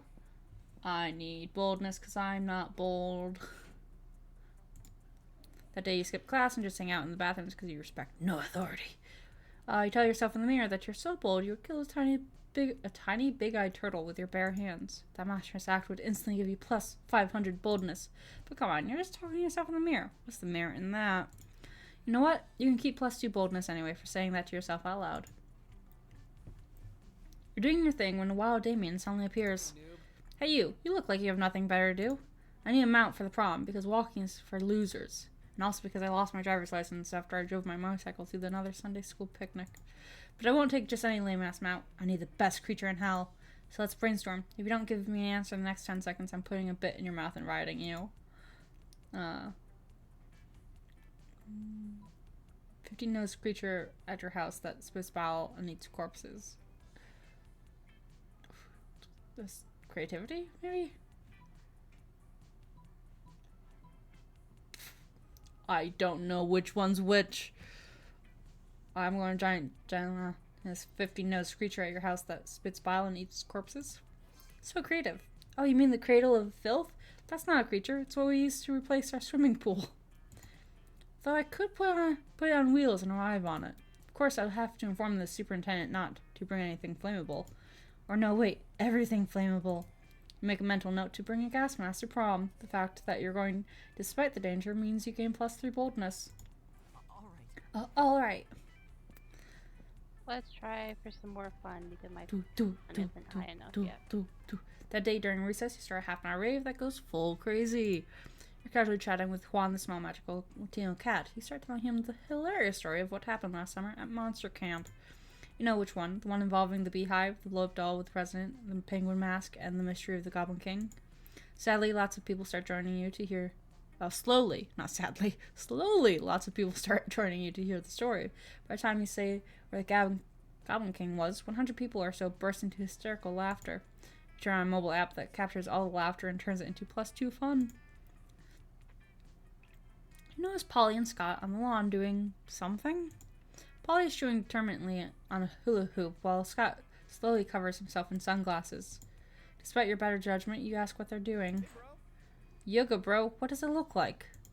Liam said we should practice some yoga in order to cleanse our bodies of all the drugs and sports. I was like, sure, I'll try something. I'll try anything once. So here we are, doing yoga. It seemed like a lot of work to look up yoga on the internet, so instead we just made an educated guess based on actually nothing. Oh man, well, if we're doing it wrong. Yeah, like, do you know anything about yoga? Do you have any tips for how to do yoga the best? Deep mindful breathing, or you need yoga pants? Yoga pants. Yoga pants? Are those pants that do yoga? Or pants made out of yoga? Neither, silly. Man, I can't believe I didn't think of yoga pants before. He means YOGA pants, as in yielding organic gun armor pants. They're what battle mechs wear when they want to breathe down there. Oh, that makes so much more sense. Of course you would want your gun armor to be breathable and organic if you were doing yoga. Polly just happens to have 2 pairs of YOGA pants in her locker. She and Scott lay waste to the countryside and get super limber in the process. You gain +2 creativity and +1 fun. Activity. Yoga. Reading. Reading? Okay. Or is how controversial it would be if someone confessed that 9 years ago the US president forced them to do the activity in exchange for lots of money as part of a weird fetish. Huh.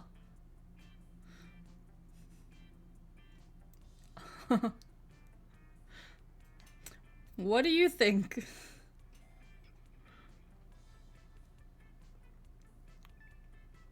I could see someone forcing another person to do yoga in exchange for a lot of money as part of a weird fetish. I think it'd be an even weirder fetish to be forced to read. It's a I mean, weird fetish. there is people out there like that though. Should we just do randomizer? What would be more controversial? Yeah, that is the question. That is the question. Actually, wait, real quick. I got it.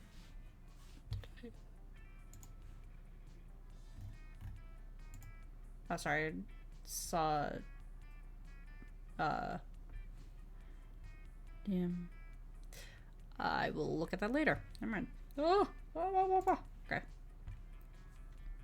I don't know. I'm gonna give this one to you. I'm gonna do random.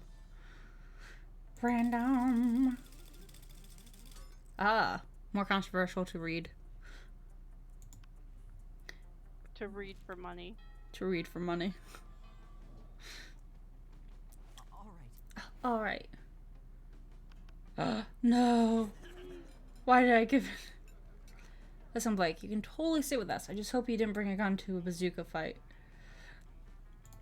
Yeah, we're showing off our best flasks. Not the best flask exactly, but the best contents. Good God, our literal actual flasks of alcohol openly allowed in the school cafeteria? Are there no rules? Apparently not, because Polly starts setting a series of flasks down on the table. Okay, so this is beer. This is my WC wine, whiskey, ethanol alcohol, the soul of an infant. Ha, weak. This is radioactive absinthe. This is fire, and this is little poor life choices. Okay, but this one has another smaller flask inside. It's the ultimate flask. They could probably go on like this for goddamn ever. Maybe you can cut in with the craziest thing of all. But think carefully about whom you want to impress with your flask contents. Mission Genie.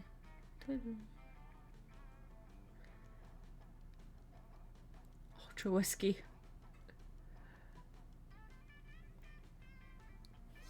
Heck yeah, heck yeah. Wait. Heck yeah, heck yeah, heck yeah, let's rage. I've always wanted to make ultimate whiskey, but I could not get my whiskey bottles to fuck. Tried everything. Mood lighting, sultry music, chainsaws. You know, all that cliche romantic stuff. But it seemed nigh impossible to get them to make sweet whiskey love. I almost started to think inanimate objects can't have sex. But I've had lots of sex with inanimate objects, so that was just silly. If you can make whiskey x whiskey turn into ultra whiskey, we should definitely apply that principle all over the damn place. 2 cars to make a limousine, an orgy of Y phones to become Y phone XXX, the most advanced update possible, duh. Microwave and Russian novel to get a pair of designer shoes. Can't wait to create doper stuff than the world can even handle, probably. Well, the world probably doesn't need to worry about handling it, because there's no way you can pull that insanity off. But yay for plans with Polly. Let's go. I can't. I have no money, so we'll go with the Slayer. Find the Slayer sitting alone at a table. Is she even a student or what? Wait, you're choosing to sit with me? For some reason, no one ever intentionally sits next to me. I usually have to ambush them and threaten to kill them. I wonder why. It's a mystery. Anyway, I'm really happy to see you. I'm flattered that. I actually, wouldn't give a shit about you under normal circumstances, but today, I'm on a quest. Yeah, that's right. I'm not emotionally vulnerable. I'm just on a quest to slay the werewolf of Wall Street, and I needed a monster sidekick. You're gonna help me, obviously. I just need to know what your class is. Are you a fighter, a mage, a cleric? Out with it. Oh, you're something much better. You're a gun-haver. A gun-haver. Is that even a class? Practically everyone has guns. Reveal just how many guns you actually have. Holy shit. How can you even carry that many guns? Why are you allowed to have them at school? You have your rad biceps to thank for the former and Monsteropolis' strong Second Amendment protections for the later. Okay, well, do you have silver bullets? Werewolves are only vulnerable to silver bullets. Man, there isn't a colored bullet that you don't have. Well, alright, let's, go on an adventure then. Travel together to Wall Street where you shoot the Wolf of Wall Street with your guns. Alright then, thank you. And now I'm going to go ahead and run screaming away from you, if that's alright. It totally is. God bless. Monsteropolis, you gain +3 for boldness. I made the Slayer afraid of me. Song. Batman theme song. Batman's theme song? Sure, why not? My brain is like literally blanking. The Willow Maid. I think that's what it's called. I forgot who sings it, but the Willow Maid. Do you know which song I'm referring to? Yeah, I know which one you're talking about. Okay. Player orders decide based on how plausible it would be for you to get an Amish community who have never heard before of commercial music super into the song. You win that one. I do. Aha. It's like it's made for the Amish community. Not quite. Yeah, Let's go. go on. I need charm, I think.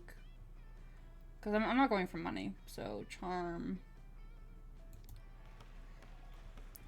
That day, an epic dodgeball match takes place. Everything seems lost, but you deliver an inspirational speech that fuels your team spirit, leading to a spectacular comeback. You're clearly a natural-born leader. You gain +2 charm. Ooh.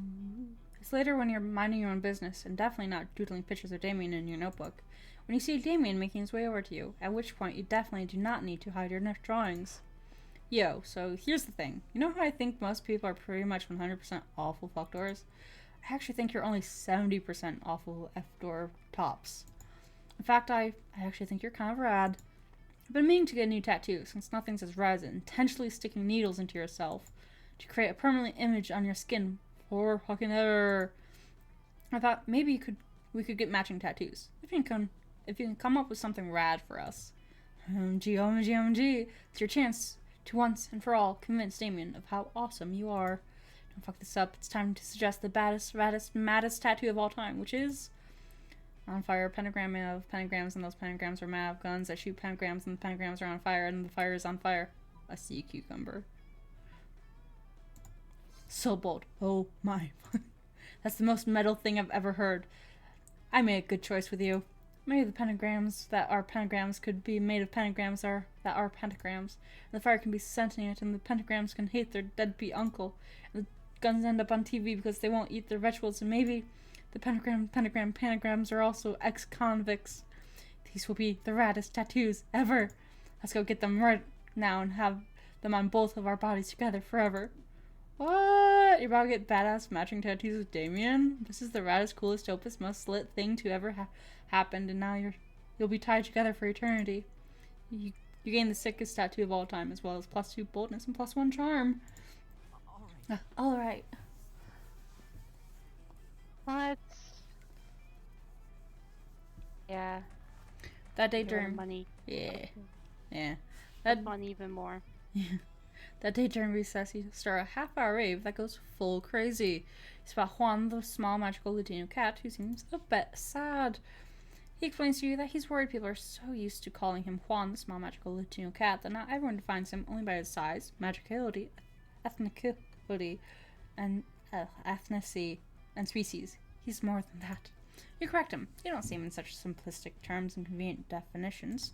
It's just that there are around 23 other different Juans in the school, so adding all that to his name is quite necessary. You tell him you'll never forget about him and the crazy adventures you both lived together in Monster Prom's prequel, Monster Middle School. You have a great time remembering those crazy stories. You gain +2 fun. Oh my god, did you hear?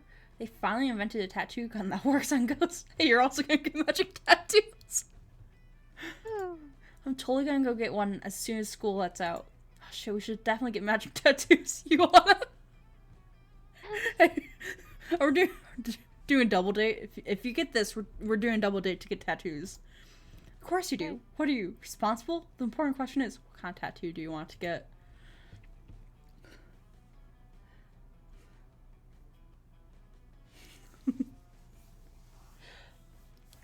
Entire text of Necromonicon. You'll be the first half, and I'll be the second half. For knuckle tats, you get party, and I'll get party. Put your knuckles together, and you know what that spells. Ooh, that's a hard one. Let's go with this one. So fun. Sex. You look blankly at Polly. What? That's what it spells, right? I mean, I could be wrong. Whenever I see a group of letters, I always LSD. And a knuckle tattoo is obviously longer than 3 letters. So sexy it is. You start to explain that sex LSD presses his finger to your lips. Shh, my little dumplet. If you play your cards like Ella, you should sex. She does show you. Turns out it can be as long as you want if you keep adding X to the end. You gain +2 fun, +1 creativity. Monster Prom draws near. I was going for Damien. Boom. And I'm on Polly. Yeah. Let's go. Finally pluck up courage to ask your beloved to go to the Monster Prom with you. Prom? With you? You dumb fuck. That's a fucking great idea. Are you some kind of genius or something? I'll tell you what you are. My date to prom. Prom was great. You crashed your limo into the wall of the school and it was the best entrance ever. Everybody had a great time dancing under the lovely light of a car on fire. You finally pluck up the courage and ask your beloved to go to the Monster Prom with you. Yeah. It'll be epic, boo. she'll get pretty wild pretty soon. Only one thing. If I were you, I'd get some good life insurance. Just in case. Prom was nice, but a bit bland for the likes of you. You decide to spice things up by summoning some interdimensional nightmare creatures, because interdimensional nightmare creatures know how to rave the right way. You and Polly held hands while admiring how the interdimensional nightmare creatures wreaked havoc. What a night! No new secret ending? No. Because I was the one going after Damien this time. Most likely become an expert on Bulgarian cartoons. And Damien is best at violence. That makes sense. That tracks. 2 weeks from maybe the most epic, absurd weeks like. Keep living our lives, falling in love, battling friendship. You know what? Like always, life happens. And it was wonderful. Scott and Polly started attending yoga classes. They were highly underwhelmed by the real thing. Damien led fire to the very end. Unfortunately, that wasn't a super legal affair, and he ended up in prison for arson. Fortunately, prison was flammable. Calculaster uploaded his mind to the net and finally became the internet. Now surfing the web, 200 nicer. Larger life was gone just like that. Once again, young and unafraid, ready to start.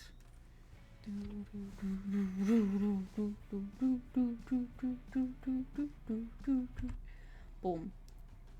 8 new images in the gallery. Also, it's ad break. Back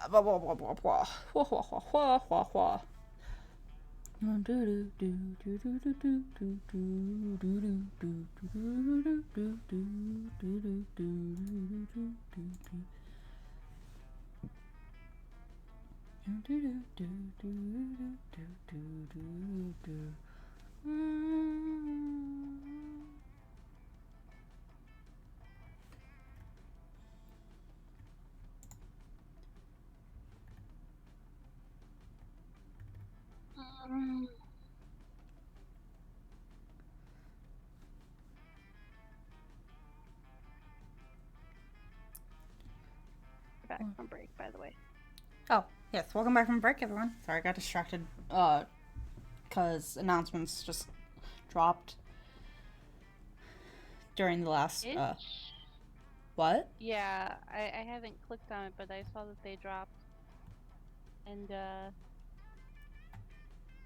means you can officially tell me? I didn't make it. Yeah. Yeah. Officially, I did not make it. Well, I'm guessing that the, choices weren't really necessarily all, or the winners weren't necessarily all that great. Based off of other things said. Wait, were there other things said? Wait, I'm trying. Private messages. Oh. Sorry.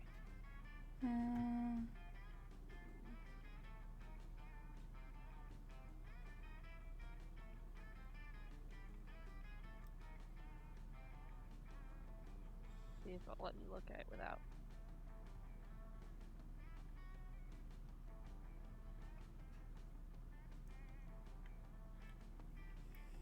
Alright, do we want to take a break? Take a break from do you want to take a break from stream? Break? Sure. Or okay. Let's see if anyone's live at the moment. Oh, hey, good, just live. Call of the Lamb. So let me pull this up because I always gotta do it from here. Should we messages? We're not switching. We are doing a raid. I'm hoping to return later for a different game. I'm not sure yet what game we're going to play. If we're going to continue with Valentine's theme or if we are going to do a different game tonight. But I'm hoping to return around 7 to 8. I forgot when exactly I have it scheduled. But until then, I will see you guys. Let's actually start the raid. Yeah, I will see you guys all later. Whoops, that's. Bye. Wait. The raid didn't happen. Oh, start raid. Raid. Okay. But I will see you guys all Later. Once the raid starts. Wada wada wada. Okay. I will see you guys all later. Bye.